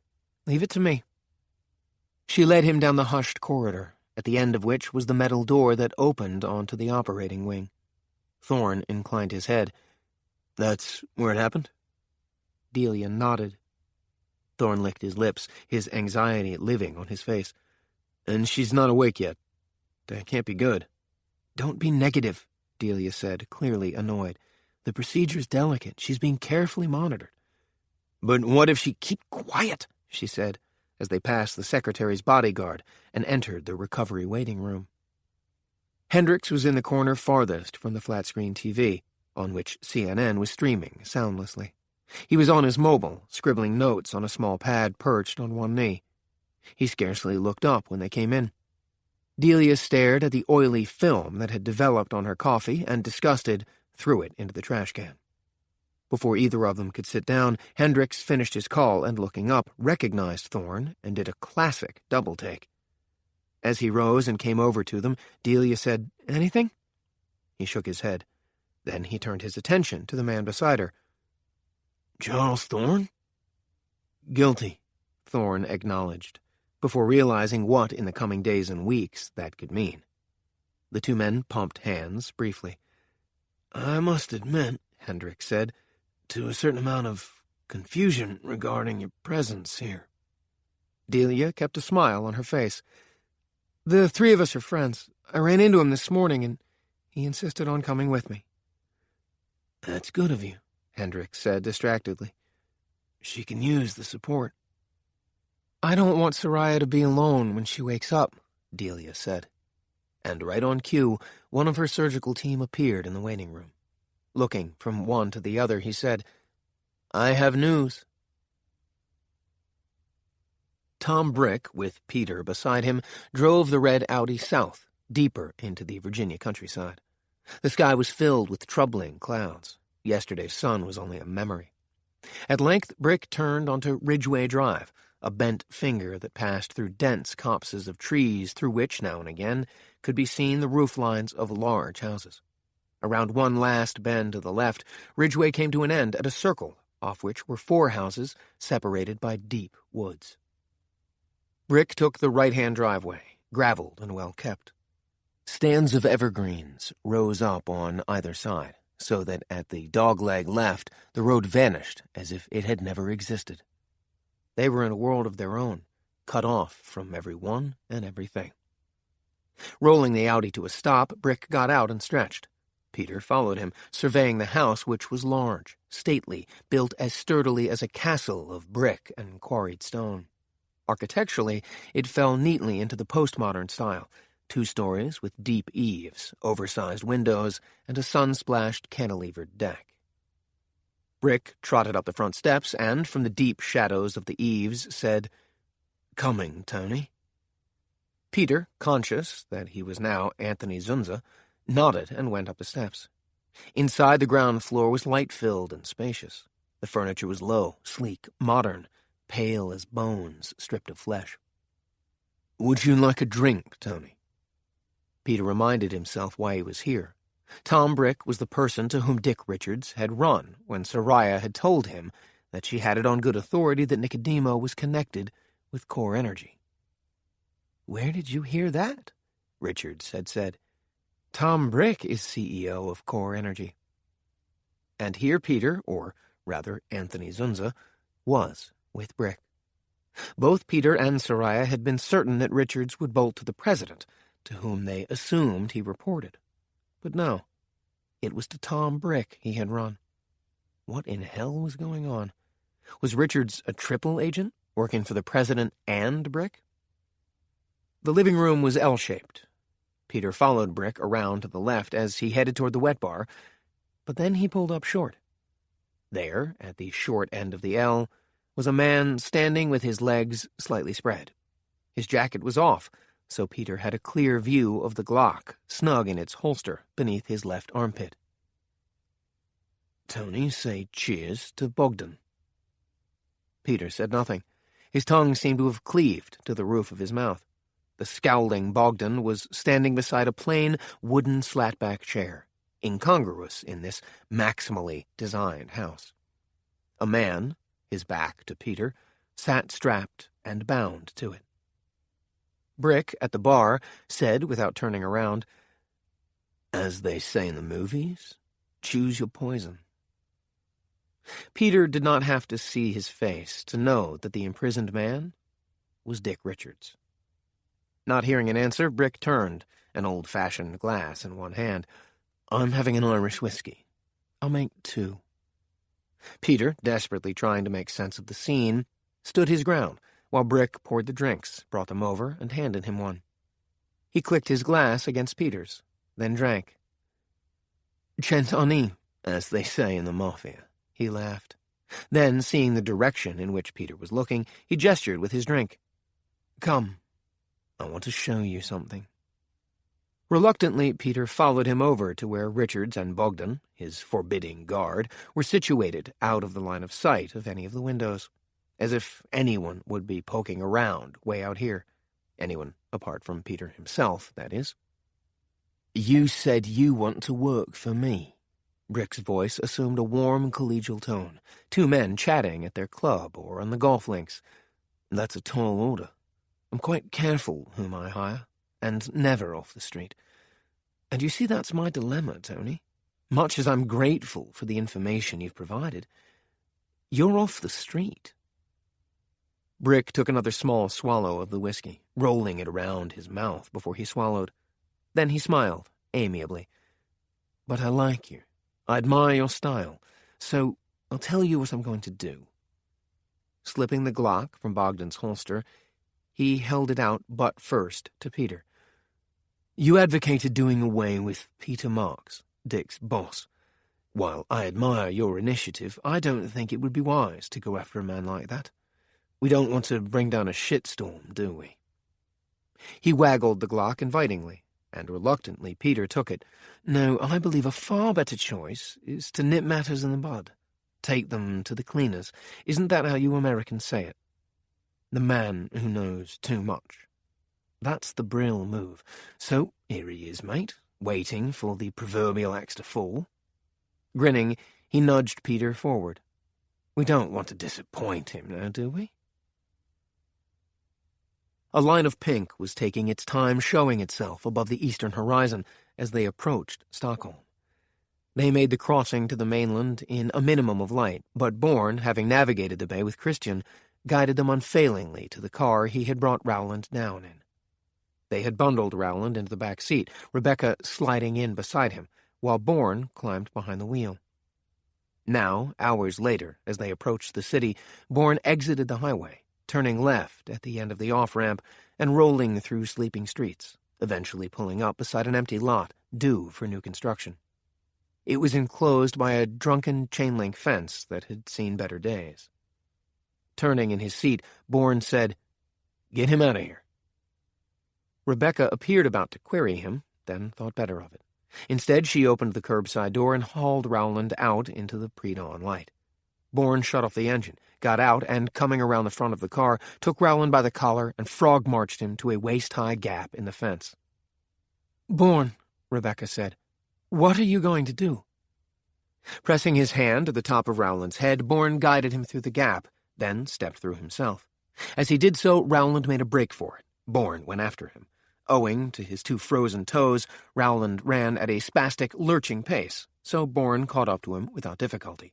He slammed him on the back of his head, and Rowland collapsed to his knees, where he remained, his upper torso rocking back and forth as if he had lost all sense of equilibrium. Rebeka came up to them. "Bourne, don't hurt him. Now that he's regained his memory, we need what's in his head." "He's not going to tell us a damn thing." He slammed the back of Rowland's head a second time. "Are you, Rowland?" Rowland shook his head, and Bourne struck him a massive blow between the shoulder blades. With an animal grunt, he fell into the snow-covered dirt. Bourne reached down and hauled him back to his penitent, kneeling position. Alarmed, Rebeka said, "Bourne, what are you going to do?" "Shut up." Bourne was filled with a murderous rage, not only because this man had tried to kill him, had, judging by his actions in the fisherman's cottage, been sent to kill him, but because he had regained his memory. Bourne had not. In all the years since being pitched into the Mediterranean, he still knew next to nothing about his previous life. It was true enough that he had managed to slot himself into the Bourne identity. He was Jason Bourne now. but he was still a man without a past, without a home, without any place to call his own. He floated in the air, unmoored, ungrounded, forever searching for... He didn't even know what he was searching for. But this man, who, if Rebeka was to be believed, had been sent by Jihad bi Saif to kill him, had regained everything he had lost when Rebeka's shot had grazed his head, pitching him into Hemfikin Bay. He struck Rowland again. Justice. And again he wanted justice. Bourne, for God's sake! Rebeka, both her hands wrapped around his right forearm, stopped him from a third blow. He kicked Rowland in the kidney and felt a measure of satisfaction as he crumpled over onto his side.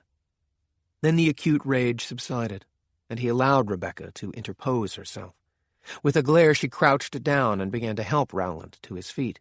This Bourne could not tolerate, and he struck the back of Rowland's knee so that he once more fell to his knees. Leaving him there, she rose to her feet and confronted Bourne. "He was sent to kill me," Bourne said, before she had a chance to speak. "One of many, yes?" She sought to hold his eyes with her own. Then she shook her head again. "Don't for a moment think I don't know what's really going on." "I don't know what you're talking about," he said dully. He felt spent, and worse, empty. "Let's pretend you do." She took a step toward him, lowering her voice. "What use will beating him to a pulp do? It's counterproductive," she added, answering her own question. Then, as if uncertain whether she had gotten through to him, she repeated, "It's counterproductive." His eyes cleared and he nodded. She smiled tentatively. "Now, let's go at him. Together, maybe we can achieve what each of us alone has failed to do."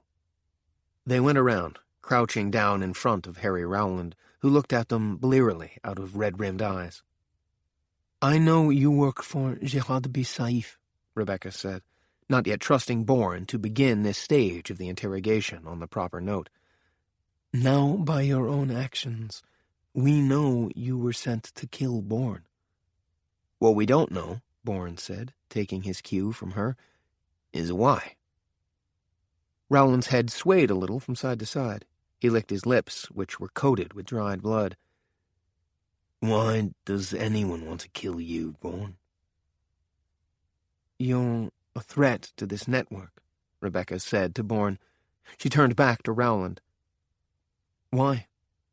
His bloodshot eyes stared at her. "You did this to me. I was besotted with you. Those nights in Dar el Amar, you made me forget my mission." He cocked his head to one side. "How did you do that? I don't understand. What magic did you work?" "This is what we do, Harry." Rebeka put a hand gently on his thigh. "The charade worked both ways.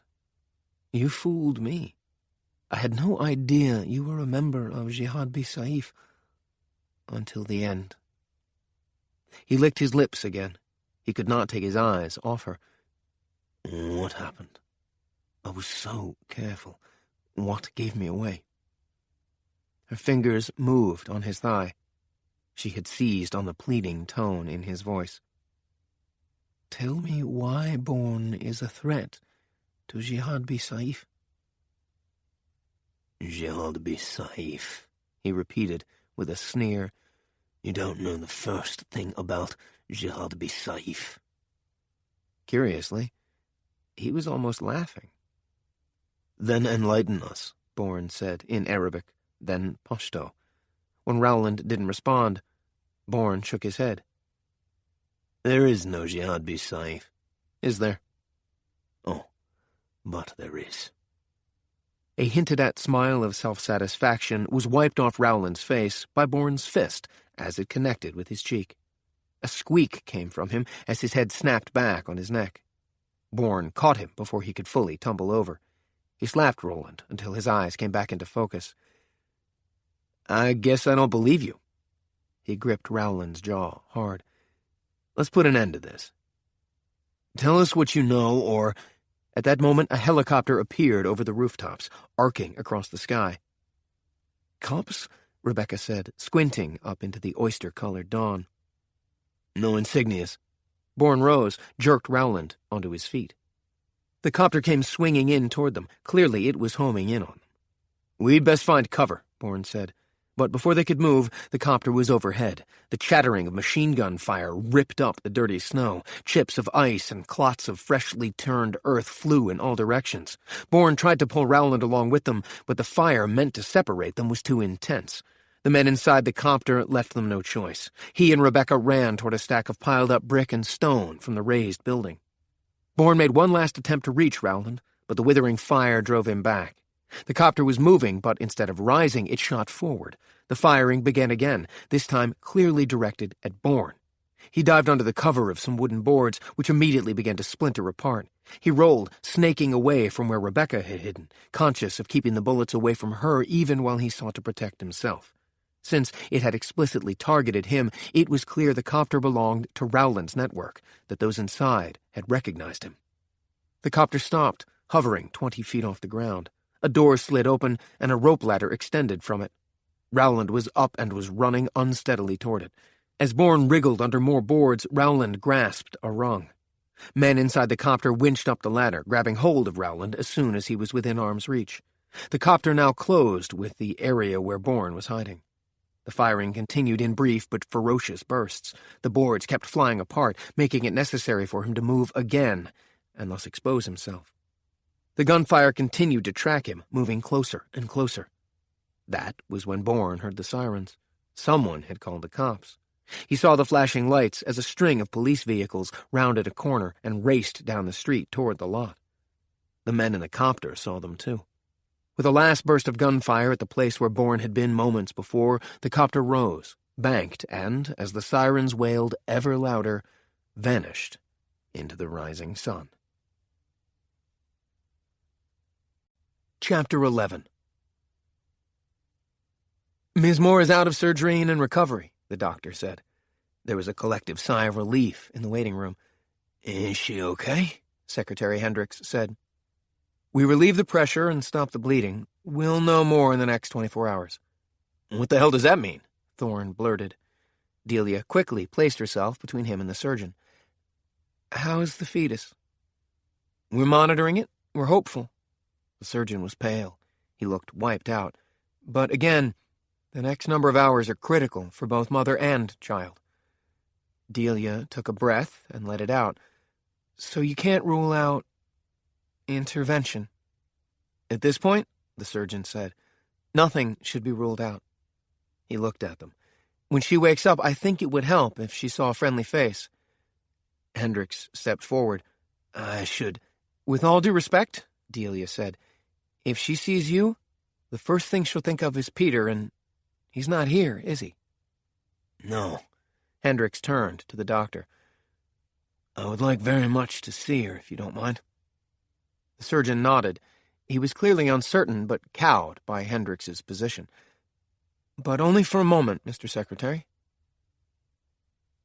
I'm so sorry, Hendricks said, bent over Soraya's supine form. I fear I've asked far too much of you. Her huge, dark eyes regarded him woozily, running in and out of focus, and she mouthed 2 words. My job.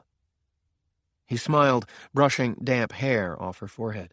There was a tube running out of the side of her head, surrounded by bandages. She was hooked up to multiple machines monitoring her heart rate, pulse, and blood pressure. She looked weak, a pallor beneath her skin, but otherwise sound enough. Your job is one thing, Hendricks said, but this, what has come about because of it, is quite another. Beneath the ebbing torpor of the anesthesia, her eyes showed surprise. You know. He nodded. The doctor said not to worry. The baby's fine. A tear welled out of her eye, rolling down her cheek. Soraya, I forced you to cross a line with Charles Thorne that should never be crossed. I did, she whispered, her voice paper-thin. I did. He shook his head, his expression genuinely sorrowful. Soraya, No regrets, she said, just before the surgeon came in and ordered an end to the interview. At almost the very moment Hendricks returned to the waiting room, his mobile buzzed. He glanced down. "Oh, well, the president needs me." "How is she?" Delia's anxiety was written all over her face. "Weak, but she seems okay." He looked around for his coat, but his bodyguard, stepping into the room, handed it to him. "Listen, you have my mobile number. Keep me posted." "Absolutely." "Well," he shrugged on his coat, "I'm deeply relieved." As it had been doing all morning, Delia's mind flashed back to her first meeting with Soraya. After the bomb had been defused and it had been delivered to a joint forensics team, the two women had returned to their respective offices. But late in the day, Delia's phone had rung. Soraya asked if she would join her for a drink. They met in a dim, smoky bar that smelled of beer and bourbon. Soraya took her hand. "I never saw anything like that." She looked up at Delia's face. "You've got the fingers of an artist." Delia was dumbstruck. The instant Soraya took her hand, she felt a tingling that ran all the way up her arm. It entered her torso, and where it ended up made her realize that she wasn't asexual after all. She could barely recall what they talked about as they drank, but as they moved to the restaurant next door and the conversation turned to their backgrounds, Delia's mind snapped back into focus. Both she and Soraya viewed themselves as outsiders. They didn't hang in groups, they weren't joiners, even though the fast track in any meaningful job in D.C. required joining as many clubs as possible. "We all are," Delia said now to Secretary Hendricks, though she was acutely aware that the stab of fear she had experienced when Hendricks had called her had not fully dissipated.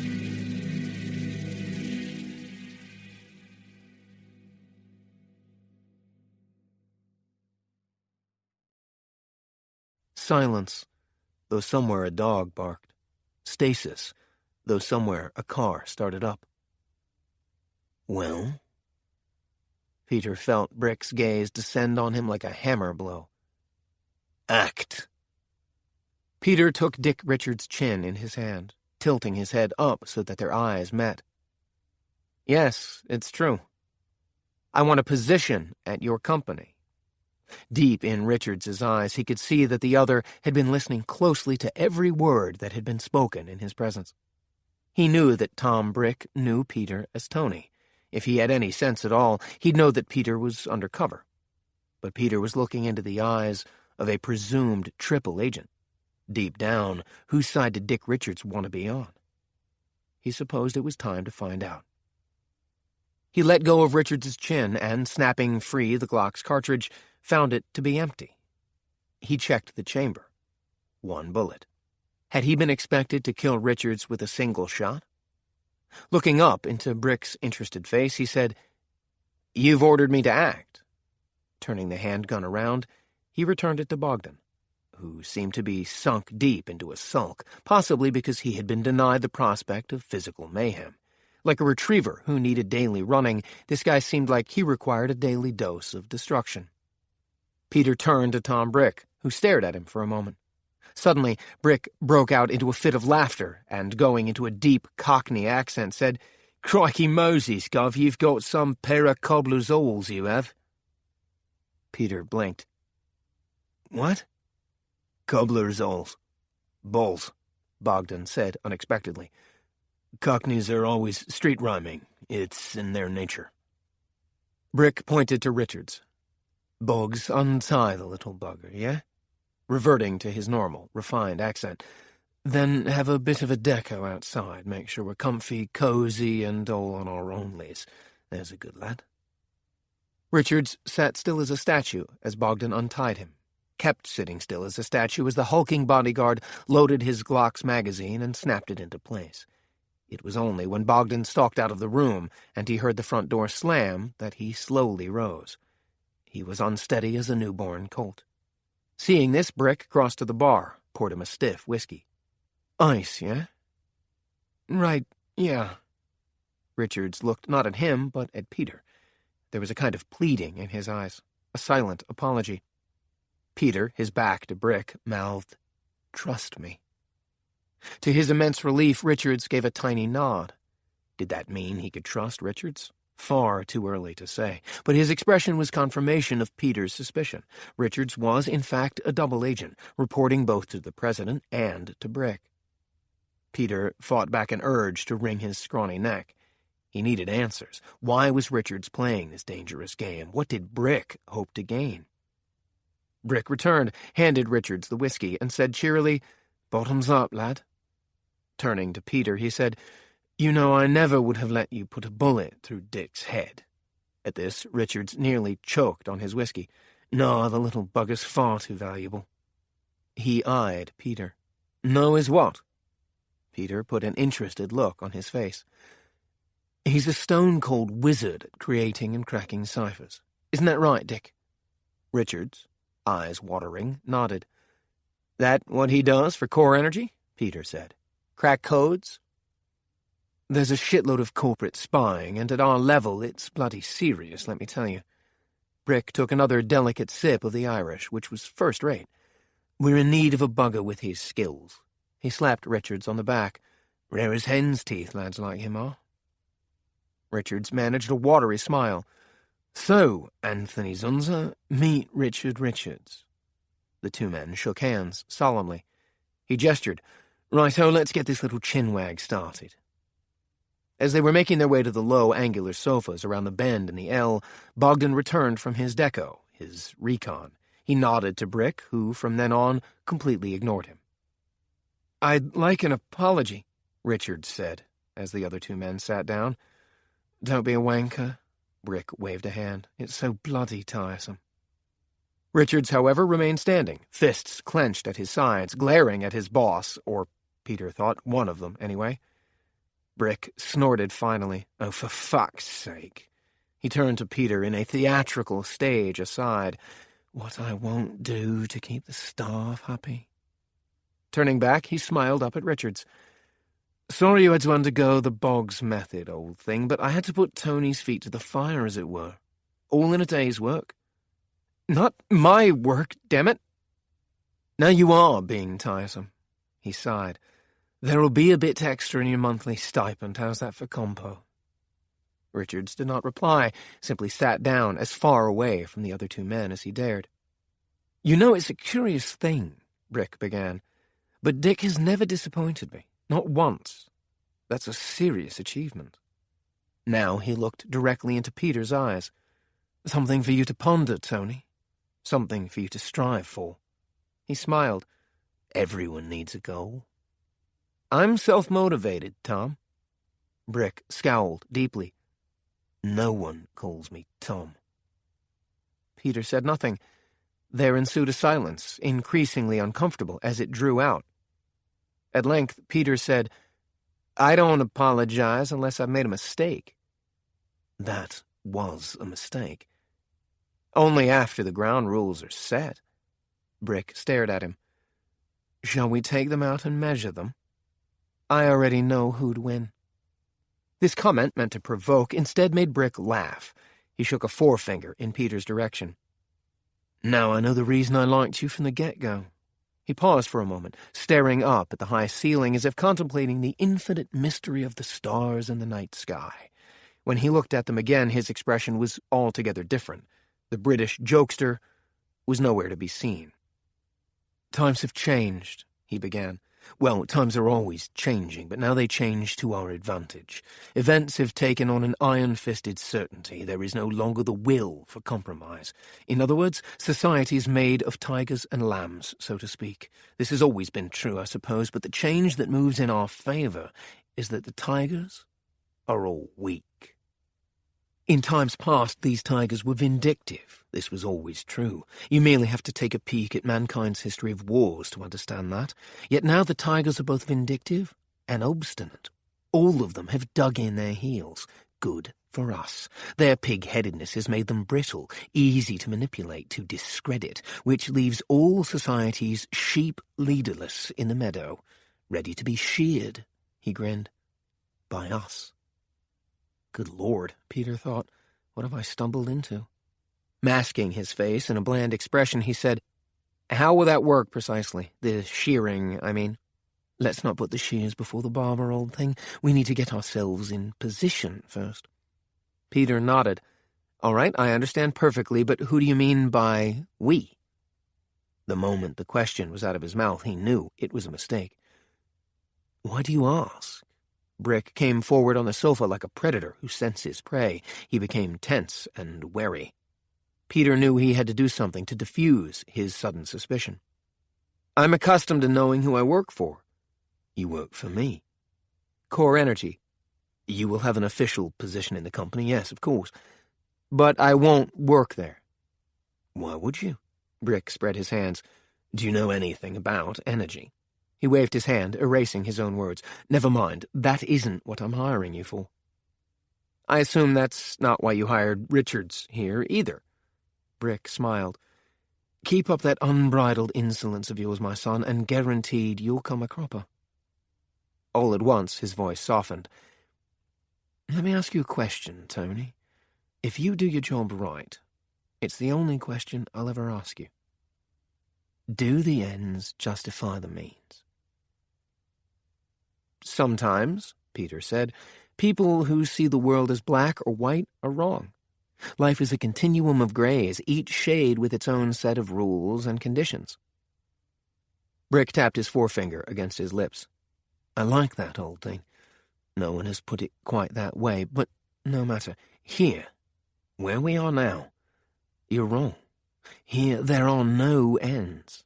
Only means. We ask for, we demand results. If one mean doesn't produce the desired result, we move on to another. Do you understand? There are no ends here. Only means. Philosophy is all well and good, Peter said, but it's not helping me understand what we're doing. An example is required. Brick lifted a finger. All right, then. Let's take the recent earthquake and tsunami in Japan, which led the country to shut down 4 reactors crucial for electricity. For months now, Tokyo and other major cities have had to ration their electricity needs. Even in Tokyo's main office buildings, the headquarters of its most prestigious corporations, the air conditioning has to be set at 80 degrees. Do you know what it's like to work in 80-degree temperature, in a suit and tie? Dress codes have had to be relaxed, a Japanese cultural taboo, fetishistic to an extreme, obliterated. Now the country is faced with having to revert to more expensive and environmentally polluting fossil fuels for its electricity needs. The alternative is sitting immobile in the dark, full-on economic disaster. Then here we come and provide a cheaper energy alternative. What can the Japanese government say? But yes, they fairly leapt at our offer. As I say, this is an example, but an instructive one nonetheless. Core Energy will now provide an affordable, reliably constant energy flow. Okay, I get that, Peter said, but you're taking advantage of a fluke of nature, a one-off event no one could have foreseen. It would seem that way, wouldn't it? A slow smile spread across Brick's face. But the fact is, the natural order of things isn't what caused the core meltdowns. It was human error. The reactors were 12 years old. Their emergency cooling system still relied on electricity, rather than the updated versions that use gravity to inundate the cores with water to cool the rods, even when electricity isn't available. Peter shook his head. I'm not certain I understand. It's to our advantage to make use of human greed, old son. Nuclear inspectors and key company officials were given, incentives to look the other way. It took a moment or two for Peter to get his head around the enormity of what Brick was telling him. When the truth did hit him, he felt dizzy, sick to his stomach. Are you... For an agitated moment, he couldn't form the words. Are you telling me that Core Energy was the cause of the disaster? Well, I wouldn't go that far, Brick said, but we certainly did our part to help matters along. And while it's true that France, for instance, gets 80% of its electricity from its nuclear reactors, and we haven't yet discovered a way to incapacitate them as we did in Japan, the country, in fact all of Europe, gets its essential natural gas via a pipeline that originates in Russia. Now, what do you suppose would happen if that pipeline were to shut down, or if sections were blown to bits? What would happen if the carefully fomented so-called Arab Spring uprisings caused the blockade of the Suez Canal, or the Gulf of Aqaba? Disaster or opportunity? You see what I'm getting at? Every other company in the world seeks to control supply. We, however, strive to control demand. This is how we occupy the center of the board. The shock must have shown on Peter's face, because Brick said, "Oh, no one at Core Energy can be linked, if that's what's worrying you. There is what would be the term? A Black Ops division that handles such matters, creating need, the opportunities necessary for Core Energy to expand its business. This is where you fit in, old thing. Why do you think I hired you?" From his hidey hole beneath the pile of half-splintered wood, Bourne saw a majority of the police vehicles peel off, trying to follow the flight path of the copter. One cop car and an EMS vehicle kept straight on toward the vacant lot. He'd already scanned the perimeter and knew they had entered via the only hole in the fence. He saw movement out of the corner of his eye. Rebeka was emerging from beneath the impromptu stone and brick rubble fortress in which she had taken shelter. He poked his head out and, when she saw him, gestured at the wooden boards. Understanding his silent signal, she nodded and scrambled out, checking the immediate environment. Bourne did the same, digging through the layers of debris and discarded garbage lodged under the boards. His fingers found a couple of cans, and he pulled them free. The official vehicles were nearing. They had very little time before the cops would be crawling all over the lot. They could not afford to be caught up as material witnesses or, worse, persons of interest in a police investigation. The Swedish cops took the discharging of firearms extremely seriously. There would be no end of interrogations and incarcerations. Rebeka scuttled toward him. "I didn't find anything flammable," she whispered. "As it happens, I did." He held up the 2 dented cans of paint. They were 2/3 empty, but there was still more than enough left for ignition. As he pried open the lids, she produced her lighter. Bourne set the cans just beneath a chimney of boards, moving them to allow the right amount of draw. She lit the paint, and they scrambled back around behind the pile of boards. They were very dry underneath and caught almost immediately. The cops and EMS team spotted the flames and smoke and ducked through the rent in the chain-link fence, making directly for the fire. By this time, Bourne and Rebeka were 50 yards away. "Nice diversion," she said, "but we're still not out of here." Bourne led them, crouched and hidden, along the periphery until he found a patch of protected ground. Shoving a piece of wood into her hand, he said, "Dig." While she went to work, he grasped the bottom of the fence and tried to curl it up. It wouldn't budge. "Stop," he said. He stood in front of one of the leaning fence posts, kicked it hard twice, and it canted over so that the section of fence became a kind of ramp. Grasping it with curled fingers, they climbed to the top, then jumped off onto the pavement beyond the lot. They ran. "The problem," Dr. Steen said, "is that Soraya waited so long." He regarded Delia as if she were a functional idiot. "She waited until she had an acute episode. If she had taken my advice—" "She didn't," Delia said curtly. She hated the way doctors spoke down to everyone else. "Let's move on." Dr. Santiago, the head surgeon on Soraya's team, cleared his throat. "Let's move to a more private space, shall we?" Delia and Thorne had been led by a nurse through the big metal door into the sacred space where the operating theaters and recovery rooms existed, as if on a faraway shore. Dr. Santiago led them into an unoccupied recovery cubicle. It was small, close, and claustrophobic. It smelled strongly of disinfectant. "All right," Delia said, weary of being given yet another prognosis, which would contradict the ones that came before. "Let's hear it."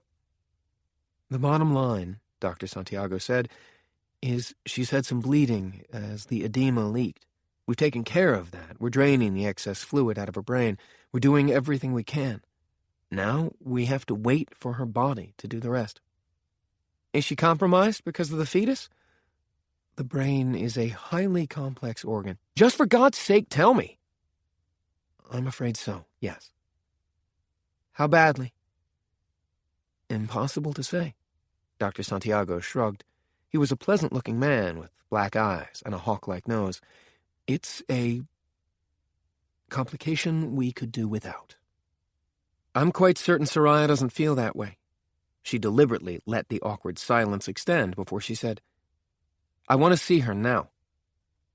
Of course. Both of the doctors appeared relieved to end the interview.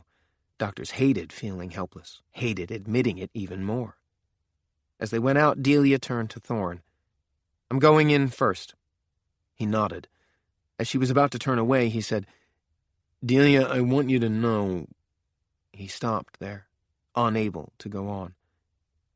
Whatever you have to say, Charles, say it to her, okay? He nodded again. Dr. Santiago was waiting for her. He smiled thinly at her and gestured, This way. She followed him down a corridor that seemed to be a separate entity, breathing on its own. He stopped at a curtained doorway and stood aside. 5 minutes, he cautioned. No more.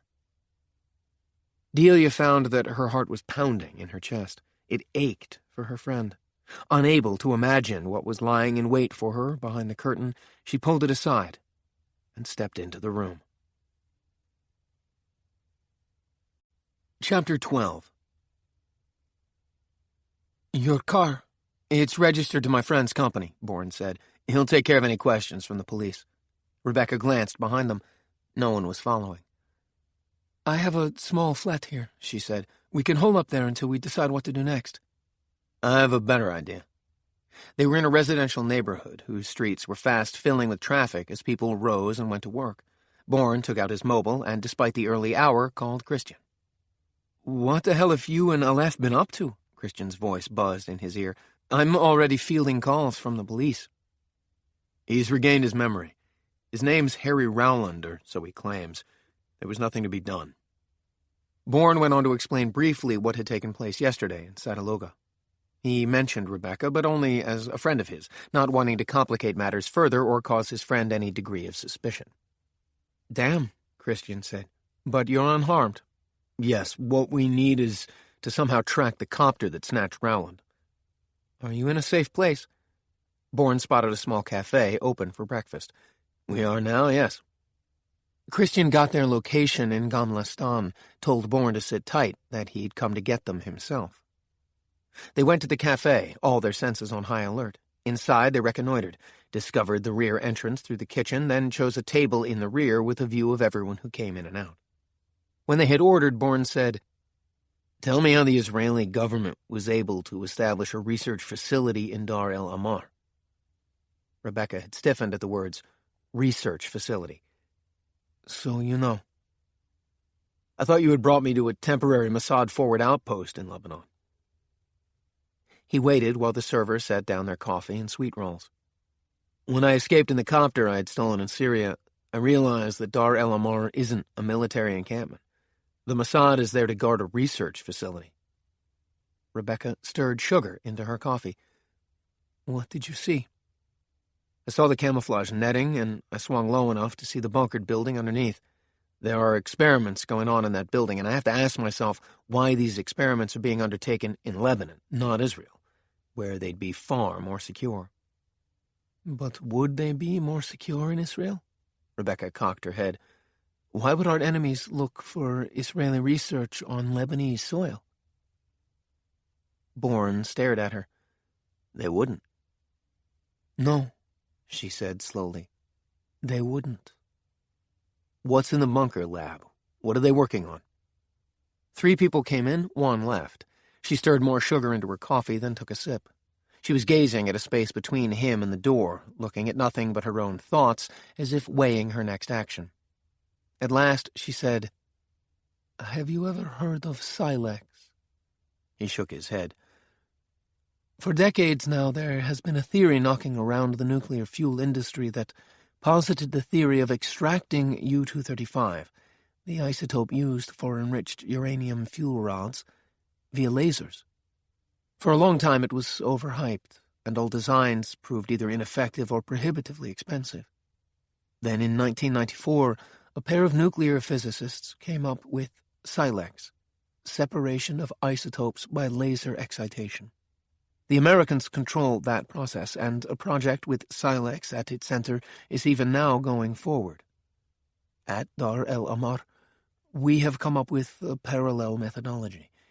It's being tested in such secrecy because of fears that, if stolen, the technology could be used by terrorist cells or nations like Iran to accelerate weapons designs. Bourne thought a moment. Rowland was trying to steal the technology at Dar el Amar. That's what I thought. But the fact is that Harry knew nothing about the real purpose of Dar el Amar, let alone the experiments. No, he was looking for you, and ironically, in pursuing him, I led him directly to you. You couldn't know that.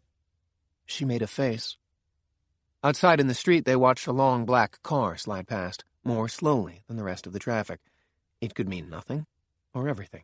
They kept their eyes on the plate glass door. 2 elderly ladies walked in and sat down.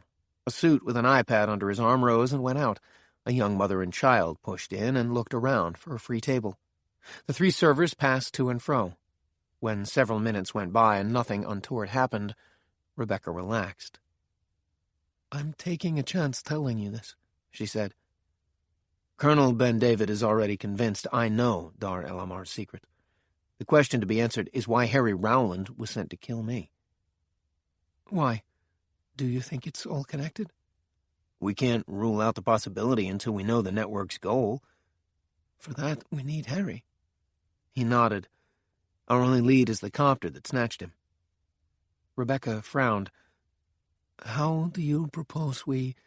Her question was cut short as 2 uniformed police came through the door and began to scrutinize the customers. Martha Christiana, sitting next to Don Fernando Herrera in a private jet, was used to walking a tightrope. In fact, she welcomed it.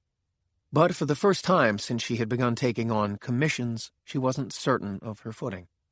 Don Fernando was proving to be more of a challenge than she could have anticipated. For one thing, he was something of an enigma. For another, he didn't act like any older man she had ever met. He was a dynamo of physical energy, and mentally he wasn't stuck in the reminiscences of a former age, unable to embrace an increasingly complex technological present. More than anything, he wasn't afraid of the even more challenging future. Experience had taught her that older men, having expended their reserves of creative energy, were now content to fade into the comfortable background, letting the present whiz by them in an incomprehensible blur. Don Fernando's grasp of cutting-edge technology was both comprehensive and dazzling. On a fundamental level, she found Don Fernando charming, erudite, and psychologically astute. He drew her as the sun does a planet. The 2 of them made intimate connections that both exhilarated and alarmed her. She found herself basking in these connections the way a beachgoer toasts in sunshine. When she was with him, she was happy. In this, she was deviating from the successful execution of her commission. She knew this, but she didn't stop. Such behavior was completely foreign to her and, as such, a mystery. Another thing, there was in Don Fernando something of a memory for her, of a time before Marrakesh, before she ran away from the lighthouse, a time of raging storms and walls of water crashing furiously against the rocky promontory onto which her home was driven like a massive spike. Or had her thoughts turned in this direction because Don Fernando was flying her to Gibraltar? I'd like to take you to dinner, he had said earlier that day.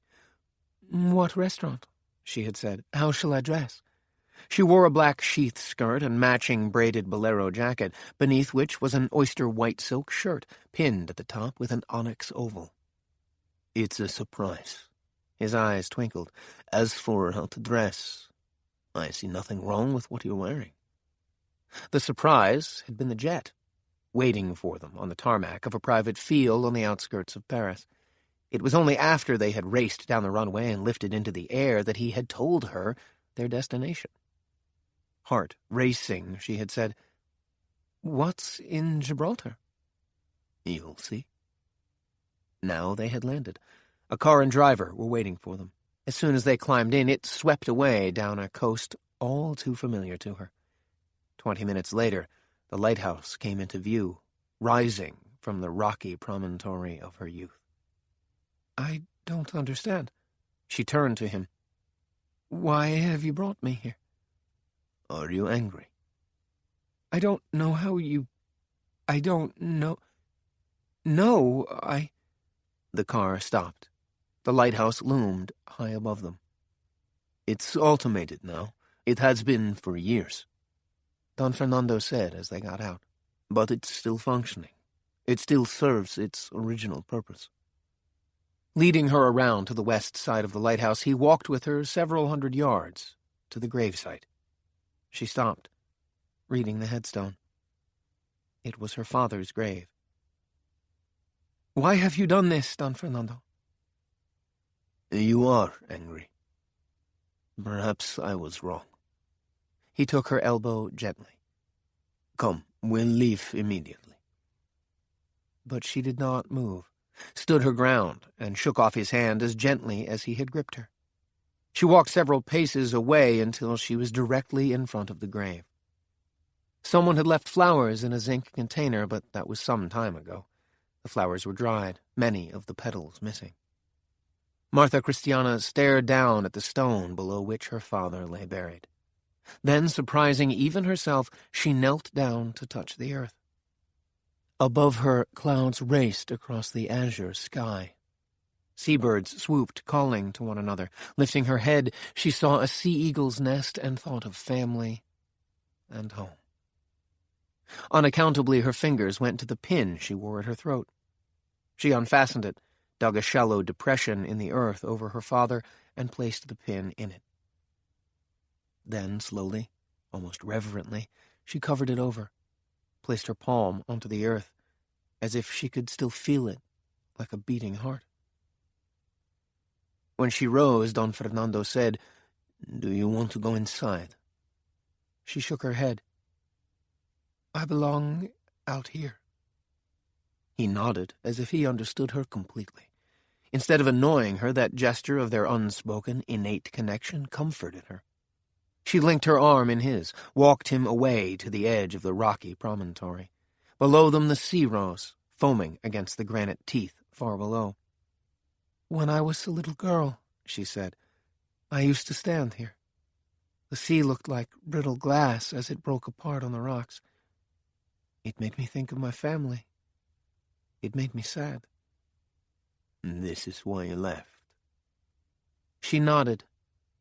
Back in the car, as they drove slowly away from the shore and the glowering lighthouse, she said, "How did you find out?" "Everything is knowable," he said, with a smile, "these days." She said nothing more. It did not matter how he had found her history, only that he knew. One more astonishment. She was not unhappy that he knew. Somehow, even without asking, she understood that it would remain their secret. She stared at the countryside, and like a sleeper waking from a pleasant dream into harsh reality, she remembered that she had been sent here to kill this man. The idea seemed absurd to her now, and yet she knew that she had no choice. She never did, once she took a commission from Maceo Encarnacion. Emerging from her difficult thoughts, she saw that they were turning off Castle Road into an area of Gibraltar unfamiliar to her. After several small streets, they came to a triangle of parkland dotted with pencil, cypress, and palm trees. Martha rolled down the tinted window, heard the clatter of swaying fronds. A bright spray of gulls flickered by. Sunlight glimmered off a bisque tile roof, which came nearer as the car rolled up a driveway and came to rest before a pillared portico. "Where are we?" Martha said. Without a word, Don Fernando accompanied her up the stone steps, across the portico, and into a large, airy entryway, dominated by a cut-crystal chandelier and a high mahogany banc behind which sat a young woman, efficiently fielding calls while entering data on a computer console. A business of some sort, Martha thought, possibly one of his. Leaning forward, Don Fernando handed over a folded sheet of paper, which the young woman unfolded as if it were an official document. Her clear eyes scanned it, then they flicked up to take in Don Fernando and, briefly, Martha Christiana herself. She picked up a phone, spoke only a few words into it. Then she nodded at them and, smiling, pointed in the direction of double swinging doors. Inside the doors, a uniformed woman, somewhat older, with a kind face and demeanor, waited for them, her hands clasped in front of her like a nun. When she saw them, she turned, leading them down a wide, thickly carpeted hallway, interspersed with closed doors between which hung various photos of Gibraltar down through the years. The only thing that hadn't changed was the great shrugged shoulder of rock, uncounted ages old.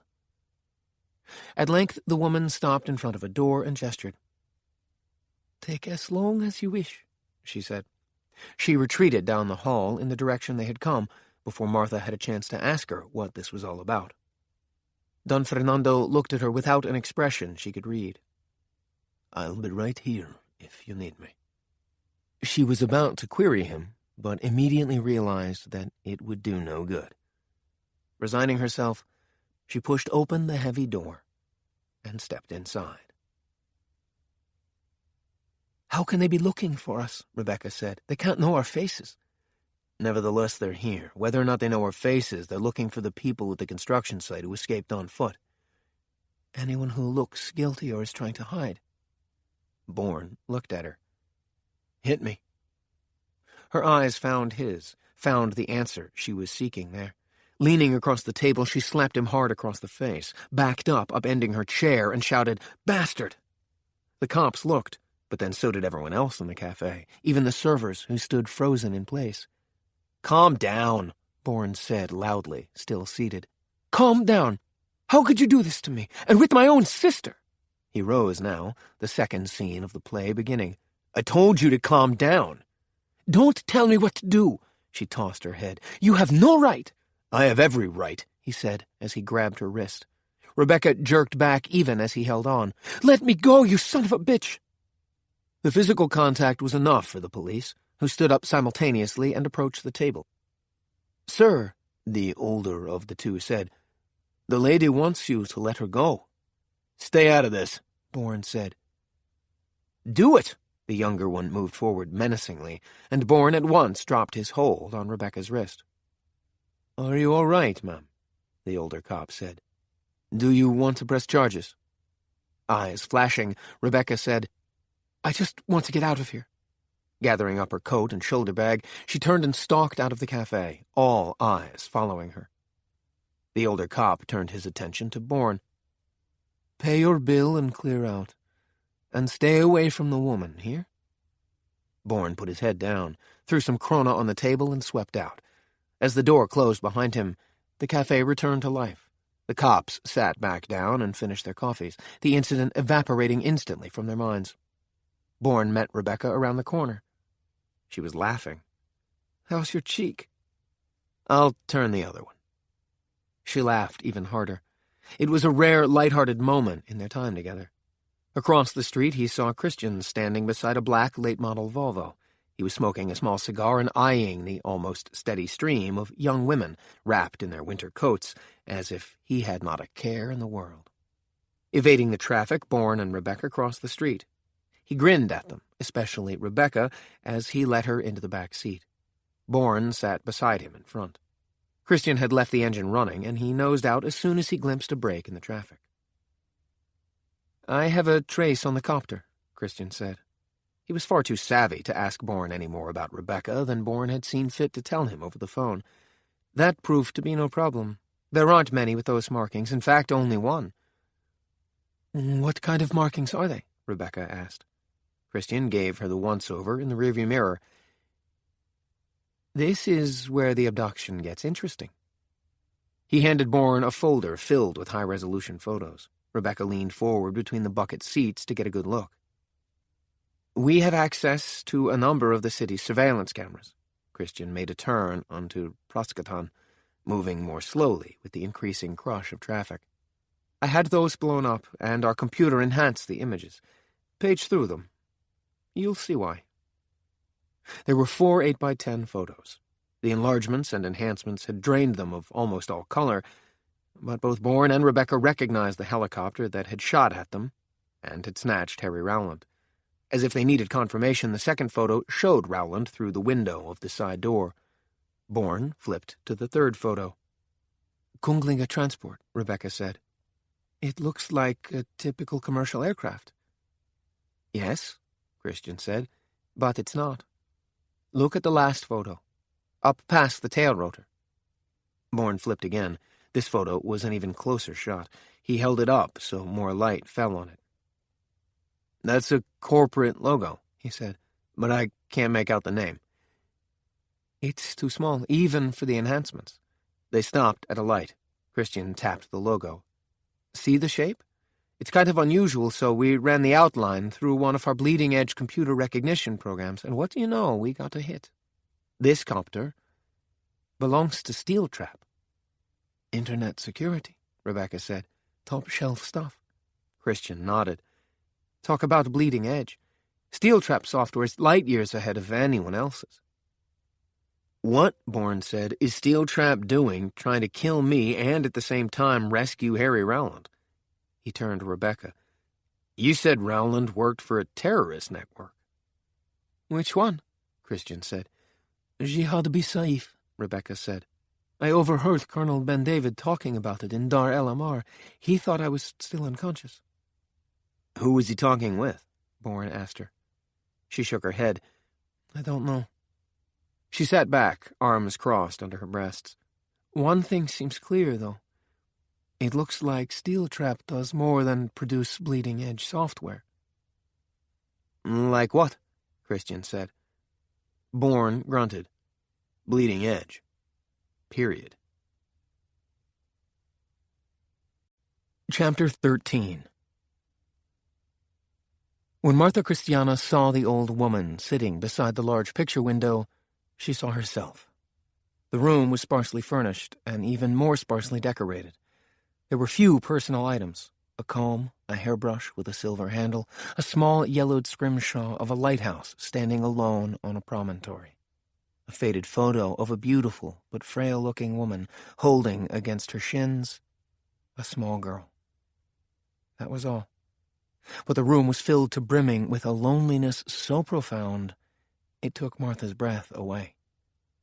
The old woman did not turn as she crossed the room and picked up the photo of her and her mother. There was another photo she saw now, placed behind the first.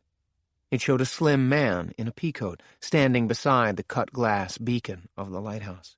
Raking daylight streamed in, illuminating him but also emphasizing his separation from anything except that fierce beacon.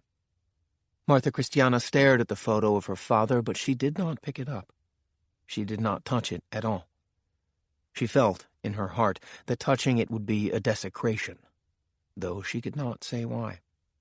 At last she put down the photo and walked over to the old woman. She was staring out at the view, a swath of lawn, a clutch of palms, and beyond, nondescript buildings across the street. Not much to look at, but her concentration was absolute, fearsome. Martha did not think she was looking at the grass, the trees, or the buildings, none of which would have any meaning for her. She was sitting slightly forward, tensed, peering as if through a telescope into the past. "Mom," Martha said in a shaky voice, "what do you see?" At the sound of the voice, her mother began to rock back and forth. She was thin as a rail. In places her bones shone whitely beneath her tissue-thin skin. Her pallor gleamed like the sun in winter. Martha moved around until she was standing in front of the old woman. Though her cheeks were deeply scored, her entire face ravaged by time, pain, and loss, still something inside her remained unchanged. Martha felt a pang deep inside her chest. "Mom, it's me, Martha. Your daughter." The old woman did not, or could not, look up. She seemed locked in the past.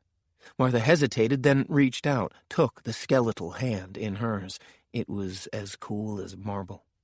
She stared at the raised veins, blue, seeming ready to burst through the skin. Then she looked up into her mother's eyes, gray and gossamer as passing clouds shredded by conflicting wind currents. "Mom?" The eyes moved imperceptibly, but there was no recognition. None at all. It was as if she did not exist. For so many years, her parents had ceased to exist for her. Now, here, with her father already gone, at the end of her mother's life, there was nothing for her. She was a stone thrown into the sea, sinking out of sight without even a ripple to mark its passing. For some time she stood as still as that great shoulder of rock at the edge of Gibraltar, holding her mother's cool hand. Once her mother's lips parted, and she whispered something that Martha didn't catch. It wasn't repeated, even at Martha's insistent urging. Silence settled over them both. The years had flown by and were now like fallen leaves, brittle and dead. At last, when she could breathe again, Martha Christiana let her mother's hand slip from hers. She crossed to the door, though she was barely aware of what she was doing. Opening the door, she found Don Fernando waiting patiently in the hallway. She opened the door wider. "Come in," she said. "Please." "So, old thing." Brick took a bite out of a colossal olive, sucked the pimento between his lips like a second tongue, and chomped down, grinding it to orange paste. "I have a bit of work for you. Ready to have a go?" "Sure," Peter said. "Now's as good a time as any?" "That's the lad." His heart rate spiked. He had no idea what Brick was going to ask of him, but it wasn't going to be good. In for a penny, in for a pound. And, continuing that thought, there's a damn good reason cliches were born. The two men sat in the kitchen of Brick's Virginia safe house. Between them were several plates of food, rounds of Italian salami and mortadella, crumbles of pecorino cheese, a deep green glass container of olive oil, handfuls of crusty bread, a dish of olives, and 4 oversized bottles of dark Belgian beer, 2 of them empty. Dick Richards had left an hour ago with Boggs, who was taking him back to within 3 blocks of the Treadstone headquarters. Wiping his lips, Brick rose and crossed to a drawer, rummaged around in it until he found what he wanted, then returned and sat across from Peter. "So," Peter said, "where'd you want me to go?" "Nowhere." "What?" "You're staying right here." Brick slid a small packet across the table. "What's this?" "Double-edged shaving blades." Peter picked up the packet and opened it. Sure enough, he discovered 4 double-edged blades. Plucking one up carefully, he said, "I can't remember when I last saw one of these." "Yeah," Brick said. "They're from the last century." Peter laughed. "No joke, mate. Those there'll take off your finger if you look at them wrong, especially honed they are." Peter dropped the blade back on top of the others. "I don't understand." "Easy peasy, old thing. You stay here. You wait. Boggs'll be bringing someone here. He'll make the intros, you chat the mark up, all nice and larky-like. Wait for Boggs's signal, then—" He tilted his head toward the box of blades. "What?" Peter felt the gorge rise into his throat. "You mean you want me to kill this person with one of these blades?" "Use all 4 of them if that's your cuppa." Peter swallowed. "I don't think—" Brick's torso shot forward, his hand imprisoning Peter's right wrist in an iron grip. "I don't give a fuck what you think. Just get it done." "Jesus!" Peter fought down the panic that threatened to undo him. "Think fast," he berated himself. "We're isolated here. Wouldn't a gun be simpler?" "Any shite ass off the street can pop a bloke at close range." He made a gun of his free hand, pushed the end of his finger barrel into Peter's temple. Then, in a dizzying shift, he broke out into a grin, letting go. "I want to see what you're made of, old thing. See what lurks beneath. See if I can trust you to go on to bigger and better." He rose. "You wanted to work for me. This is the path you chose. Your chance to grab the gold ring." He winked, his grin evaporating. "Don't make a fucking hash of it, yeah?" The one society Soraya did belong to was a weekly poker game at the mayor's townhouse. But that, too, was something that bound her and Delia together. Both women were naturally shy, but fiercely competitive, especially when it came to poker. Being ushered into the high-stakes game was one of Delia's great joys, and the incident that cemented her friendship with Soraya. It was at these intimate sessions, sitting around a green baize table with the elite of Washington politics, that Delia came to know Soraya best, and to sort out her feelings toward her. Gradually, the sexual charge resolved itself into the warm glow of a deep and abiding friendship. She realized that she was attracted to Soraya, but not as a lover. She soon discovered an acute relief that Soraya was neither gay nor bi. No possibility of complications to get in the way of their friendship. As for her friend, Soraya accepted Delia for who she was. For the first time in her life, Delia felt no hesitation, no shame, no obstinacy in revealing herself to another human being. She never felt judged, and in return she opened her heart and her mind to Soraya. Now, having pulled up a chair, Delia sat beside her friend's bed and took her hand. Soraya's eyes fluttered open. Her lids were blue, bruised-looking. In fact, she had the dazed look of someone who had just received a thorough thrashing. "Hello, Raya." "Deal." Tubes ran in and out of both arms. There was still a drain poking through the bandages on the side of her head. Hideous thing, Delia thought, trying to avert her gaze without being conspicuous about it. She failed. "I guess you shouldn't show me a mirror." Soraya tried for a smile and just missed. It looked lopsided, grotesque, and for a breathless moment Delia was terrified that the operation had done something to the nerves on that side of her face. Then, as Soraya started to talk more, she realized it was merely fatigue, combined with the remnants of the anesthesia. "How do you feel, Raya?" "Bad as I look, maybe worse." Now it was Delia's turn to smile. "It's fine now, everything's fine." "Hendricks told me the baby's okay." Delia nodded. "That's right, no problems." Soraya sighed, visibly relaxing.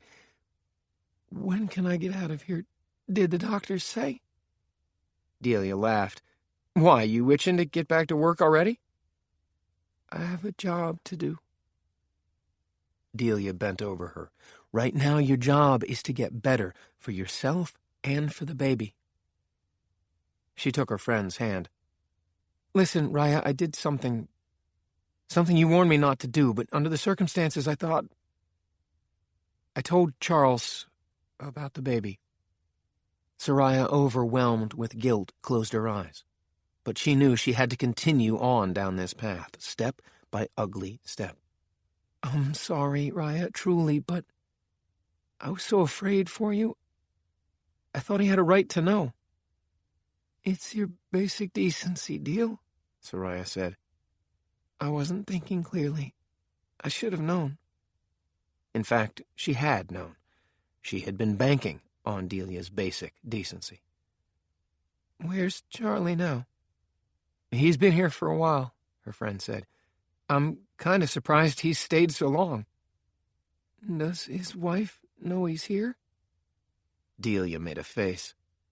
"Anne Ring is up on the Hill engulfed day and night in her senatorial legislative package on next year's Homeland Security procurements and expenditures." "How do you know that?"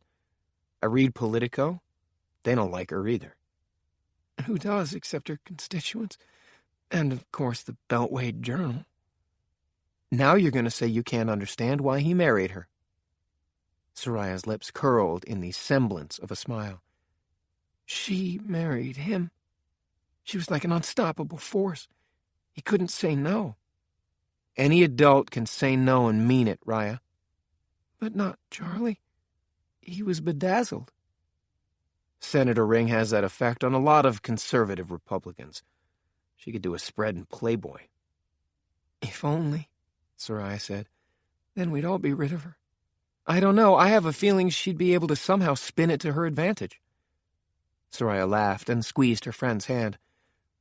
"What would I do without you, Deal?" Delia squeezed back. "Heaven only knows." "Listen, Deal, I want to see Charlie." Delia's face clouded over. "Raya, do you think that's such a good idea?" "It's important. All at once her eyes opened wide and she gasped. Her hand turned into a claw and her torso arched off the bed. The monitors to which she was hooked up started to go crazy. Delia started screaming and Thorne pushed open the door, his face white and drawn. "What is it?" He looked from her to Soraya. "What's happened?" Delia could hear the soft slap of running rubber-soled shoes, voices raised in alarm, and she shouted, "Help! She needs help now!" Bourne and Rebeka silently entered the apartment she had rented on Sankt Eriksgatan in Kungsholmen. It was on the 3rd floor, a block and a half from the water. Christian was waiting for them downstairs in the Volvo, along with a bodyguard messenger from his office he had picked up on a prearranged street corner in Gamla stan. The pair went stealthily through all the rooms, checking the shallow closets, even under the bed and behind the shower curtain. When they had assured themselves that the apartment was secure, Rebeka knelt down on the tile floor of the bathroom. "How much money have you stolen away?" Bourne said. "I always establish a private vault in a secure location. It's not safe to carry so much on my person." Bourne, kneeling beside her, helped her carefully peel up 2 thin lines of grout, making certain they wouldn't crumble. This left an island tile, which she plucked up. Beneath lay a thick wad of bills, krona, euros, American dollars. Stuffing the wad into her pocket, she stood up. "Come on," she said. "This place gives me the creeps." They left the apartment, hurrying down the twilit stairs. Ilan Halevi, codenamed the Babylonian, sat behind the wheel of the rental car he had parked in a strategic spot across the street and down the block from the entrance to the building in which Rebeka had rented her apartment. He had been waiting for hours, but for him those hours felt like minutes. It seemed as if he had been waiting for something to happen all his life. As a boy of 10, he had waited for his parents to divorce. As an adolescent of 14, he had waited for the bully he had put into the hospital to die. Shortly afterward, he had found himself waiting for a train to take him out of the heartland of his country into the capital, the busiest, shiniest, most confusing place he could think of in which to get lost. He had killed again, but this time on his own terms. He chose well, a wealthy American businessman with whom he had struck up a conversation in the bar of the capital's poshest hotel. Now, with money in his pocket and an alternate identity, he shaved his beard, bought himself 2 sets of the best Western clothes from the Brioni boutique in the selfsame hotel, charging it to one of the businessman's credit cards. Before that moment, he had never before seen a credit card in the flesh, let alone handled one. Soon after, he had slid quite naturally into Tel Aviv's criminal underbelly, making a name for himself quickly, ruthlessly, remorselessly. He supposed that was how he had come to the attention of Colonel Ben David. In any event, when Ben David had approached him, he was properly wary. But in time, the 2 men established a relationship. Despite its undisputed closeness, no one would mistake it for friendship, especially the 2 principals. Halevi sighed, longing for a shawarma whose delicious muttony grease he could dribble over a pile of Israeli couscous. He hated the Nordic countries, Sweden in particular. He hated their women, blonde, blue-eyed, upholding the abhorrent Aryan ideal of the Superman. There wasn't a Swedish runway model he didn't feel compelled to kick in her perfect, chiseled face. Give him a dark-skinned, dark-haired Amazon with Mediterranean features any day. He was still enmeshed in these sour thoughts when he saw the late-model Volvo draw up to the building under his surveillance. Rebeka stepped out, crossing the pavement to the front door. He was about to emerge from his car when he saw Bourne striding after her. Why the hell are they still together? He asked himself. She's working with him? He ground his teeth in fury and sat back against the seat, forcing himself to wait. A familiar state for him, but sometimes, as now, it maintained its power to drive him crazy. Along the E4 motorway, Christian turned off into a fast food and gas lay-by. Since stopping off briefly at Rebeka's apartment, they had been heading steadily north out of Gamla stan, where Christian had picked them up. Bourne wondered where they were going. Savard, the bodyguard messenger, handed a slim packet to his boss as soon as he had parked in a spot away from other cars. 2 tickets, Christian said, handing the packet to Bourne. Rebeka accepted hers with a certain reluctance. Where to? Fishing an iPad out of Sovrad's briefcase, Christian used the touchscreen to access a video. In this instance, Sweden's fetish for surveillance has served us well, he observed.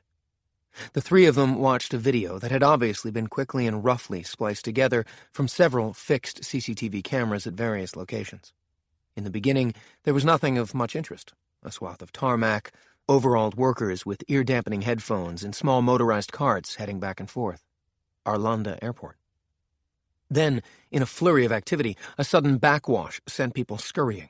A moment later, the disguised steel trap copter descended into view, settling onto the ground.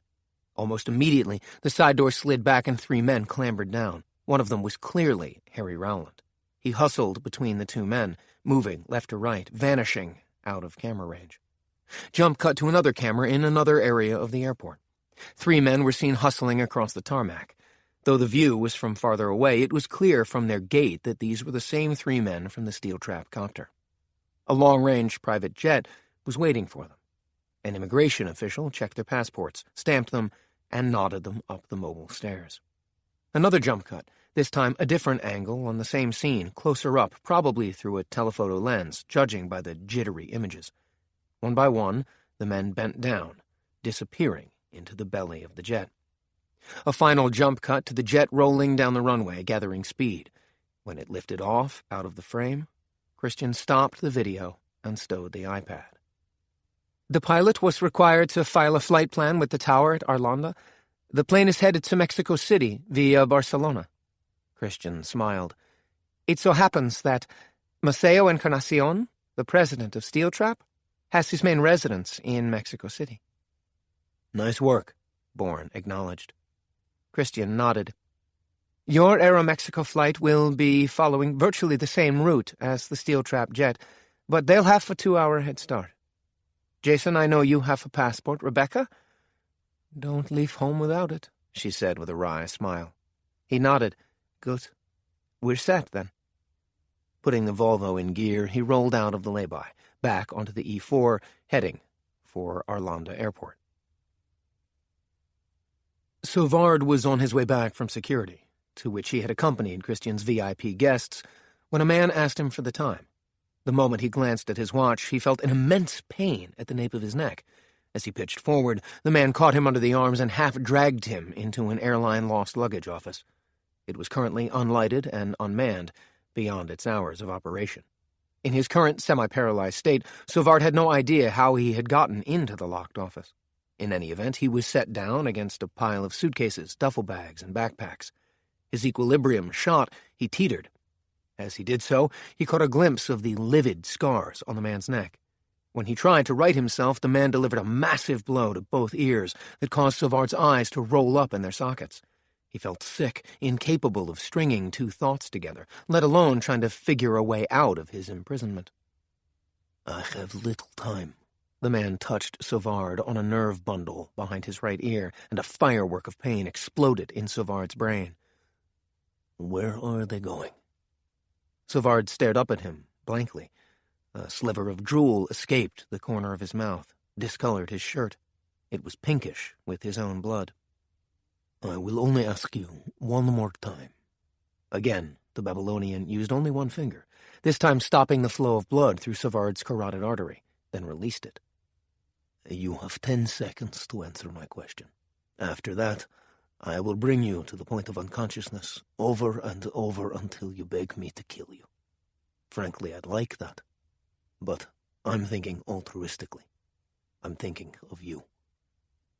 He repeated the procedure twice more before Sauvard lifted a trembling hand. He'd had enough. The Babylonian leaned forward. Sauvard opened his mouth and spoke 2 words. 80 minutes later, Bourne and Rebeka were settling into their first-class seats, accepting hot towels and flutes of champagne from the flight attendant. Feel nostalgic? Bourne said, his gaze following the attendant back down the aisle. Rebeka laughed. Not at all. My life as a flight attendant seems like a lifetime ago. Bourne stared out the window as the crew made its last-minute preparations. Then they strapped themselves in. The massive engines revved as the jet taxied toward the head of the runway. Over the intercom, the captain announced that the plane was number 2 for takeoff. Jason, she said softly, what are you thinking? It was the first time she had called him anything but Bourne. That made him turn toward her. There was a softness, almost a vulnerability, in her eyes he hadn't seen before. Nothing. She watched him for a moment. Do you ever ask yourself whether it's time to get out? Get out of what? Don't do that. You know. The great game. And do what? Find an island in the sun, kick back, drink a beer, eat fresh-caught fish, make love, sleep. The plane slowed, turning onto the runway, strings of yellow lights running away in front of it. And then? Then, she said, do it all over again the next day. You joking? There was a silence, broken by the soft push forward as the brakes came off and the jet hurtled down the runway. They lifted off, the wheels retracted, they rose higher. Rebeka put her head back against the seat and closed her eyes. Of course I'm joking. During the meal service, she pushed away her tray, unsnapped her seatbelt, rose and went forward, standing out of the flight attendant's way. When she made no move to use the restroom after the occupied light flicked off and a middle-aged woman emerged, Bourne followed her. A sense of melancholy, sharp as the scent of burning leaves, seemed to have enveloped her. They stood side by side, shoulders pressed together in the cramped space. Neither of them spoke until Rebeka said, Have you been to Mexico City? Once, that I can remember. She had wrapped herself in the protection of her own arms. It's a fucking snake pit. A gorgeous snake pit, admittedly, but a snake pit nonetheless. It's gotten worse in the last 5 years. The cartels are no longer underground since they've integrated with the Colombians. There's so much money that all the right officials, even the police, are in on the action. The drug trade is out of control. It's threatening to inundate the entire country, and the government doesn't have either the will or the inclination to stem the rising tide. Anyway, anytime someone in authority pops up trying to take charge, he gets his head lopped off. Not much incentive to swim against the tide. Unless you're swinging the hammer of God. Another silence descended, as if from the high, clear sky through which they were flying. Bourne listened to her soft, even breathing, as if he were lying in bed next to her. Despite this, he was acutely aware of how separate from her, from everyone, he felt. And abruptly, he understood what she was trying to get out of him. Was he incapable of feeling any deep emotion about anyone? It seemed to him now that each death, each parting he had memory of, had inoculated him over and over, until he was now fully anesthetized, incapable of doing anything more meaningful than putting one foot in front of the other in the darkness. There was no escape for him, and Rebeka knew it. That was why she had brought up the notion of an island in the sun. Leaving the darkness behind was not an option for him. He had spent so many years negotiating its mysterious byways that he would only be blinded in the sunlight. This realization, he understood, was what had saddened her, wrapping her in melancholy. Whether it was because she had seen herself in him or because she actually desired the exile for herself, remained to be seen. We should go back to our seats, he said. She nodded distractedly. They left the bathroom and went back down the aisle. That was when he saw Ilan Khalivi, the narrow brim of a hat pulled low, sitting in the last row of first class, reading a copy of the Financial Times. The Babylonian looked up over the rim of the newspaper, delivering a wicked grin.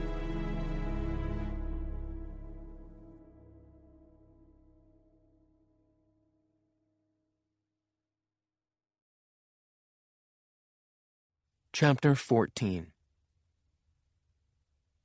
What do you mean I can't see her? She's crashing, Charles.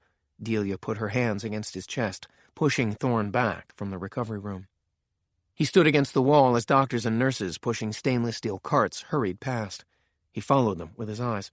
His mouth was half open and he seemed to have trouble breathing. What's happening, Delia? I don't know. You were in there. His restless gaze lit on her. You must know something. We were talking and she just collapsed. That's all I know. The baby, He licked his lips. What about the baby? Delia reared back. Now I get it. What do you mean? Why you're here. I get it. It's the baby. Thorne appeared confused, or was that alarm on his face? What are you talking? If the baby dies, all your troubles die with it. He came off the wall, his eyes blazing. Where the hell do you come off? The baby dies, and you don't have problems with Anne, do you? No explanations needed. It's as if the baby never existed. Your affair with Soraya, a distant memory, far away from the press and the bloggers, looking for dirt 24/7. You're nuts, you know that? I care about Soraya deeply. Why can't you accept that? Because you're a cynical, self-centered son of a bitch. Thorne took a breath, gathering himself. His eyes narrowed. You know, I thought we could be friends.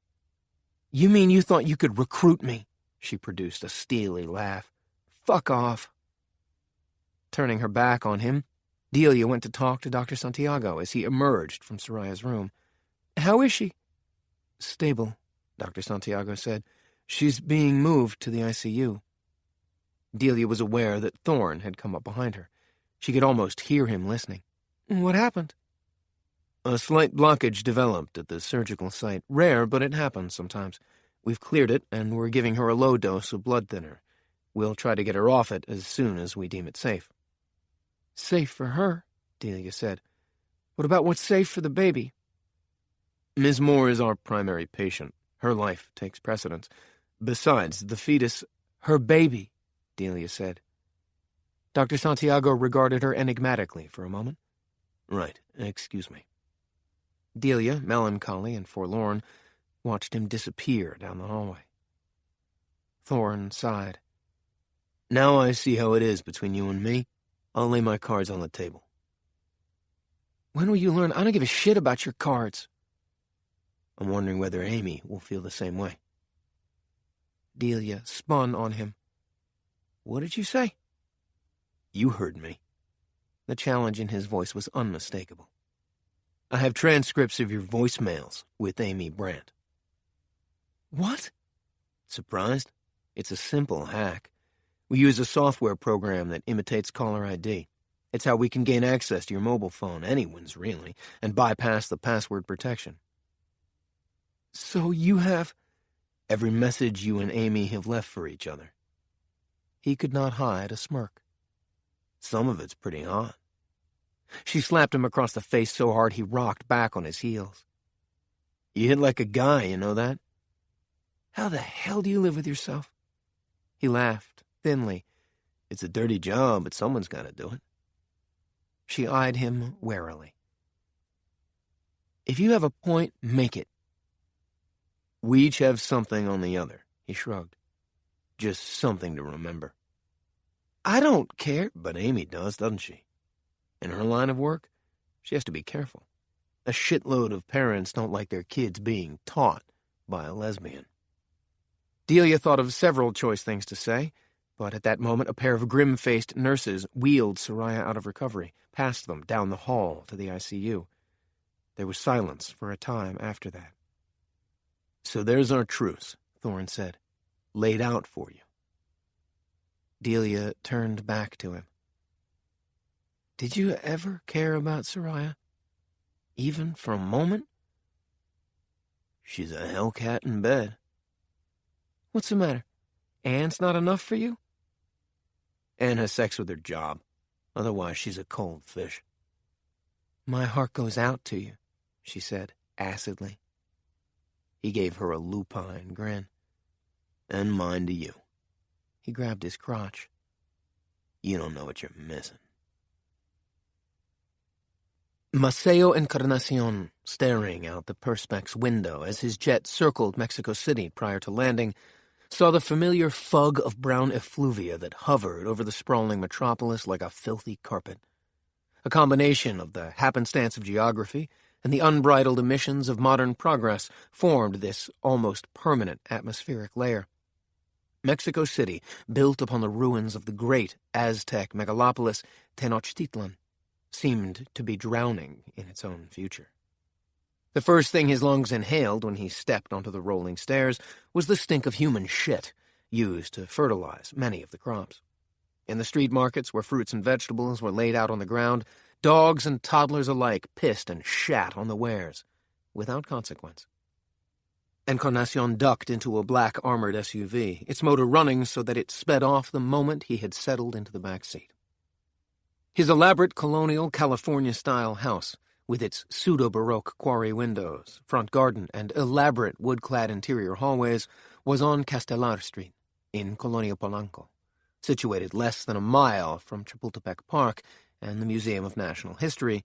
It was constructed of pale yellow stone and tezontle, the indigenous reddish volcanic stone that marked so many of the city's great structures. The ground on which his urban estancia sat was the most valuable in all of Mexico City, but because it was protected from development by the powerful National Fine Arts Institute, of which Encarnacion was, not coincidentally, an influential member, no high-rises could be built there, as they had been in Lomas de Chapultepec or Colonia Santa Fe. "Welcome home, Damaseo. You have been missed." The man sitting beside Encarnacion was short, squat as a frog with dark skin, a belligerent, hooked Aztec nose, and pomaded black hair swept back from his wide forehead, thick and lustrous as a horse's mane. His name was Tulio Vistoso. He was one of the 3 most powerful drug lords in Mexico, but almost everyone except Encarnacion called him the Aztec. "There is tequila to share, Don Tulio," Encarnacion said amiably, "and news to digest." At once the Aztec was on guard. "Problems?" "There are always problems." Encarnacion fluttered a hand back and forth. "What matters is the level of difficulty these problems present in the solving." The Aztec grunted. He was wearing a black linen suit over an elaborate guayabera shirt. His feet were clad in caiman skin huaraches dyed the color of polished mahogany. The driver was Encarnacion's bodyguard. The stolid, armed man beside him belonged to the Aztec. Nothing more was said on the drive to Encarnacion's mansion. Both men knew the value of silence and of presenting business at the proper time and place.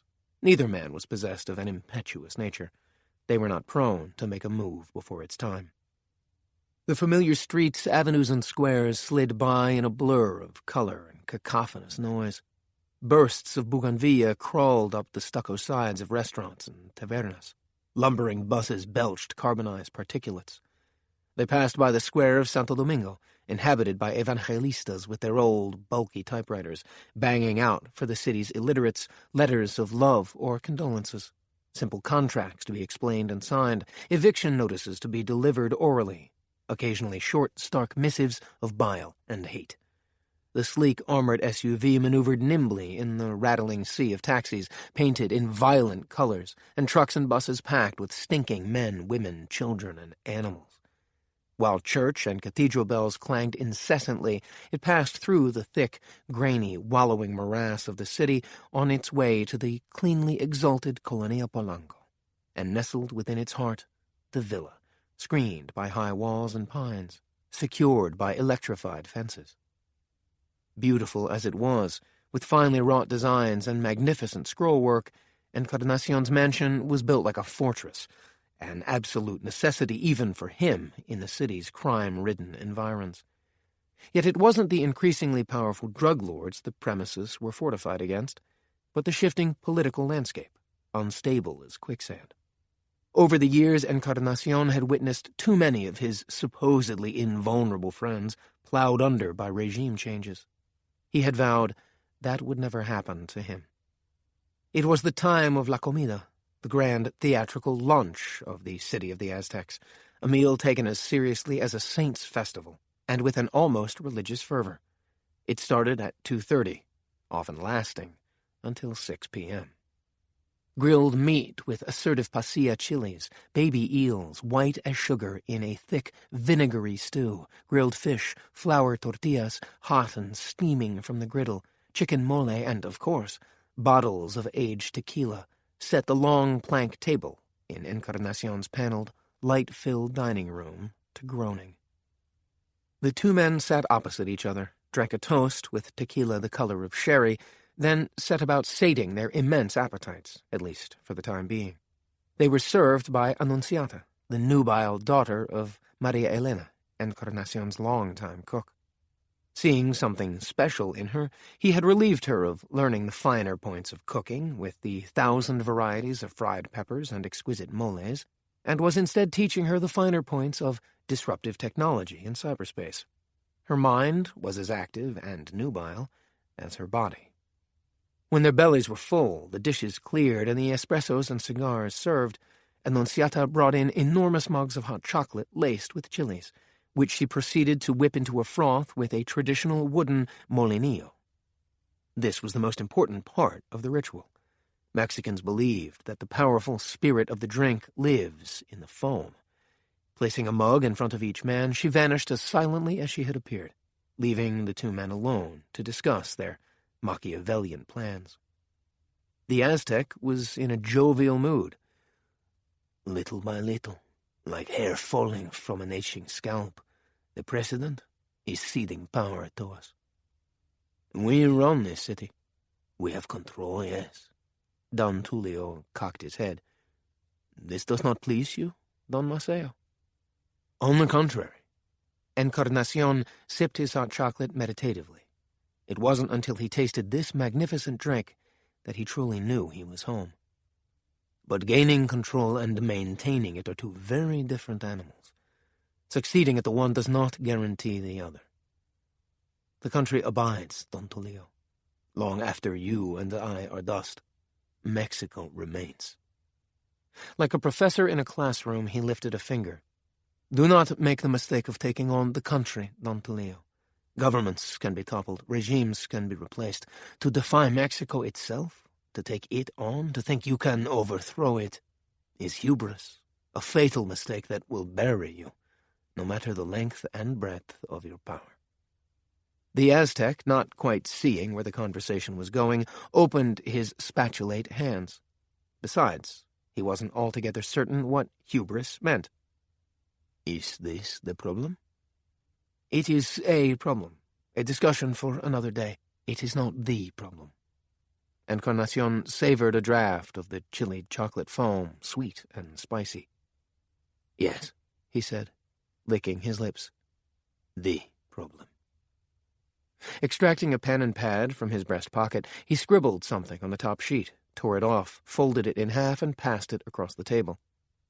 The Aztec looked at him for a moment, then lowered his gaze as his fingers took hold of the folded sheet and opened it to read what Encarnacion had written. $30 million, he said. Encarnacion bared his teeth. How could this happen? Encarnacion, rolling the hot chocolate around his mouth, looked up at the ceiling. This is why I asked you to meet me at the airport. Somewhere between Comitán de Dominguez and Washington, D.C., the $30 million disappeared. The Aztec put down his cup. He looked distressed. I don't understand. Our partner claims the $30 million is counterfeit. I know, I couldn't believe it myself, so much so that I sent 2 experts, not one. Our partner is right. The real $30 million that started its journey in Comitán de Dominguez ended up counterfeit. The Aztec grunted. How did the partner find out? These people are different, Don Tulio. Among other things, they have a great deal of experience counterfeiting money. Don Tulio wet his lips, his brow furrowed in concentration. The $30 million changed hands a number of times, over many thousands of miles. Comitán de Dominguez, in the south of Mexico, was the first distribution point for the drug shipments originating in Colombia, transshipped through Guatemala, crossing the border into Mexico. It means there is a thief inside. At that, Encarnacion's fist slammed down on the table, upsetting his cup, spilling hot chocolate over the embroidered lace tablecloth, a present his paternal grandmother had received on her wedding day. The Aztec's eyes opened wide, even as his body froze. A thief inside, Encarnacion echoed. Yes, Don Tulio. You have caught the essence of the problem in its entirety. A very clever thief indeed. A traitor. His eyes blazed. His hand trembled with barely suppressed rage. "You know who that 30 million belongs to, Don Tulio.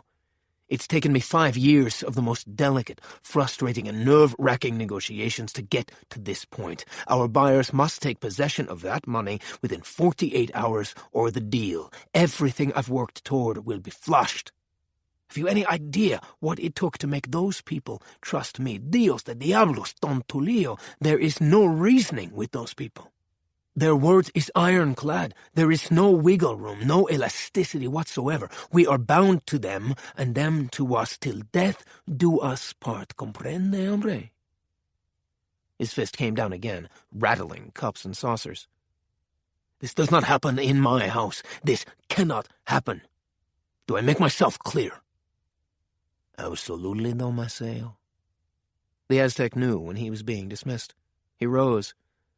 "Rest assured this problem will be solved." Encarnacion's eyes followed the Aztec as a predator will its prey. "Within the next 24 hours you will bring me both the 30 million and the head of this traitor. This is the solution I demand, Don Tulio, the only solution possible." The Aztec, eyes as opaque as those of a dead fish, inclined his head.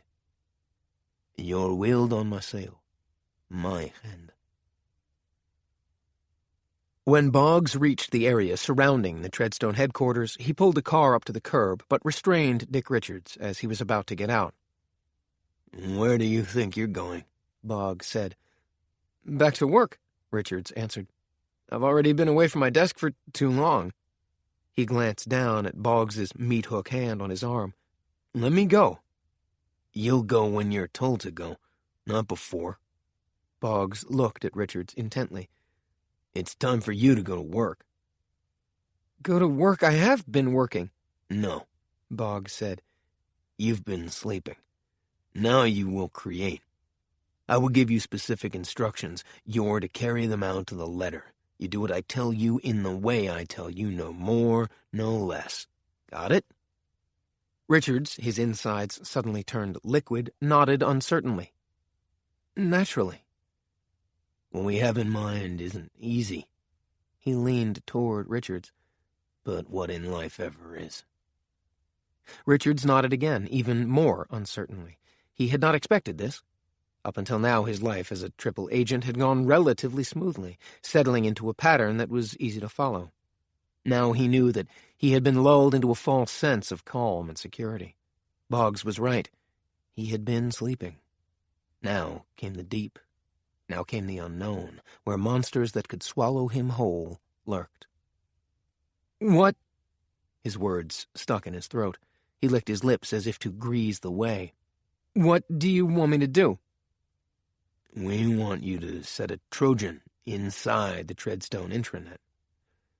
"Treadstone has electronic safeguards. The Trojan will be found almost immediately." Boggs nodded. "Yes, it will." His eyes glittered fearily. "And if you're clever enough not to get caught, your bosses will assign you to neutralize the Trojan." Richards didn't like this. He didn't like it at all. And you'll do your job, Richards, in your usual quick and efficient manner. You'll impress them. You'll quarantine the Trojan, neutralize it, shred it." He leaned in so close that Richards could smell the onions on his stale breath. "As you're shredding it, you'll implant a virus that will corrupt all the files on Treadstone's servers." Richards frowned, shaking his head. "What good will that do? I'll never get to the remote archives off-site. They're isolated from the servers. The on-site server system will be cleansed. It will reestablish the files from archives. The system will be up and running within 12 hours. You must extend the downtime to 24. Richards swallowed. He felt both frozen and as if he had a high fever. "I can do that." "Sure you can." Boggs's grin looked a mile wide. "The better to eat you with, my dear." "That's the amount of time we'll need." Chapter 15. Peter had expected Tom Brick to stay in the safe house with him, but following his murderous instructions, he left. Alone in the vast house, Peter wandered for some moments, then sat down in a chair and took out the key he had found in Florin Popa's shoe as he dragged him into the boxwood maze at Blackfriar Country Club. Holding it up to the light, he turned it over and over, studying every square inch of it.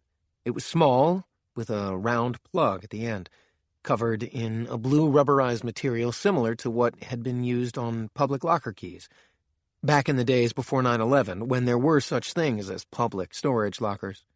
This key had no markings whatsoever, but he figured there must be something to distinguish its use. Utilizing one of the super-sharp razor blades Brick had given him to kill whoever Boggs brought through the door, he slid open the covering and peeled it back. He was immediately disappointed. The plug was blank on both sides. Turning it on end, however, he saw etched into the end, recursive. He looked at the key in a new light and considered that it might not be for a lock, after all. Now that he had a substantial clue to follow, he was unwilling to stay in the house, trying to figure out how he would get around killing someone he most certainly did not want to kill. He rose and went to the front door, only to find it locked. The same was true for the back door. All the windows were locked. He could see the tiny wires that would raise an instant alarm if any of the panes were broken. The same was true for the windows on the second floor, but up here in the bedrooms the panes were smaller. Back down in the kitchen, he rooted around in the drawers without finding what he needed, but a closet revealed a tool chest. Inside, he found a glass cutter. Racing back upstairs, he chose a window that looked out on a spreading oak and scored a line between the glass and the sash. The super-sharp blade dug deeply into the glass. He made the same scores on 2 other sides. Setting down the glass cutter, he crossed to the bed, removed a case from a pillow, then, wrapping it around his left hand, returned to the pane of glass he'd been working on. Slowly and carefully, he scored down the 4th side. With the fingertips of his right hand on the glass, he struck it with his protected left hand, and it moved a little. He hit it again, harder this time, dislodging the pane from the sash. He grabbed it between the fingers of his right hand before it could fall and shatter. Then he turned it, laying it flat, careful not to disconnect the alarm wire. With infinite care, he climbed through the open space, turned his body, and leapt to the crotch between 2 thick branches of the oak. He teetered vertiginously until he threw his arms around one of the branches. Steadying and orienting himself, he climbed down to the lowest branch and from there dropped the last 2.5 feet to the ground. Retrieving his mobile from its hiding place in his crotch, he phoned Treadstone for a car to pick him up, giving his approximate location. Then he began to walk out of the cul-de-sac toward a road whose name he could recognize and relay to the driver. It took him 3 calls to determine that there was, in fact, a boat named Recursive tied up at Slip 31 at the dockside marina at 600 Water Street Southwest. By that time, his driver had dropped him where he had left his car outside the Blackfriar Country Club. 40 minutes later, he was pulling up to dockside, rolling into a parking space. He sat for a moment, turning the key over and over between his fingers, as the car engine cooled, ticking like a clock. Then he got out and walked down to the boardwalk where the boats were tied up. Most of the boats were battened down for the winter, covered against the weather. Some of the slips were empty, their occupants dry-docked and shrink-wrapped. On a few boats, people were working, stowing fishing gear, hosing down decks, coiling ropes, cleaning seats and brass railings. He nodded to them, smiling, as he ambled past. He had to remind himself that everything slowed down at a marina, that a careful and unhurried manner held sway. It seemed odd to him that Florin Popa, a bodyguard, would own a boat. But then, considering how carefully the key had been hidden, maybe Popa didn't actually own the Recursive. Maybe he was just using it. Peter followed the slip numbers until he came to 31. The Recursive was a 36-foot cobalt inboard. Judging by the open deck and the seating arrangement, it was a pleasure craft, not a fishing boat. Taking hold of one of the dock's wooden uprights, he swung aboard. The first thing he did was check to make certain no one was aboard. This was an easy enough task, considering that the Cobalt had no closed cabin, or, apart from a minuscule head, below-deck area.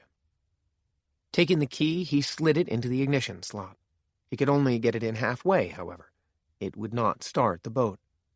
Removing it, he began a thorough search, removing cushions that covered storage areas, opening the small dashbox facing the passenger's seat, pulling on the metal ring that opened another, larger storage area, all to no avail. There was no slot anywhere on the recursive in which to insert the key. By this time, twilight was falling on D.C., and a chill wind whipped across the water. Peter sat on the rear cushions, staring out at nothing, trying to figure out what he had missed. The key was etched with the name Recursive. He was aboard the Recursive. Why couldn't he find what the key was meant to open? He pondered this vexing question for another 15 minutes or so. By then, darkness had fallen, the lights had been switched on, and he was forced to admit defeat, at least for the moment. He called Soraya at home, then disconnected, remembering that she had told him that line was out of order. Instead, he punched in her mobile number. It went right to voicemail. He left a brief, necessarily enigmatic message asking her to call him and disconnected. At home, he fixed himself a meal cobbled together from leftovers, but he scarcely tasted a thing. Afterward, he wandered around, touching things absently, while his mind whirred away a mile a minute. Finally recognizing that he was as exhausted as he was wired, he slipped a DVD into his system and watched several episodes of Mad Men, which calmed him somewhat. He fell into a reverie where he was Don Draper. Only his name was Anthony Zunza. Roger Sterling was Tom Brick, Peggy was Soraya, and Joan was the strength training guy at the gym Peter had been trying to approach for months. Martha Christiana, watching the terrible inertia of what was left of her mother, said, "Is this how it ends?" For some. Don Fernando stood close beside her. For the broken. She wasn't always broken. Yes, he said. She was. When she turned to look at him, he smiled encouragingly. She was born with a defect in her brain, something that wasn't working correctly. In those days, it wasn't something that could be diagnosed, but even today, there's not much that can be done. Drugs. Drugs would have turned the young woman she used to be into a zombie. Would that have been better? Martha's mother moved uncomfortably, made a mewing sound, and Martha went to her, helped her over to the bathroom. She was inside with her for several minutes. Don Fernando crossed to the dresser, picked up the 2 photos, and one by one studied them. Or rather, he studied the young girl Martha Christiana had been. He had the unusual ability of being able to glean a person's psychological quirks from reading old photos of them. The door opened behind him, and, putting down the pictures, he helped Martha bring her mother over to the bed, where they sat her down. The old woman seemed exhausted, or perhaps not there at all, as if she were already asleep. The nurse came in then, but Martha waved her away. By silent mutual consent, she and Don Fernando got the old woman into bed. As she laid her head on the pillow, and Martha arranged her hair around her emaciated face, a tiny spark appeared in her eyes as she looked up at her daughter. And it was possible to believe, for just that instant, that she recognized Martha. But the ghost of a smile evaporated so quickly that it might never have existed. Martha sat on the edge of the bed while her mother closed her eyes, drifted deeper into the impenetrable jungle of her mind. "We'll all end up here in the end?" Or we'll die young. Don Fernando's mouth twisted. Except me, of course. He nodded. No one here gets out alive. 5-1. Martha recognized the line written by Jim Morrison. He smiled. It isn't only Bach and Jacques Brel I'm partial to. Martha turned back. "How can I leave her here?" You left her before? She turned on him, but before she could say anything, he said, "That's not a criticism, Martha. Simply a statement of fact." He approached her. "And the fact is, she's best off here. She needs care, and these people are caring." She turned, looked down at her mother's sleeping face. Something had happened. She no longer saw herself there. At length Peter slept, dreaming of the cobalt running at full throttle, while he desperately swam to keep from being chopped to kelp by the whirring prop. The next morning, as he disinterestedly poured cold cereal into a gaily striped bowl, he got a brainstorm. Firing up his laptop, he Googled recursive, which referred him back to the noun recursion, whose main definition in the postmodern world was the process of defining a function or calculating a number by the repeated application of an algorithm. That told him nothing, but when he looked up the origin, he discovered that the Latin recursio meant running back or repeating a step in a procedure, as in, say, shampooing, lather, rinse, repeat. That led him to consider that there might be a recursive within the recursive. The trouble there was that he had checked everything within the boat and had found nothing. But what about the area around recursive? He showered and dressed in record time, drove back to the marina, where he arrived at slip 31 and jumped onto the cobalt. It looked just the same as it had yesterday. He moved methodically around the boat, peering over the side. There was nothing on the port side, bow, or stern, and it seemed the same for the starboard side, until he reached down under the second bumper and found a rope tied to the underside. With mounting excitement, he hauled up the rope, hand over hand, until he had retrieved what was on the other end of it, an immense, rubberized, watertight satchel. With some difficulty, owing to the weight, he set it on one of the aft cushions. Sure enough, the satchel was locked. When he inserted the key and turned it to the right, the lock popped open.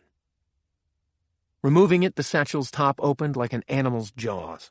Inside, he found stacks of $500 and $1,000 bills. All the breath went out of him. Instinctively, he looked around, peering through the bright morning sunlight to see if anyone was watching him. No one was. The few people he had passed earlier had taken their boats out. The marina was deserted. He spent the next half hour counting the bills, adding up the sums of the stacks, which, he quickly discovered, held the same number of bills. When he was finished, he couldn't believe the figure he had come up with. Good God, he thought. $30 million. Bourne and Rebeka deplaned in Mexico City with the Babylonian on their backs. "There's no way out," Rebeka said. "He has us trapped in here." "There's still customs and immigration to consider." Bourne was aware of the Babylonian, ambling 5 or 6 people behind them. He needed to stay there in order to keep them in sight. "We should split up," Rebeka said, passport out and open, as they joined the first-class line to be processed into Mexico. "That's what he'll expect us to do," Bourne said. "I imagine he'll welcome that, a man like him. Divide and conquer." They inched forward toward the white line painted on the concrete floor that marked the last staging area before handing over their passports. "Do you have a better idea?" Rebeka asked. "I will," Bourne said, "in a minute." He looked around at all the faces, the men and women, the children of all ages, the families traveling with strollers and the paraphernalia endemic to babies and toddlers alike. 3 teenage girls with teddy bear backpacks giggled and did a little dance. A woman drew up in an airline wheelchair. A 3-year-old broke away from her mother and began wandering through a thicket of people who laughed and patted her on the head. "What we have to do," Bourne said, moving, "is make something happen." "What?" But she followed him as he stepped over to the longer line of economy-class passengers that snaked through the hall. He came up beside the woman in the wheelchair. She was dressed in a chic pinkish Chanel suit, her thick black hair pulled severely back from her face in a complex bun. Bending over, he said, "You shouldn't be waiting on a long line. Let me give you a hand." "You're very kind," she said. "Tim Moore," he said, giving the name on the passport he was using. "Constanza." She had a face in which the DNA of the Olmec and their Spanish conquerors mingled as it had in their centuries-old bloody battles. Her skin was the color of honey, her features hard, almost brutal in the unquestionable beauty that seemed timeless. "Honestly, I don't know why they deposited me here. The attendant said to wait just a moment, but she hasn't come back." "Don't worry," Bourne said. "My wife and I will have you through here in no time." With Rebeka following, he pushed the wheelchair off the long line and headed straight through to the head of the first-class line. "Khalivi is watching," Rebeka whispered to Bourne. "Let him," he said. "There's nothing he can do." Constanza cocked her head, her clever eyes questioning. "What's that, Mr. Moore?" "I'll need your passport." "Of course." She handed it over as they came up to the immigration cubicle. He handed over the 3 passports. The official opened them, stared into their faces. "This woman is a Mexican citizen. You two should be in that line over there." "Senor and Senora Moore are with me," Constanza said. "As you can see, I can't get around without them." The official grunted. "Business or pleasure?" he said to Bourne in a bored voice. "We're on vacation," Bourne said, matching the official's tone. Their passports were duly stamped, and Bourne pushed the wheelchair through into the baggage claim area, Rebeka just behind him. They stayed with Constanza, helping her with her baggage, while some yards away, the Babylonian fumed, pacing, helpless to come nearer. Outside security, she was met by her chauffeur, a burly Mexican with tiny piggy eyes, a pockmarked moon face, and the demeanor of a doting uncle. He unfolded a beautiful aluminum wheelchair, transferring his charge into it without seeming effort. "Manny," Constanza said, as they all headed for the exit doors, "this is Senor Moore and his wife Rebeka. They were kind enough to help me through immigration. They're nice people, Manny, and one so infrequently meets nice people nowadays. Isn't that so?" "Absolutely, Senora," Manny said dutifully. She turned her head. "Mr. Moore, you and Rebeka must be my guests. There's plenty of room in the auto, and since it's lunchtime, I insist you take the meal with me." She waved a hand. "I'll not hear a word to the contrary. Come along now." She wasn't kidding about having room.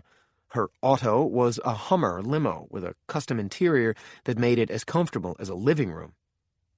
"Tell me, Mr. Moore, what is your line of work?" Constanza said when they had settled themselves and Manny, behind the wheel, had pulled out into the circular traffic flow leaving the airport. She had the sort of body most women of 20 would kill for. Big-breasted, slim-waisted, long-legged. "Import-export," Bourne said, without hesitation. "I see." Constanza, watching Rebeka as she stared back at the pickup area, continued. "I so love people with secrets." Rebeka turned. "I beg your pardon? My late husband, Acevedo Camargo, was a man composed almost entirely of secrets." She smiled slyly. "Sometimes I think that's why I fell in love with him." "Acevedo Camargo," Bourne said. "I've heard that name." "I expect you have." There was a distinct twinkle in Constanza's eyes as she addressed Rebeka. "My late husband made his money, like so many clever men in Mexico, in the drug trade." She shrugged. "I am not ashamed of it. Facts are facts, and besides, it's better than kowtowing the gringos with your face in the dust." She waved a hand. "No offense, but we're in my country now. I can say what I want, when I want." She smiled benignly. "You mustn't misunderstand me. Acevedo was a good man, but you see, in Mexico, more often than not, good men die. Acevedo turned his back on the drug trade. He became a politician, a crusader against the people who had made him a multimillionaire. Brave or stupid? Possibly both. They killed him for it, gunned him down in the street between his office and his armored car. A hail of bullets. No one could have saved him, not even if he had had a dozen bodyguards instead of 3. They all died that evening. I remember the sun was red as a bullfighter's cape. That was Acevedo, a bullfighter." She sat back, apparently exhausted by her memories. Manny drove along the Circuito Interior Highway, heading into the dusky west. "I'm so terribly sorry," Rebeka said, after exchanging a quick look with Bourne. "Thank you," Constanza said. "But there's really no need. I knew the life I was drawing when I fell in love with him." She shrugged. "What can you do when desire and destiny become entwined? This is life in Mexico, which is made up of equal parts poverty, hopelessness, and the shit. An endless series of defeats. Excuse my bluntness, but I've lived long enough to know how tedious it is to beat around the bush. Her hand, slender, elegant, and burnished with nail polish and jeweled rings, made circles in the air. Because this is what life is here. We learn to take any path that will lift our faces from the mud. I chose Acevedo. I knew who and what he was. He would not, could not hide those things from me. Over the years I advised him. No one knew, of course. Such things are frowned upon for a woman. She smiled, almost wistfully. I gave him more money instead of children. Being tied to the kitchen and the nursery was not for me. I told him that at the very beginning. Still, he loved me and wanted me. Her smile broadened. Such a good man. He understood so much, except how to survive. She sighed. Smart as he was, what he never figured out was that it made no difference whether the law was raped and pillaged by the government or by the criminals. She lifted her head, a brave smile on her face. Thinking back on it, I'm certain now that he knew he would be killed. He didn't care. He wanted to do what he wanted to do. That enigmatic smile again. Brave and stupid, as I said. The limo exiting the highway turned left onto Avenue Rio Consulado, and then the Paseo de la Reforma. As they entered the city proper, the navel of the Distrito Federal, home to 22 million souls, Constanza's eyes snapped back to focus on Bourne and Rebeka. Dios mío, she said, as they drove through the choked streets of the historic district. Listen to me rambling on about my life when I so want to know about yours. So, Don Fernando said, who do you belong to? Martha Christiana, plucking off a bit of buttery croissant, concentrated on her breakfast. Why should I belong to anyone? All women yearn to belong to someone. She took a sip of her café au lait, served in a thick white porcelain cup the size of a small bowl. What about the independent women? Especially the independent women, he said with enthusiasm. Independence needs to be attached to something, otherwise it is meaningless. It has nothing to contrast with, it withers and turns bitter. The two of them were sitting at a round table with a glass top and heavily filigreed wrought iron legs, one of perhaps a dozen scattered across the rooftop restaurant that overlooked the busy harbor at Gibraltar, and further out, the deep turquoise Mediterranean. The high blue sky was dotted with benign-looking meandering clouds. A freshening breeze stirred her hair. It had been late when they had finished in the room where her mother sat, locked inside her own mind. Martha had needed to talk, though it shamed her at first. Later on, after he had helped her put her mother to bed, much to her astonishment, the shame had evaporated like mist in sunlight. She looked up now into his strong, lined, sun-bronzed face. He saw her expression, and his hands opened wide. What? I'm the man who loves women. At the moment, you don't sound like it. Then you've misunderstood me. He shook his head. No one chooses to be alone. No one wants it. I do. No, he said evenly. You don't. Please don't tell me what I want. My apologies, he said, without really meaning it. The eggs came then, along with papas bravas and salsa verde. They ate silently for a time. A tension was building between them. At the moment Martha Christiana realized that it was deliberate, he said, So now who do you belong to? A tiny smile broke across her lips, which she hid by mopping a runny yolk with several potato bits and popping them into her mouth. Now she understood what this conversation was about, and why he had taken her back to Gibraltar. She chewed thoughtfully and swallowed. Why do you want to know, Don Fernando? Because, he said calmly and evenly, you came to me as the angel of death. He caught the flash of her eyes, their ever so slight widening. Now I'm wondering whether we have gone beyond that. And if we haven't? He smiled. Then you must kill me. She sat back and wiped her lips. So you know? It would seem so. When? He shrugged. From the very beginning. And you let me go about it? You intrigue me, Martha. Her serious eyes studied him for a moment, then she laughed, raucously. I must be losing my touch. No, he said. You no longer wish to be alone.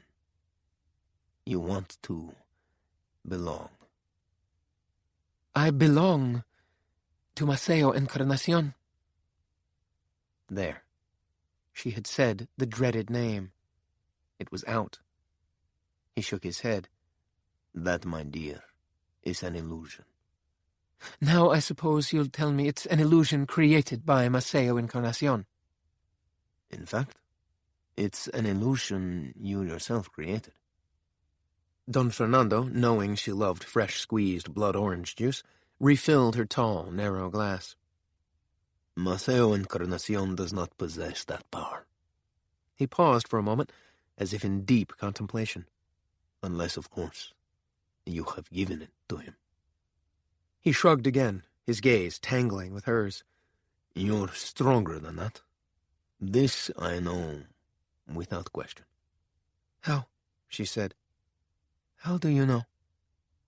He answered her with his eyes.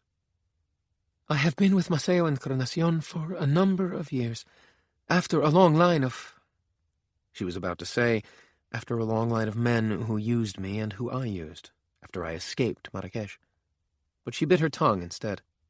She could not recount those months of humiliation, even with this man whom she realized now she had come to trust. An utterly astonishing revelation, considering she had been quite certain she could never trust a man. That included Maceo Encarnacion, who paid so generously for her services, just as he had paid for her training. You're a natural at killing, he had told her once. All your skills need are more options to choose from, a bit of refining. The concept of trust had never been raised between them.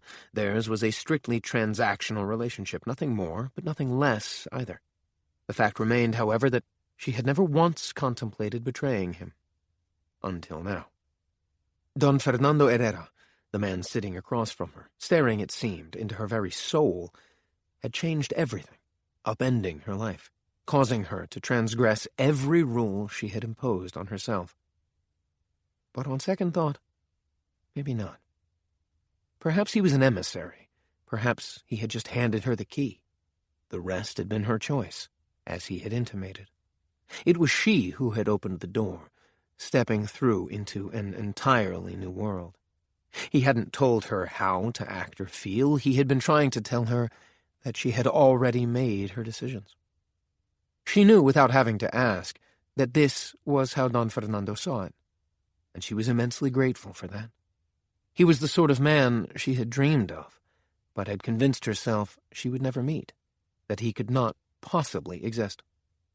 And yet, breaking her gaze away, she stared out over the rocking boats, the furled sails, the drying nets on the decks of the just-returned fishing fleet, the granite boulders rising like a giant's shoulders from the sea. When I was a child, she said, I used to think I lived at the end of the world. She waited, afraid almost to go on. Then she took the next step into the brightly lit room. I was wrong. It was the beginning.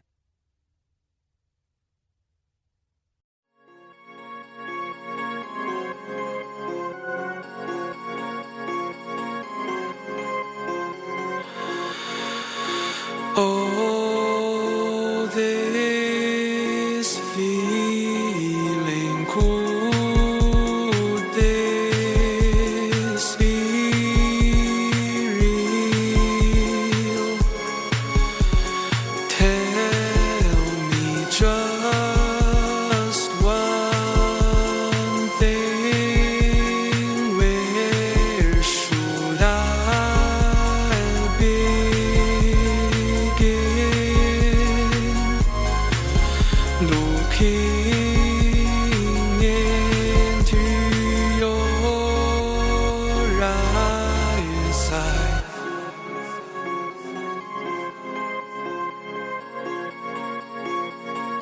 Chapter 15.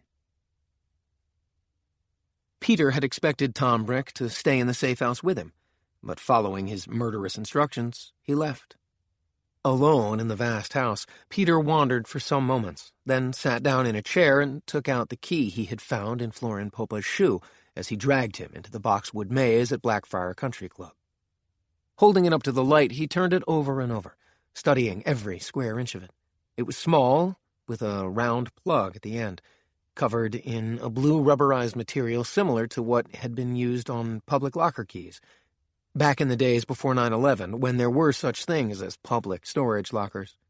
This key had no markings whatsoever, but he figured there must be something to distinguish its use. Utilizing one of the super-sharp razor blades Brick had given him to kill whoever Boggs brought through the door, he slid open the covering and peeled it back.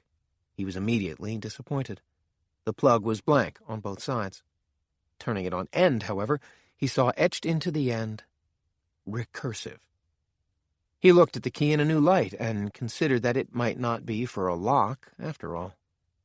Now that he had a substantial clue to follow, he was unwilling to stay in the house, trying to figure out how he would get around killing someone he most certainly did not want to kill. He rose and went to the front door, only to find it locked. The same was true for the back door. All the windows were locked. He could see the tiny wires that would raise an instant alarm if any of the panes were broken. The same was true for the windows on the second floor, but up here in the bedrooms the panes were smaller. Back down in the kitchen, he rooted around in the drawers without finding what he needed, but a closet revealed a tool chest. Inside, he found a glass cutter. Racing back upstairs, he chose a window that looked out on a spreading oak and scored a line between the glass and the sash. The super-sharp blade dug deeply into the glass. He made the same scores on 2 other sides. Setting down the glass cutter, he crossed to the bed, removed a case from a pillow, then, wrapping it around his left hand, returned to the pane of glass he'd been working on. Slowly and carefully, he scored down the 4th side. With the fingertips of his right hand on the glass, he struck it with his protected left hand, and it moved a little. He hit it again, harder this time, dislodging the pane from the sash. He grabbed it between the fingers of his right hand before it could fall and shatter. Then he turned it, laying it flat, careful not to disconnect the alarm wire. With infinite care, he climbed through the open space, turned his body, and leapt to the crotch between 2 thick branches of the oak. He teetered vertiginously until he threw his arms around one of the branches. Steadying and orienting himself, he climbed down to the lowest branch and from there dropped the last 2.5 feet to the ground. Retrieving his mobile from its hiding place in his crotch, he phoned Treadstone for a car to pick him up, giving his approximate location. Then he began to walk out of the cul-de-sac toward a road whose name he could recognize and relay to the driver. It took him 3 calls to determine that there was, in fact, a boat named Recursive tied up at Slip 31 at the dockside marina at 600 Water Street Southwest. By that time, his driver had dropped him where he had left his car outside the Blackfriar Country Club. 40 minutes later, he was pulling up to dockside, rolling into a parking space. He sat for a moment, turning the key over and over between his fingers, as the car engine cooled, ticking like a clock. Then he got out and walked down to the boardwalk where the boats were tied up. Most of the boats were battened down for the winter, covered against the weather. Some of the slips were empty, their occupants dry-docked and shrink-wrapped. On a few boats, people were working, stowing fishing gear, hosing down decks, coiling ropes, cleaning seats and brass railings. He nodded to them, smiling, as he ambled past. He had to remind himself that everything slowed down at a marina, that a careful and unhurried manner held sway. It seemed odd to him that Florin Popa, a bodyguard, would own a boat.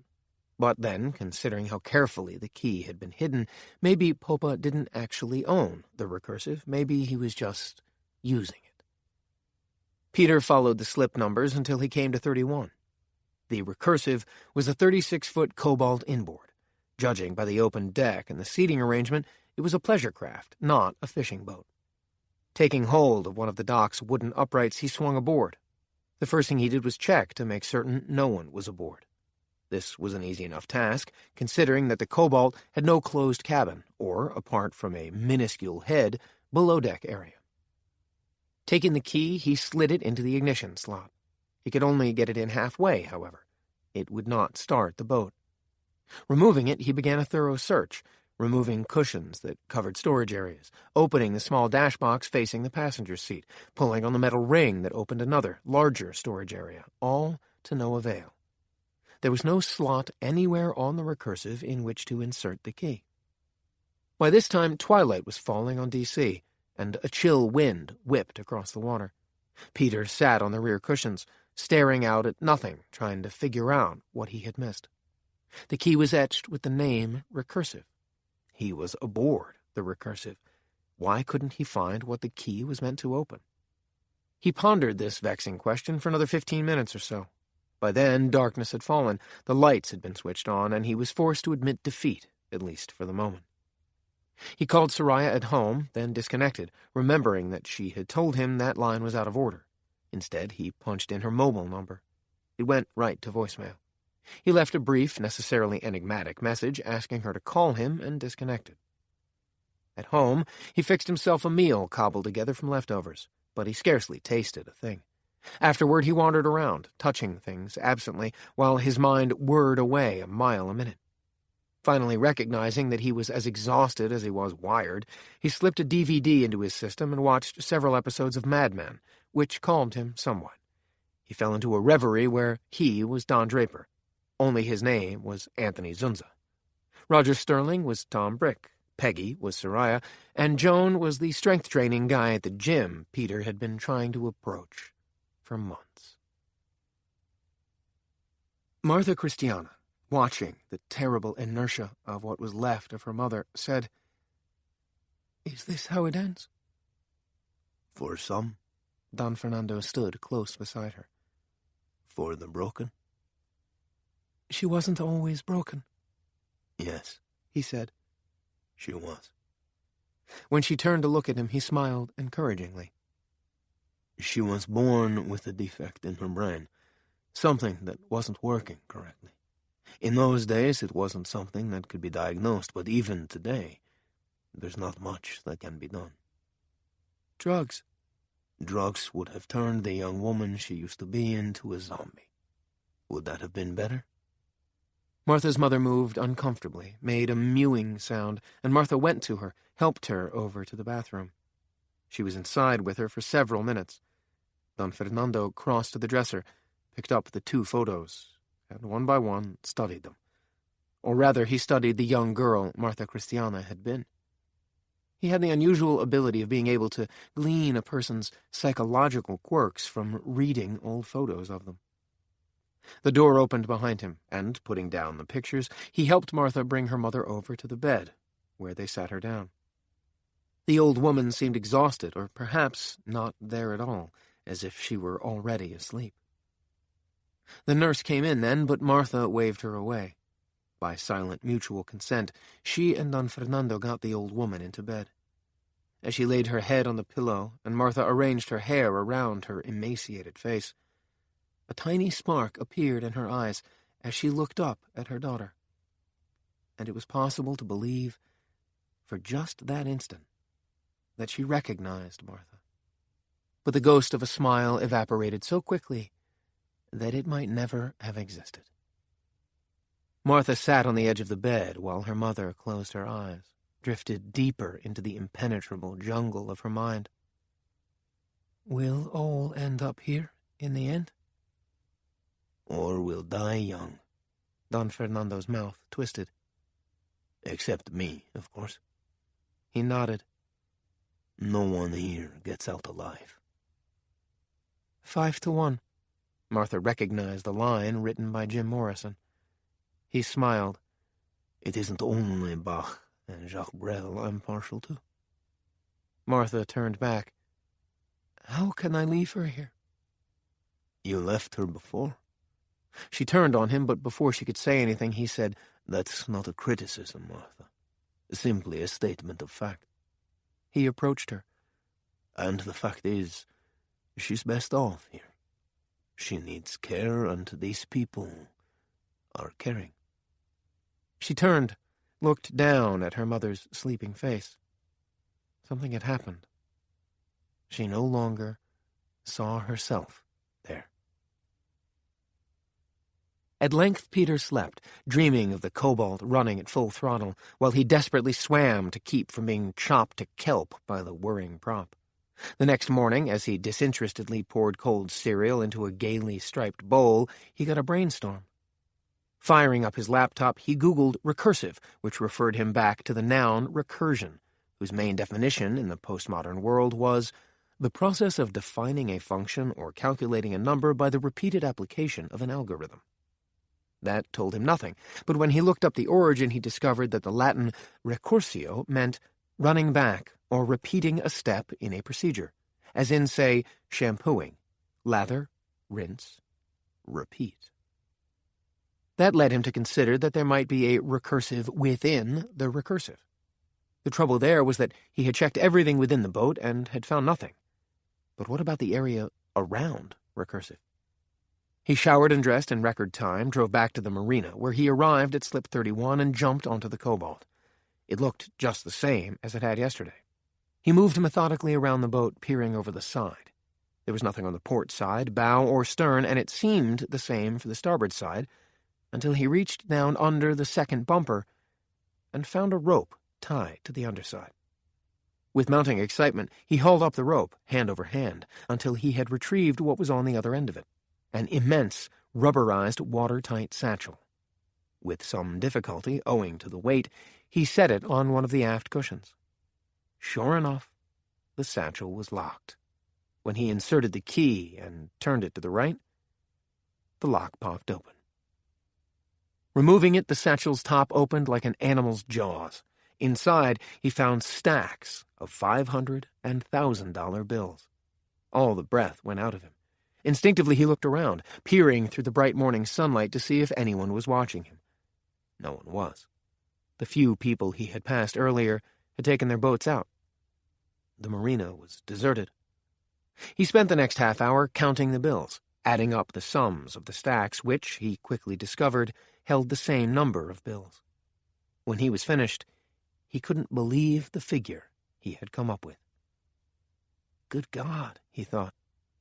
$30 million. Bourne and Rebeka deplaned in Mexico City with the Babylonian on their backs. "There's no way out," Rebeka said. "He has us trapped in here." "There's still customs and immigration to consider." Bourne was aware of the Babylonian, ambling 5 or 6 people behind them. He needed to stay there in order to keep them in sight. "We should split up," Rebeka said, passport out and open, as they joined the first-class line to be processed into Mexico. "That's what he'll expect us to do," Bourne said. "I imagine he'll welcome that, a man like him. Divide and conquer." They inched forward toward the white line painted on the concrete floor that marked the last staging area before handing over their passports. "Do you have a better idea?" Rebeka asked. "I will," Bourne said, "in a minute." He looked around at all the faces, the men and women, the children of all ages, the families traveling with strollers and the paraphernalia endemic to babies and toddlers alike. 3 teenage girls with teddy bear backpacks giggled and did a little dance. A woman drew up in an airline wheelchair. A 3-year-old broke away from her mother and began wandering through a thicket of people who laughed and patted her on the head. "What we have to do," Bourne said, moving, "is make something happen." "What?" But she followed him as he stepped over to the longer line of economy-class passengers that snaked through the hall. He came up beside the woman in the wheelchair. She was dressed in a chic pinkish Chanel suit, her thick black hair pulled severely back from her face in a complex bun. Bending over, he said, "You shouldn't be waiting on a long line. Let me give you a hand." "You're very kind," she said. "Tim Moore," he said, giving the name on the passport he was using. "Constanza." She had a face in which the DNA of the Olmec and their Spanish conquerors mingled as it had in their centuries-old bloody battles. Her skin was the color of honey, her features hard, almost brutal in the unquestionable beauty that seemed timeless. "Honestly, I don't know why they deposited me here. The attendant said to wait just a moment, but she hasn't come back." Don't worry, Bourne said. My wife and I will have you through here in no time. With Rebeka following, he pushed the wheelchair off the long line and headed straight through to the head of the first-class line. Khalivi is watching, Rebeka whispered to Bourne. Let him, he said. There's nothing he can do. Constanza cocked her head, her clever eyes questioning. What's that, Mr. Moore? I'll need your passport. Of course. She handed it over as they came up to the immigration cubicle. He handed over the 3 passports. The official opened them, stared into their faces. This woman is a Mexican citizen.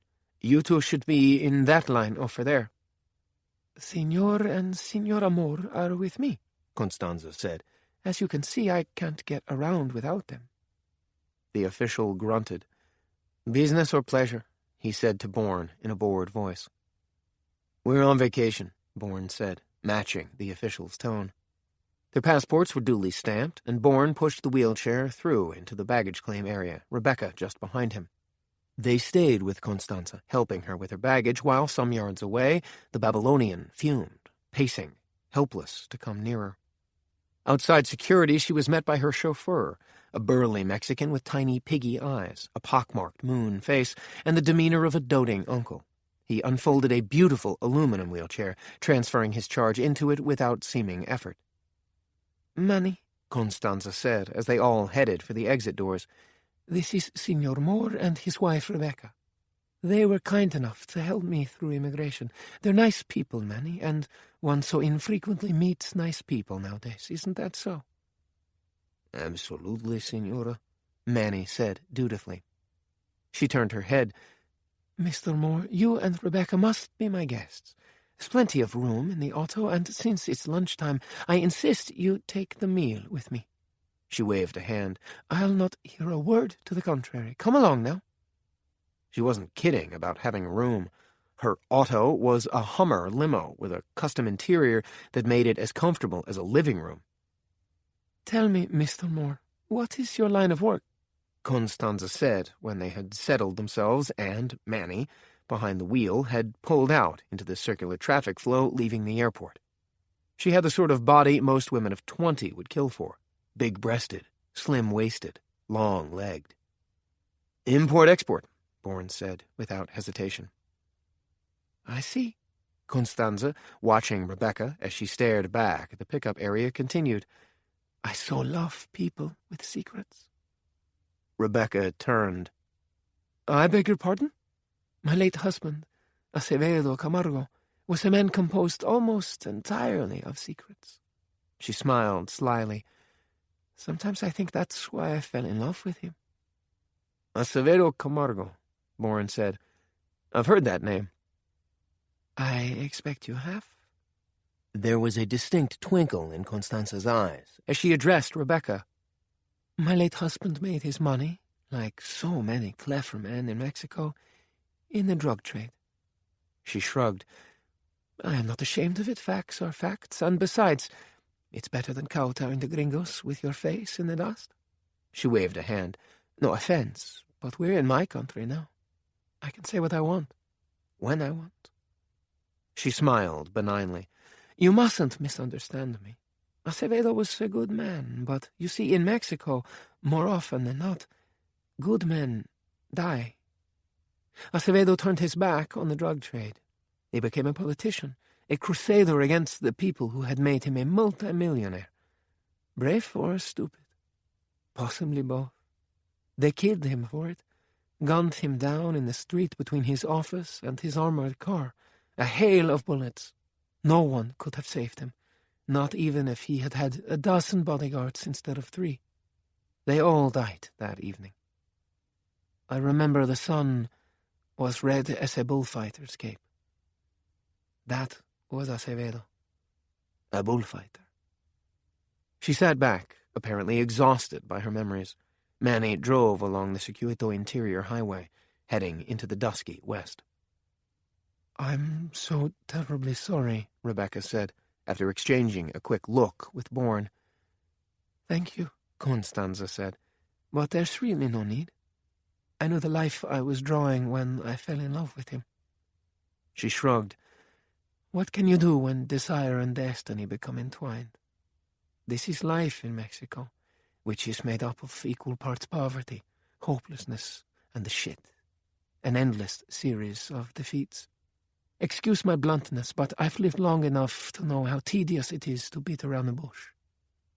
Her hand, slender, elegant, and burnished with nail polish and jeweled rings, made circles in the air.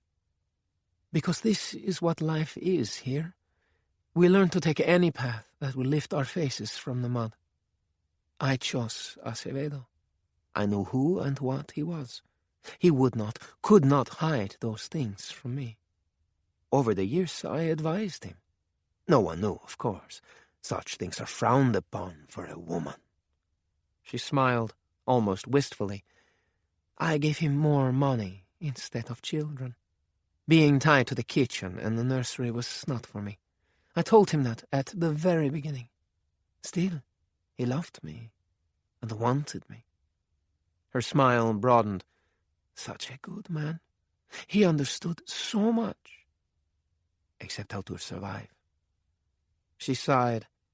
Smart as he was, what he never figured out was that it made no difference whether the law was raped and pillaged by the government or by the criminals. She lifted her head, a brave smile on her face. Thinking back on it, I'm certain now that he knew he would be killed. He didn't care. He wanted to do what he wanted to do. That enigmatic smile again. Brave and stupid, as I said. The limo exiting the highway turned left onto Avenue Rio Consulado, and then the Paseo de la Reforma. As they entered the city proper, the navel of the Distrito Federal, home to 22 million souls, Constanza's eyes snapped back to focus on Bourne and Rebeka. Dios mío, she said, as they drove through the choked streets of the historic district. Listen to me rambling on about my life when I so want to know about yours. So, Don Fernando said, who do you belong to? Martha Christiana, plucking off a bit of buttery croissant, concentrated on her breakfast. Why should I belong to anyone?